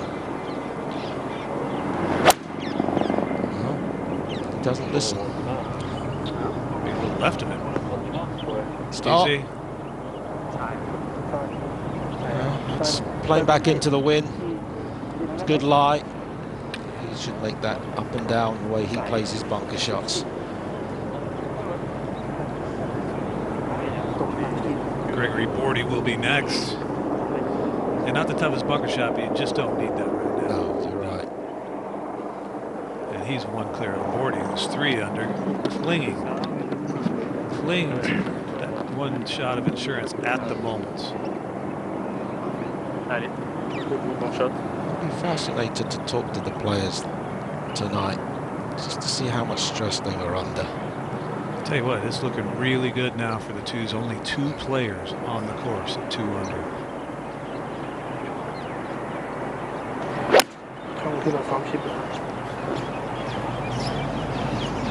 Drawn it in nicely. Oh, quality shot right there. Very, very well done. Gregory Bordy, 1 shot clear of the current cut line. Birdie putt up coming at 15.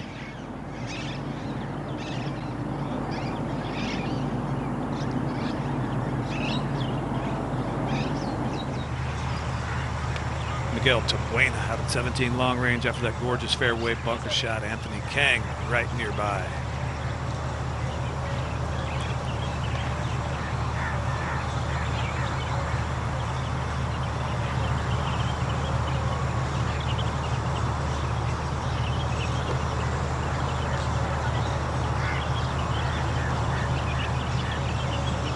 Just wants to nestle this as close as possible.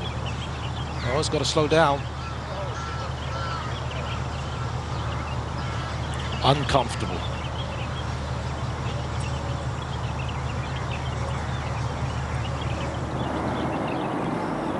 Sarat Serrano on 18. I really thought he had a chance this week.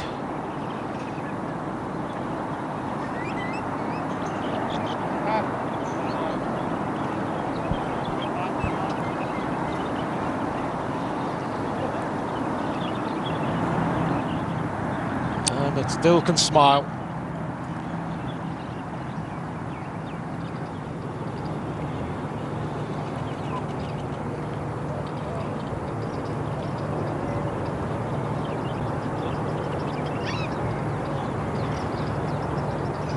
LIV Golf Promotions opening round continues live. Abu Dhabi Golf Club, capital of the United Arab Emirates. Excellent, excellent golf course for an exam of this magnitude. As we check in on Barry Hinson, playing alongside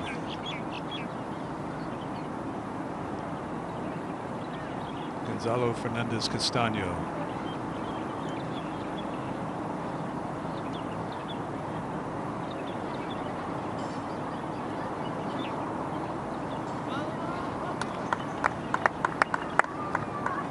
Victory lap there, but not quite enough to get it done this week. big putt for Miguel Tabuena. Just to stay at 3 under, just that nice cushion, and that beautifully into the middle of the hole. And he's certainly got the firepower to reach 18 in 2. I think there's not a sigh of relief right there. He doesn't look too stressed. Looks can deceive.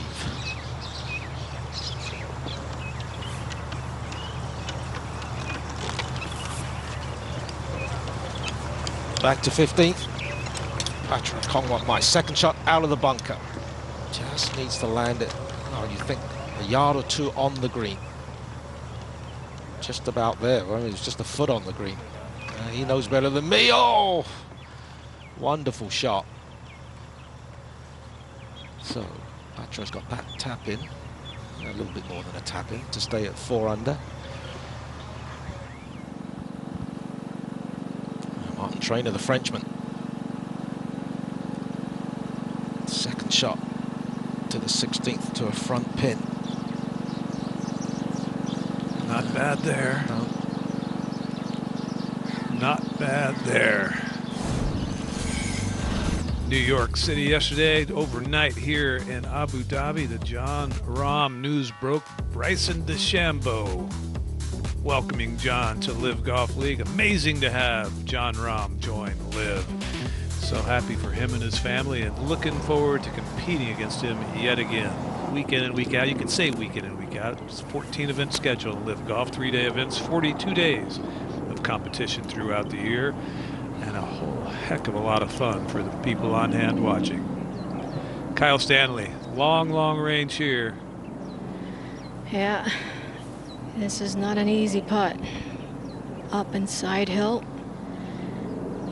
Gotta try and get the speed right. He's running out of holes. He needs to just really hold on, make a couple of birdies.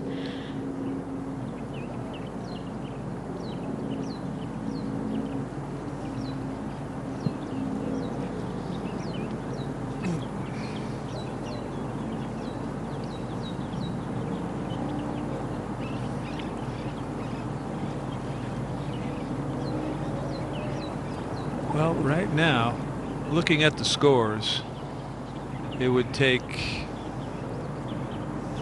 an eagle out of B.O. Kim, Scott Hend, or Lucas Bjerregaard to get to 3 under from the 1 unders.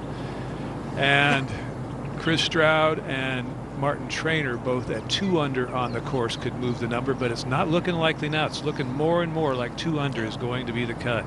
Looking like a big field tomorrow. Well, once the news of Jon Rahm was announced yesterday, he sat down with David Feherty. We'll get to that in a moment after Bordy has this for birdie. Yeah, there's a leaderboard right here on 15th green. Machara's looking at it. Kyle's looking at it. Now Bordy, left to right. That'll be a par for Bordy. And when Jon Rahm did sit down with David Feherty, one of the subjects they talked about was his continuing sponsorships.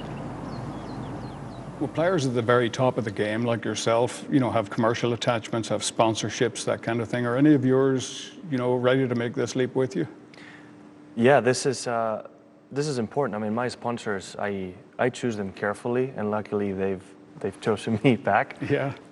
And I want to have a connection with the sponsors that I have to be able to represent them the best I can. And I can say, as of right now, that after meeting with Callaway and some of their executives, they do want to continue this partnership with my transition to LIV Golf. So yeah, I'm excited to be able to announce that. And remember, that full interview is on LIV Golf Plus, 8 minutes long and worth your time. Where can I get one of those jackets, Jerry? That's a cool jacket he was wearing. I don't think we can pull it off quite like him. This is Martin Traynor at 16, off the green, this for birdie. Using a putter.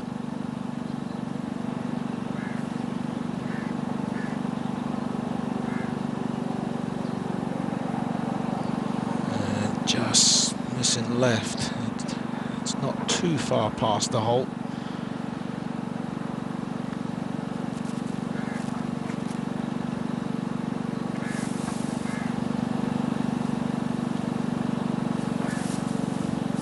Better news now for the guys at 2 under par. Bad news for Chris Stroud. We're being told he is headed back to the tee to play a provisional on the final hole.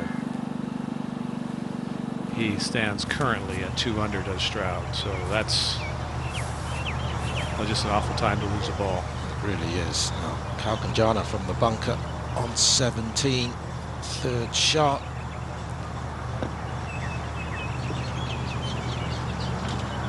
Okay, he can afford a drop shot.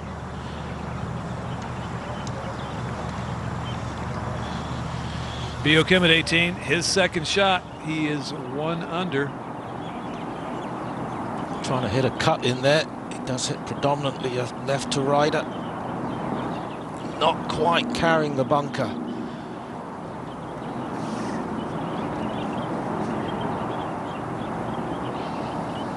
Longest walk in golf. Back to the tee after a lost ball. Where did he lose the ball? I can't even think there's nowhere to lose a ball. I mean, I can see him missing it right, but that's a penalty area. Yeah, left is what we're told. But now he has to basically make eagle.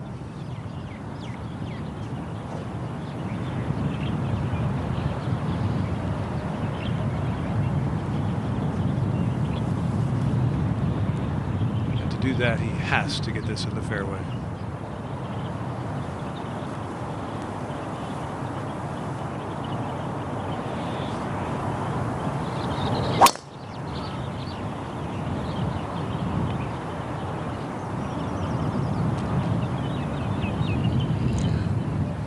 Sure, it's on the fairway, but he can play it.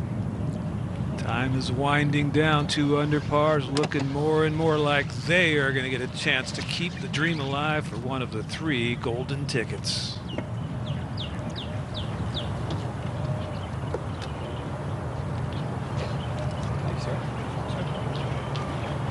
Kyle Stanley needs to giddy up very quickly.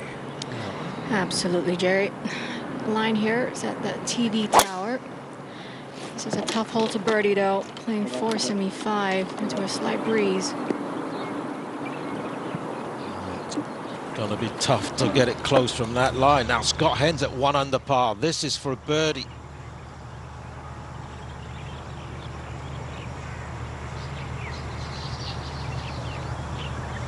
He'll have to birdie the last. Sacrificed a lot to be here this week. They did. Yeah, he pulled out a Champions Tour Q School. He had a chance to go to Mauritius to play the Legends Tour. That would have been his 3rd tournament, which would have got him a start at the Senior PGA Championship next year.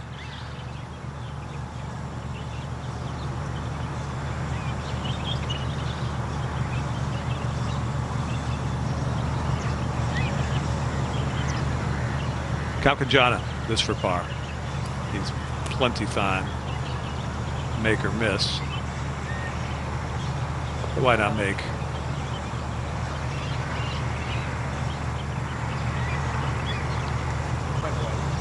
Out at 18, Chris Stroud will be looking at his 4th shot. Lost ball off the tee, walk back, hit what would be a provisional otherwise. Ball in play. Now he has to get this up and down on the par 5. From 200, maybe 40 yards. And I think fairway bunker.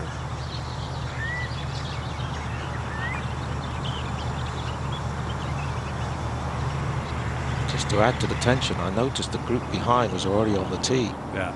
So there's going to be 2 or 3 groups there, at least 2, by the time he's played this shot. Scott Hens going to be one of them. He's standing on that tee, hopefully at 1 under par. Chris Stroud.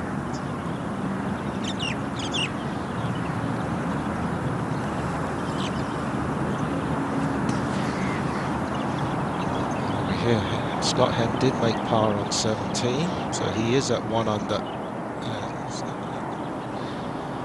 Chris Stroud's going to have to hole that 5th shot to advance. Remember, if you're just tuning in, format this week, each day starts anew. top 20 and ties today, looking like 2 under par. They advance to tomorrow's round 2, where everybody that plays, including the 13 who are exempt to round 2, start at even par, all square.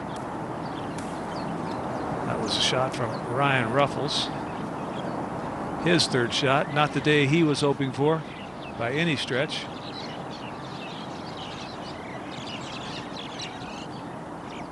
Sister Gabriella will be a member of the LPGA Tour.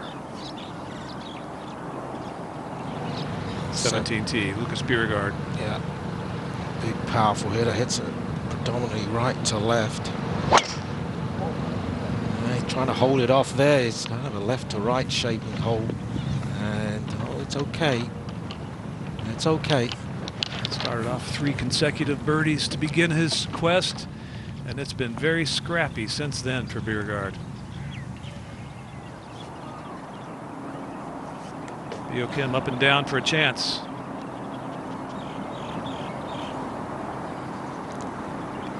It's all about the lie.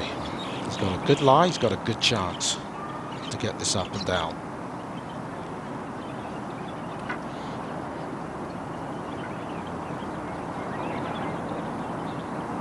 Oh, it bounced through the fringe. That's what he's got left.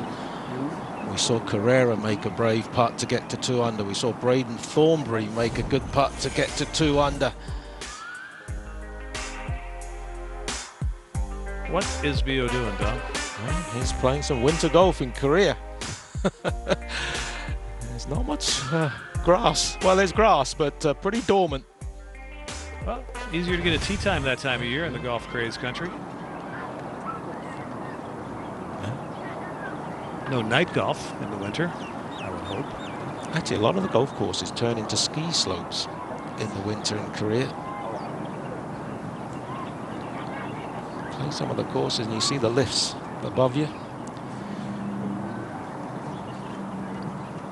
Kyle Stanley in the left rough at 16. Definitely he's got a flyer lie.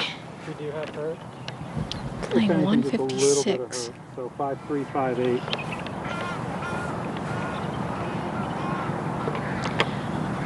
Wind's picked up, coming off the right. Hole location today in that front portion of the green. Different strategies in this group. Kyle Stanley needs to make birdies and play aggressive.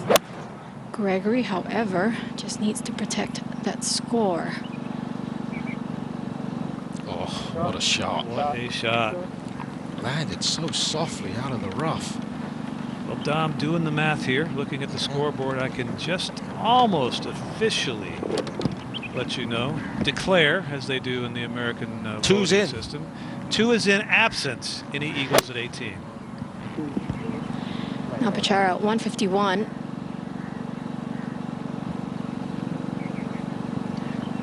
He's getting plenty of bunker practice.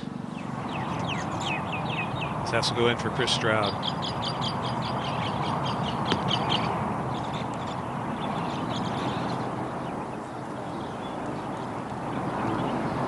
Not to be. He'll head home to Houston. The disappointed man had such high hopes coming here. Almost a rebirth of some sorts, and looking forward to the opportunity to have a chance to go join many of his friends who are current LIV Golf League members. Confidence was high all week long heading in, and one bad tee shot at 18 cost him any chance.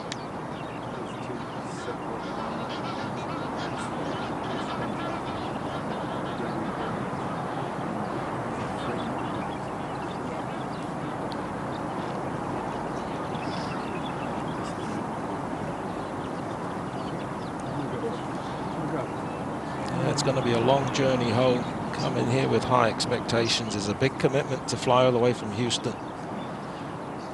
And to finish the way he's finished too. To miss it possibly by just the 1 shot. If this putt drops, it's going to be a lonely flight.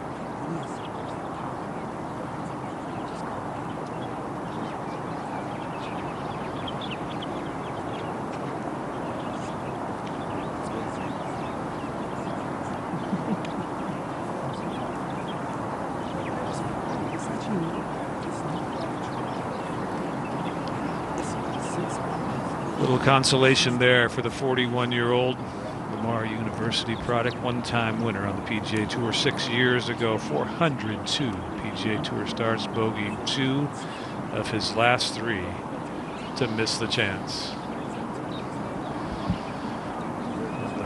On the other side of that equation, B.O. Kim, his hopes are still alive, but this has to go. Putting through his own shadow doesn't help. You just got to make a committed stroke. Pick your line and commit to it. Money right there. B.O. Kim looks like he's going to get a chance to tee it up in round 2 tomorrow.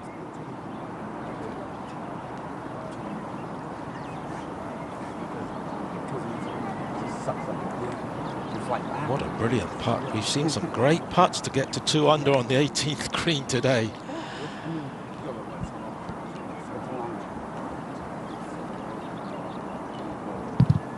That clears the way for the next group, which includes Miguel Tabuena, the only player of this group who can advance. Miguel took a 3-wood off the tee, aimed it at the far left fairway bunker, and he knew he couldn't get there.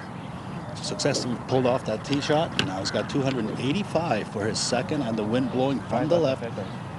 Decent enough distance where he can get it really close to the front edge of the green or just get it on. And with this club, even if he were to find the greenside bunkers, just short right, short left, it will be deep enough to where he's going to have a fairly manageable bunker shot.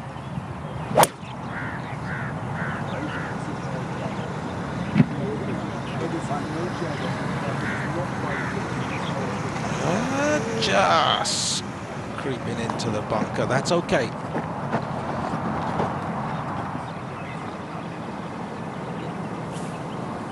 If you haven't downloaded the LIV Golf Plus app yet, you're missing out on some great golf content. Tournament highlights and replays, instruction found nowhere else in the game, and of course, the brand new Fairway to Heaven podcast.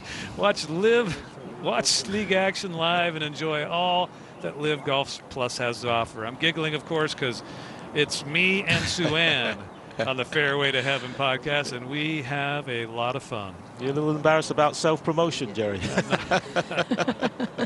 Happy to promote Sue-Ann. I just read, you know. I'm Ron Burgundy. Kongwat Mai out at 16. Yeah, par putt was in the greenside bunker. Yeah, this is big. Dom left. This should move to his left. Pardon me.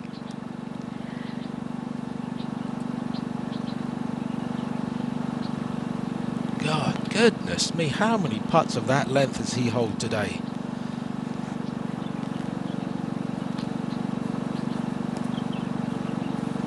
Oh, there's our promo pick as well for the Fairway to Heaven podcast. You like the name?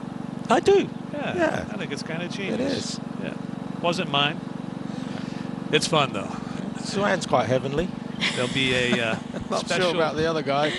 special edition of LIV Golf, of the Fairway to Heaven podcast, dropping Friday afternoon or evening U.S. time with a special guest, our newest member, John Rahm. Kyle Stanley needs this for birdie at 16. Yeah, I have way too much fun on that podcast, I think. Now this is a big, big putt for Kyle. Needs to birdie 2 of his last 3 holes. Be nice to get one here. Oh boy. It was almost crucial to get one there. The odds of birdieing the last 2, especially 17, not great.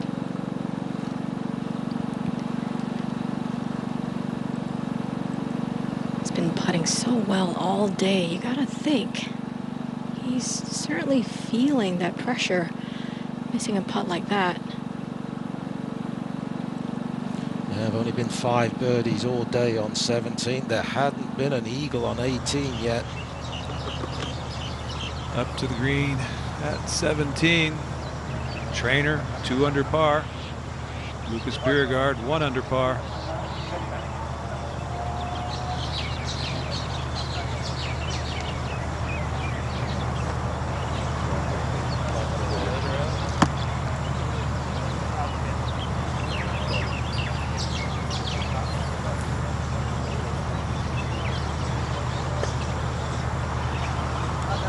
guard taking out the flag, so looks like he's going first, maybe.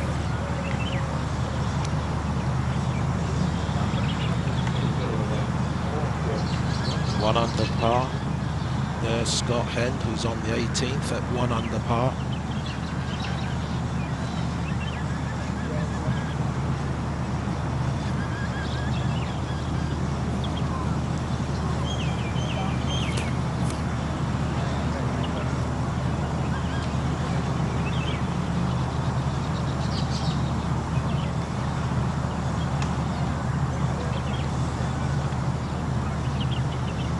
So birdie, there's Martin Trainer to putt first. It's going to be a birdie putt for Biergaard.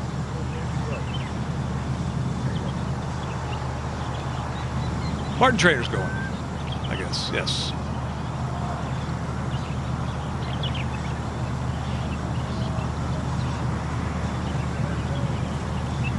So he'll be aiming left.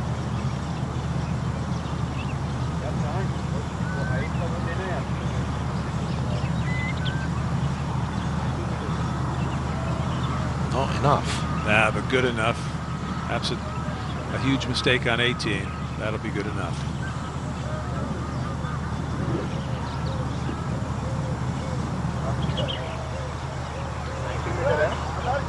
While that was happening, Miguel Tabuena played his third at 18. And he's moving on.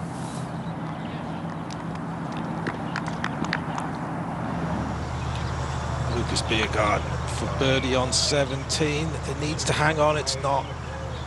He needs birdie on 18.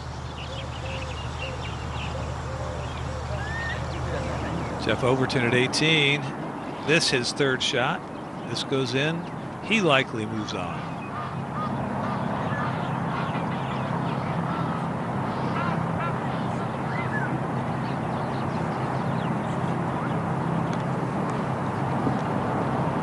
He's got a chance.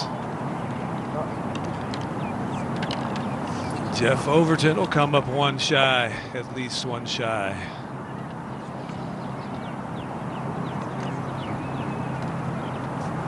It's just the disappointment for a one-round final, if you will. You come over here, 60 players, 20 spots. You know you don't have to play great, and to come so close, but yet get eliminated. I don't think that had just a great first bounce for him. He hit it, and he thought it had a chance, and he obviously knew exactly what it meant.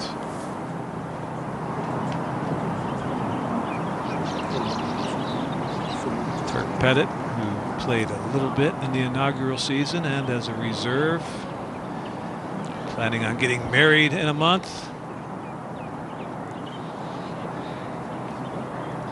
This is not the day he wanted, Anthony.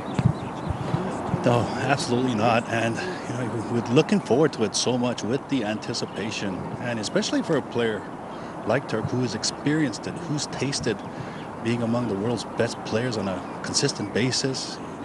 Next year you got 14 events, and whoever makes it through is guaranteed to start in an all-star cast of golfers that have achieved a lot. You know, major champions, players who have reached #1 in the world, winners of the biggest tournaments in the world. And it's got to be a little bit of a sour taste for Turk Pettit today. This for Eagle. Turk did actually play all 8 that inaugural season and made $1.4 million. 1.69 actually, counting the team money. Yeah. It's a big week for him next week now. He's outside the top 65 on the Asian Tour of Merit, which is what keeps the card. So he's going to go to Riyadh in Saudi Arabia for our final event. And he needs a good week there, just to give himself a chance next year to get back on LIV Golf. If you win the International Series Order of Merit, as Andy Ogletree did this year, you're guaranteed a ticket. Just 25 years old, Turk Pettit. Clemson University product, standout there.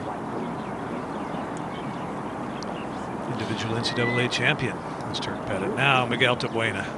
Anthony, we know this guy. He's got a big game.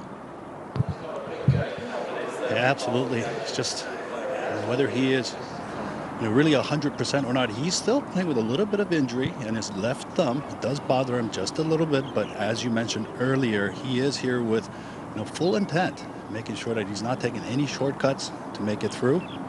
Yeah, he's got his physio, his trainer, his swing coach, of course his caddy.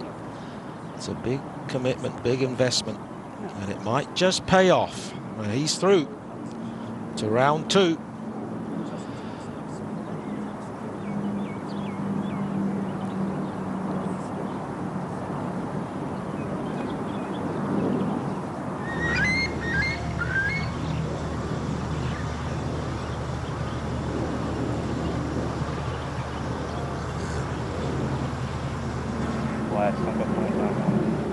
Final of the day, back at 17. It's Gregory Bordy. A long way for Gregory. 221 to today's hole location. It's tucked all the way on that right section of this green. Not an easy shot for a right-hander. Wind off the left. Hole location on the right. Just has to play smart. Ah non, mais on est compris le milieu, donc à gauche du bunker, et après le release quoi. Ouais. Finir sur les boîtes électriques, je pense. Ou partir sur ça.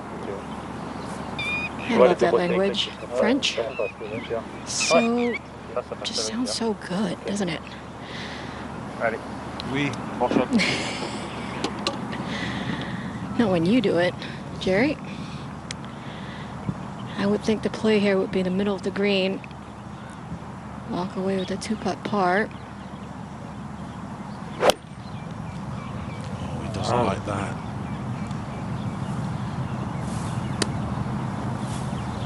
Does he want it short of the bunker? Yeah, I think he does.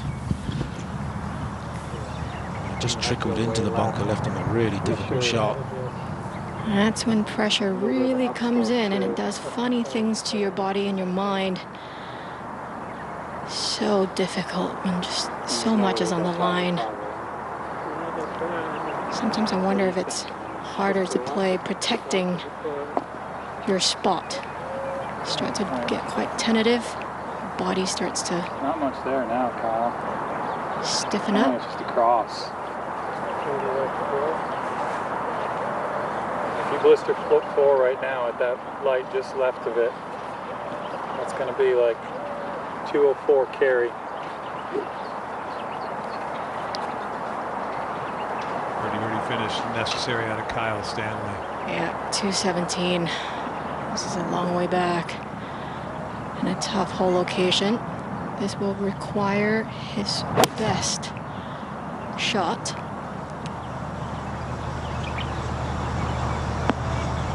It's a pretty good one, but he's going to need a great putt.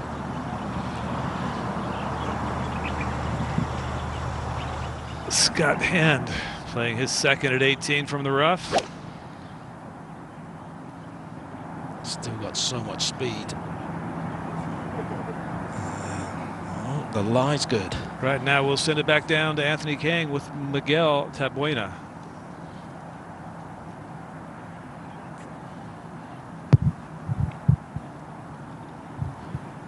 Well, Miguel, well played today. You did your purpose of getting through to tomorrow's round. Now, you brought your physio, your chiropractor, and your coach out here. How important is this week for you? This is the most important week for us, and I'm very blessed to be able to bring the whole team this week. This is my last event this year, and got to give it the best I can. And for tomorrow, like you said, you wish you could carry the score over, but you're going to have to restart tomorrow. So what was the mentality today, and what will be the mentality tomorrow? Yeah, so like what you said, we're going to reset tomorrow. It's a fairly different format with what we're used to, but it's a fresh start tomorrow.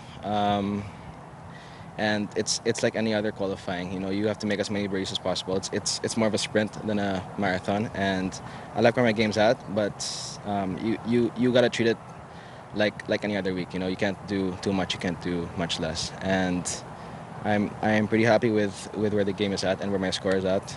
Not where my score is at, because we reset tomorrow, but where my game is at overall, and gotta be sure to recover well tonight. All right, well done today. All the best tomorrow, Miguel. Thanks, Anthony. Congratulations, Miguel.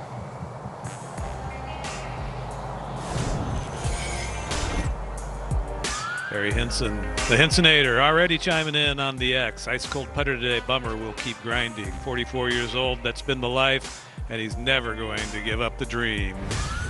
The Hinsonator sitting there in player dining, watching along. I know his hopes were high. Well, the reason it's the last event for Miguel, because he's got a chance to win the Asian Tour of Merit if he played next week, is because his wife is expecting their first child next week. All right, now business at hand. Yeah. Scott Hind, he is 1 under par. He's playing his third up and down. He is in. If this shot doesn't go in, the 2 unders are officially playing round 2.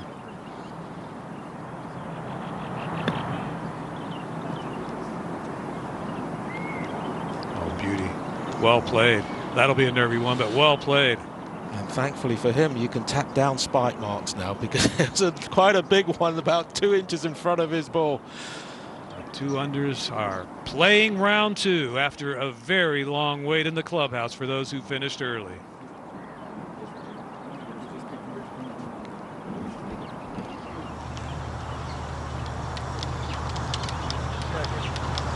Back to the final group at 17. Well, Kyle, he's got a long chance at a birdie and a must make. Otherwise, he has to eagle the 18th to have a chance at round 2. Yeah. So tough. What do you do here? You know, do you make sure you get it to the hole, give yourself a chance, but then have a knee shaking one on the way back? Or do you just try and just lag it, try and 2-putt and eagle the 18th? Big swinging left to right putt. It's got to go. He got there, but he just didn't have enough break on it. Just a little low. So he's got to do something no one's done yet today. That's eagle 18.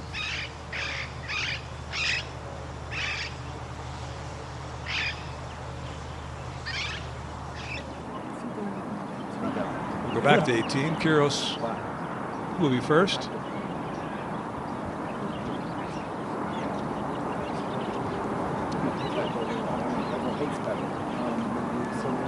A disappointing day for Alvaro. Kyrgios had so much success on the DP World Tour, especially out in this part of the world, but still smiling. Of course that one drops. Yeah, just to rub it in.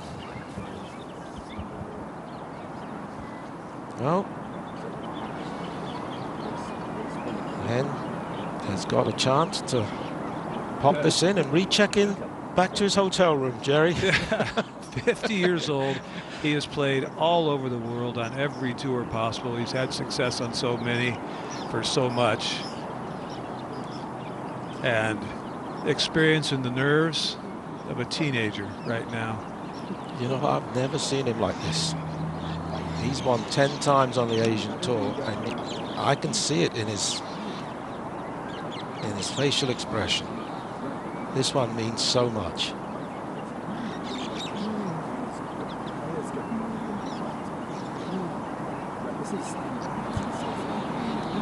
Oh my. Oh my word.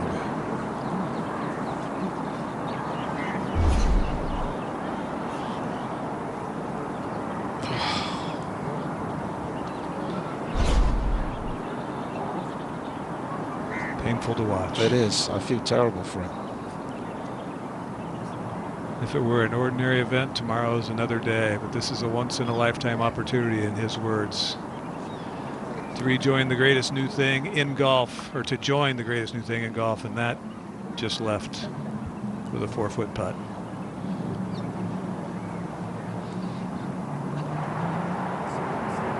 Now, Martin Traynor is laid up at 18. Lucas Bjerregaard, who has seen every ounce of this golf course today since the opening 3 holes, has to make birdie here to advance.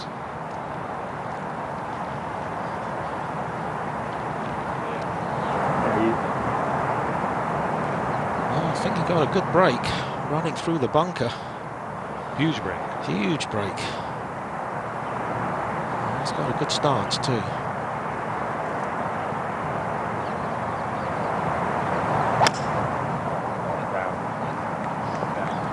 Asking for it to come down.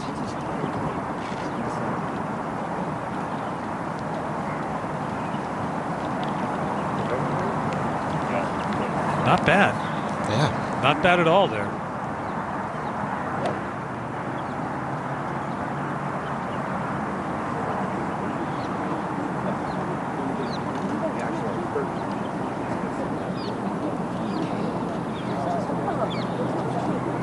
Let's take over this final hole. It's all going to come down to here on Sunday.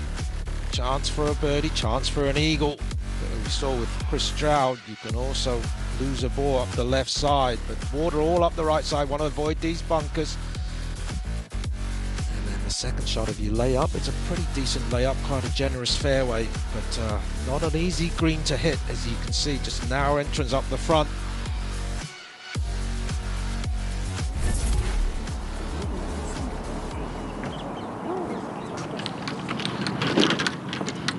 Last group is on the tee. Kyle Stanley needs eagle. Chara Kamwakmai is basically already in, and Gregory Bordy, he just can't make double. Yeah, this is gonna get really good come Sunday, playing the 18th. It's 274 to carry that right side bunker. 288 to reach the one on the left. With this guy's length, he's probably looking to try and hit it over the right side bunker. Just get the ball where you can hit the next shot and he's in, and that might not be it. I think he's going to have to re-tee one. Yeah. Super aggressive player. You would think you should just hit a 3-wood. Try and make par. Not get too cute. Now Gregory Bordy. Two very different games from Pachara. Gregory not as long, but just his course management today has been absolutely so good. A lot of experience behind this guy. Good enough right there.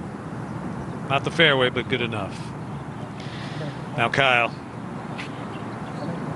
Yeah, that was a leaderboard or scoreboard on the 17th green. I'm sure he's taken a look at it. His caddy had asked a few holes back what the score is. Hasn't changed since. So he knows he needs to eagle this. Gotta get this on the fairway for any chance at an eagle. Trouble right.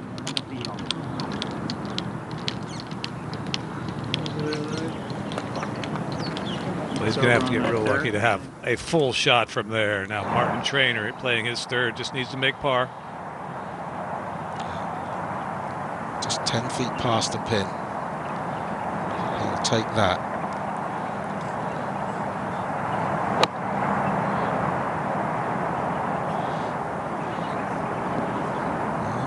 That's okay.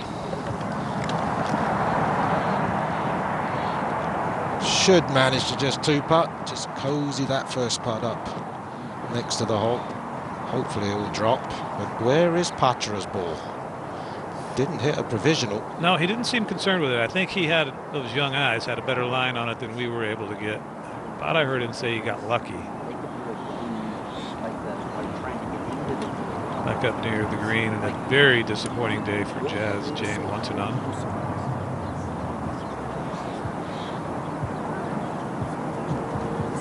So it is going to be Jazz to play. 4 over par, his third. It's just been that type of a year. It's been pretty inconsistent. Had some flashes of brilliance. He plays so much golf. Well over 30 tournaments again this year. Last year played close to 40 events, and he flies all over the world. So Biergaard, no choice but to get this up and down. Good enough lie. Just a shot he's gotten up and down countless times in his career. This all comes down to handling the moment.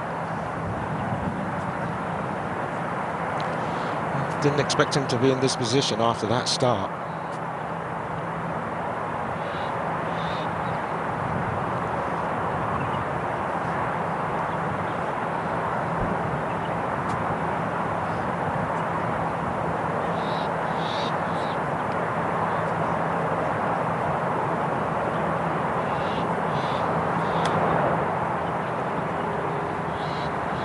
Contact, excellent distance, beautiful shot. Lucas Bjerregaard just a tap in away from advancing to round 2 LIV Golf Promotions and still having a chance. That's what today is all about. Giving yourself another chance tomorrow. Absolutely clutch right there. Yeah, really was. Martin Trainer next. It's not over yet. Love to not have to even think about the speed on this putt, but he does. From just off the edge of the green. You can't miss the line far enough to not have it happen if you get the speed right. Just get the speed right.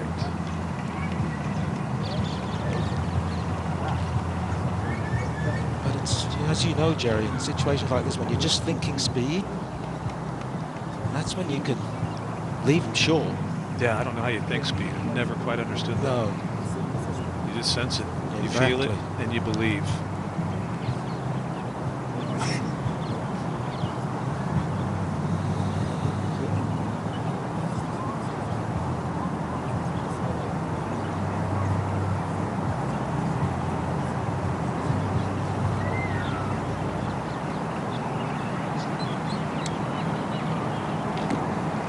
It's good enough. Yep, good enough. You had to wait. You couldn't tell to double check from that camera angle.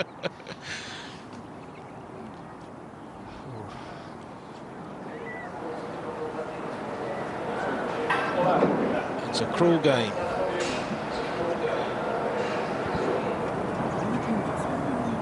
That it is. Jazz to finish it up for birdie. Well, tomorrow's another day for a young professional golfer, but not for your LIV aspirations. That's what makes the format of this so final. Each and every day. 2 tap-ins remain each to advance to round 2. Lucas Bjerregaard first.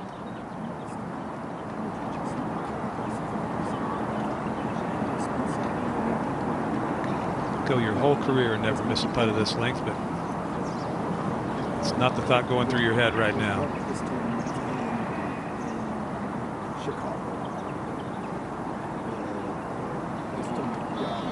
Well done.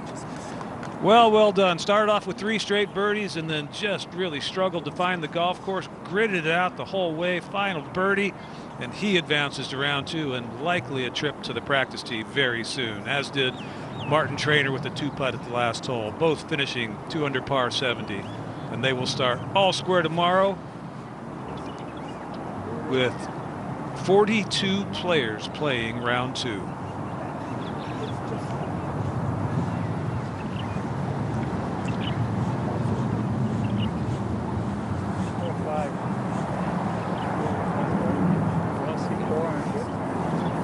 Conway and Bordy have laid up, so obviously Conway my found. Hazard, right?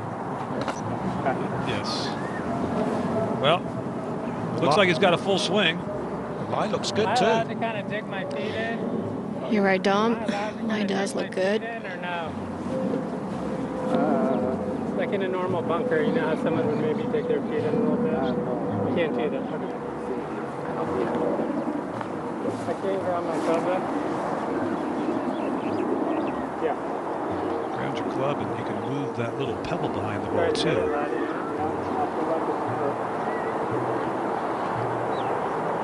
Can't build a stance by the rules of golf, which is essentially what he was asking.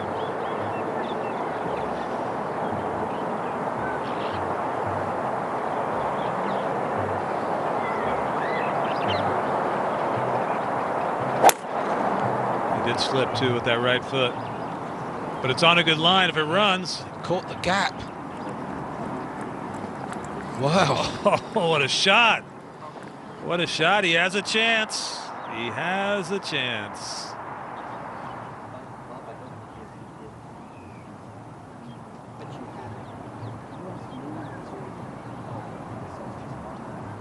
Kangwat Mai with an iron.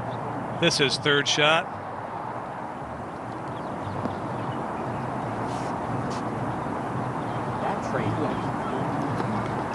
And right now, let's check back in with Anthony Kang. Well done today, Martin. This is a unique format where you got to progress through every round. What have you learned today that you can apply to tomorrow so you can advance to the final round?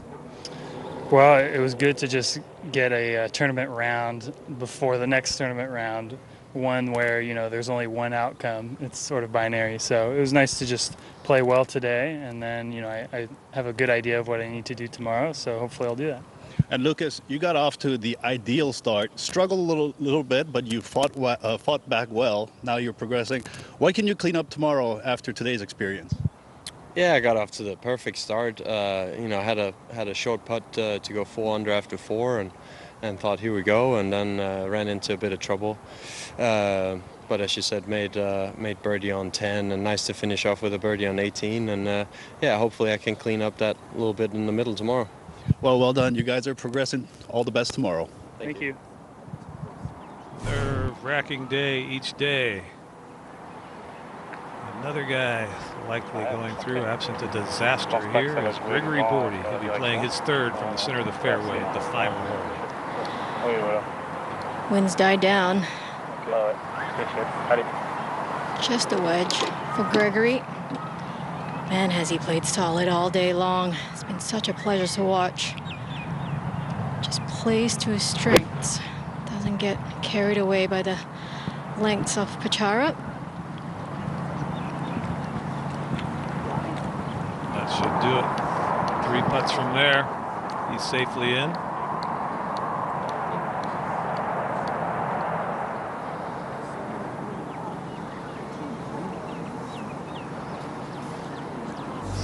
Take a look at all the guys who managed to birdie the 18th hole to advance to Saturday's second round. Seti Parkonvet there.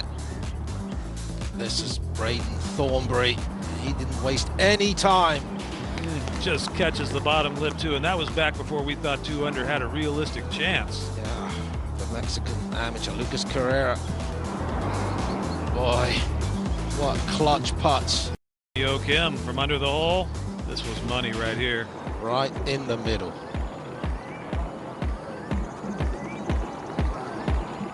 Much earlier in the day, it was Zach Murray playing his third from right of the green.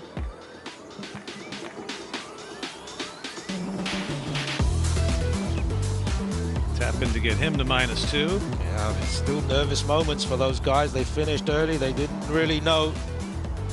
And then Jonathan Chinbunnam. That was a lovely little chip, and then finally, just moments ago, Lucas Biergaard hit a good second shot, left it in a good spot, and displayed just great touch.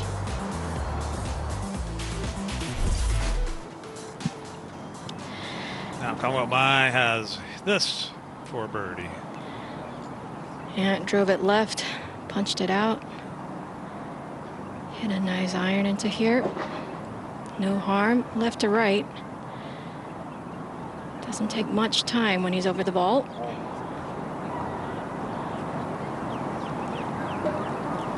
Not the best read he's ever made, but it really doesn't matter.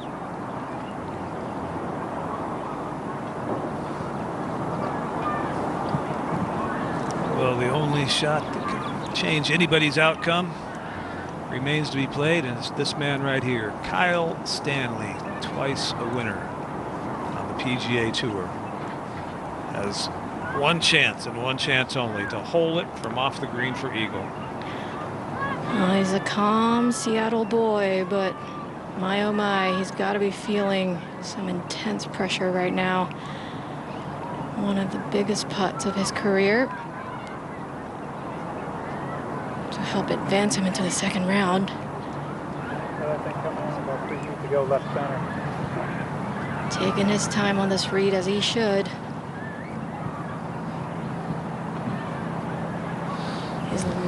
His lag putting's been really solid all day.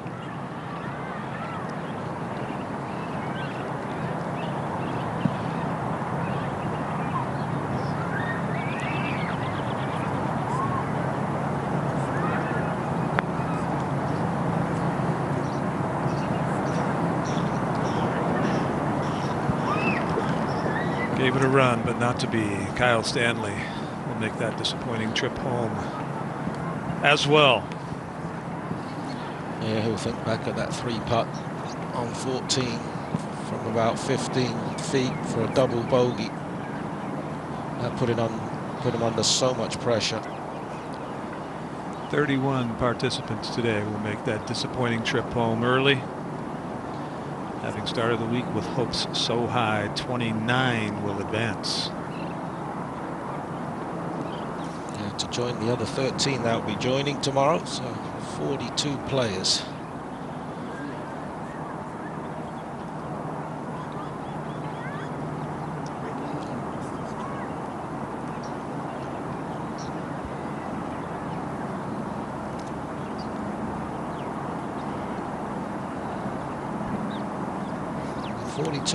What do you think the qualifying score will be tomorrow, Jerry?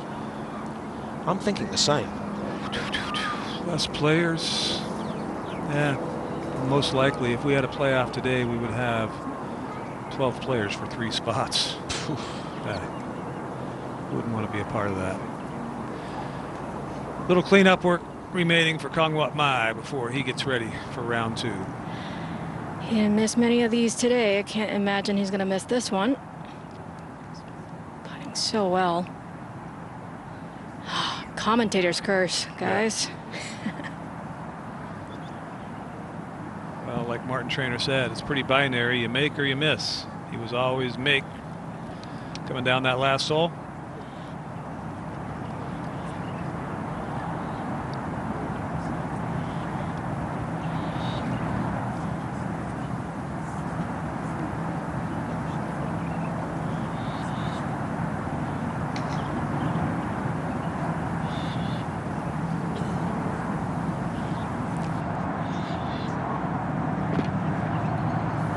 Disappointing finish there for Kyle.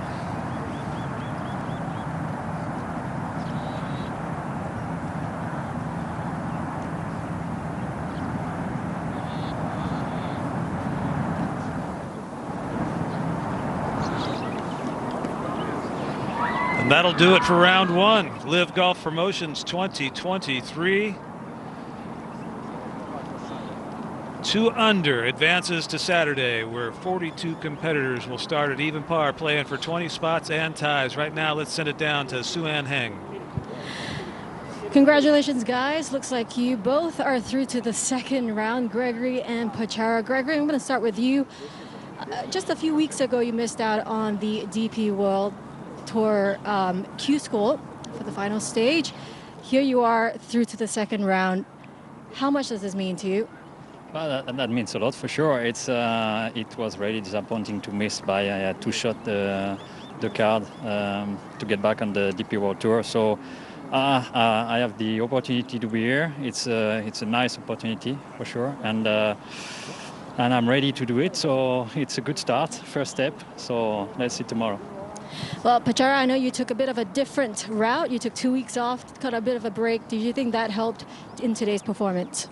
Yeah, 2 weeks off, I relax at home and then like couple workout with my body and then, come back fresh and then, good start today. Well, today it's 20 in ties that go through. Tomorrow it's just top 20 that goes through. This question will be for the both of you. Would your strategy tomorrow for the second round be any different than today? I would think it would be pretty similar for me. If I keep to play, steady golf like this, get the fairways and greens and a few putts, it could be enough. So, yeah, I think it's going to be the same. Yeah, I think whatever going to be same because you know, I play with myself and then play a good golf. You know. That's it. All right, well, good luck to you both tomorrow. Congratulations. Take a look at the scores from round one. LIV Golf Promotions 2023. 28-year-old New Zealander Kerry Mountcastle leads the way at 84, but he ties all the guys who shot 2 under as well. Everybody advances all even tomorrow. Hole in one by Tapio Pulkkinen earlier today. Pum Saxonson, beautiful 67. Yaku Allers, 4 under par in the first group out, made easy work of the golf course. Gregory Bordy, who just heard from, as well as Zach Boshu, 3 under par, Oklahoma State product and roommate teammate of Victor Hovland. Braden Thornberry with just a huge clutch putt at the last hole to advance, and he's playing in the finals of PGA Tour Q School next week as well. Well, maybe not if he makes it through here this week. 2 under par, the final number, and all those below it, well, left with thoughts of what could have been and hopes that maybe they get the chance to do it again next year. In the meantime, they'll keep plying their trade throughout the world, doing what they do to continue to get better and forge their path through professional golf. Some of them with success in the rearview mirror, some of them with eyes as bright as can be looking forward to professional careers, but all of them wanted a chance to join the 2024 LIV Golf League and all that that means. 3 golden tickets on offer when we conclude here Sunday, but we'll bring you round 2, 42 players, 20 spots available to advance for that final chance. That coverage will come your way at 3 o'clock Eastern time live, but you can watch it anytime on the LIV Golf Plus app. The top 29 guys today will be joined by these 13 gentlemen who were pre-qualified in to round 2, including major champion Jason Duffner, PGA Tour winner Kevin Chappell, Ben Campbell, so many great names there. Siwon Kim had a rough year this year on the LIV Golf League, but no questioning his talent. Laurie Cantor as well was a stalwart out there. Handicap this field for us. Well, you've got the ties of the top 2 guys there, Gaganjit Buller and Ben Campbell. They won tournaments recently. Gaganjit winning the Indonesia Masters and Ben Campbell winning the Hong Kong Open. Laurie Cantor had a top 5 finish in the Australian Open. So a lot of these guys coming in with great form. The players who were relegated from the LIV League, Jed Morgan, Siwon Kim, James Pyatt, well, they've got something to prove. And I know Siwon Kim has been saying that his game is coming back. And what a story it would be if Kieran Vincent could join his brother, the true success story of what LIV Golf had to offer from the beginning and still does have to offer, and his brother Scott Vincent, who came down to the final putt in Jeddah. Sergio Garcia, if he makes the final putt on the final hole, Scott Vincent was not exempt and might not have gotten picked up by another team. There was no indication he would have. It didn't work out that way. Scott Vincent is on to next year. He'll be playing year 3, and that was from a year and a half ago, having absolutely no chance of playing LIV Golf till he won the week before. Exactly. And I'm looking forward to watching the young Chinese amateur, Samson Zheng.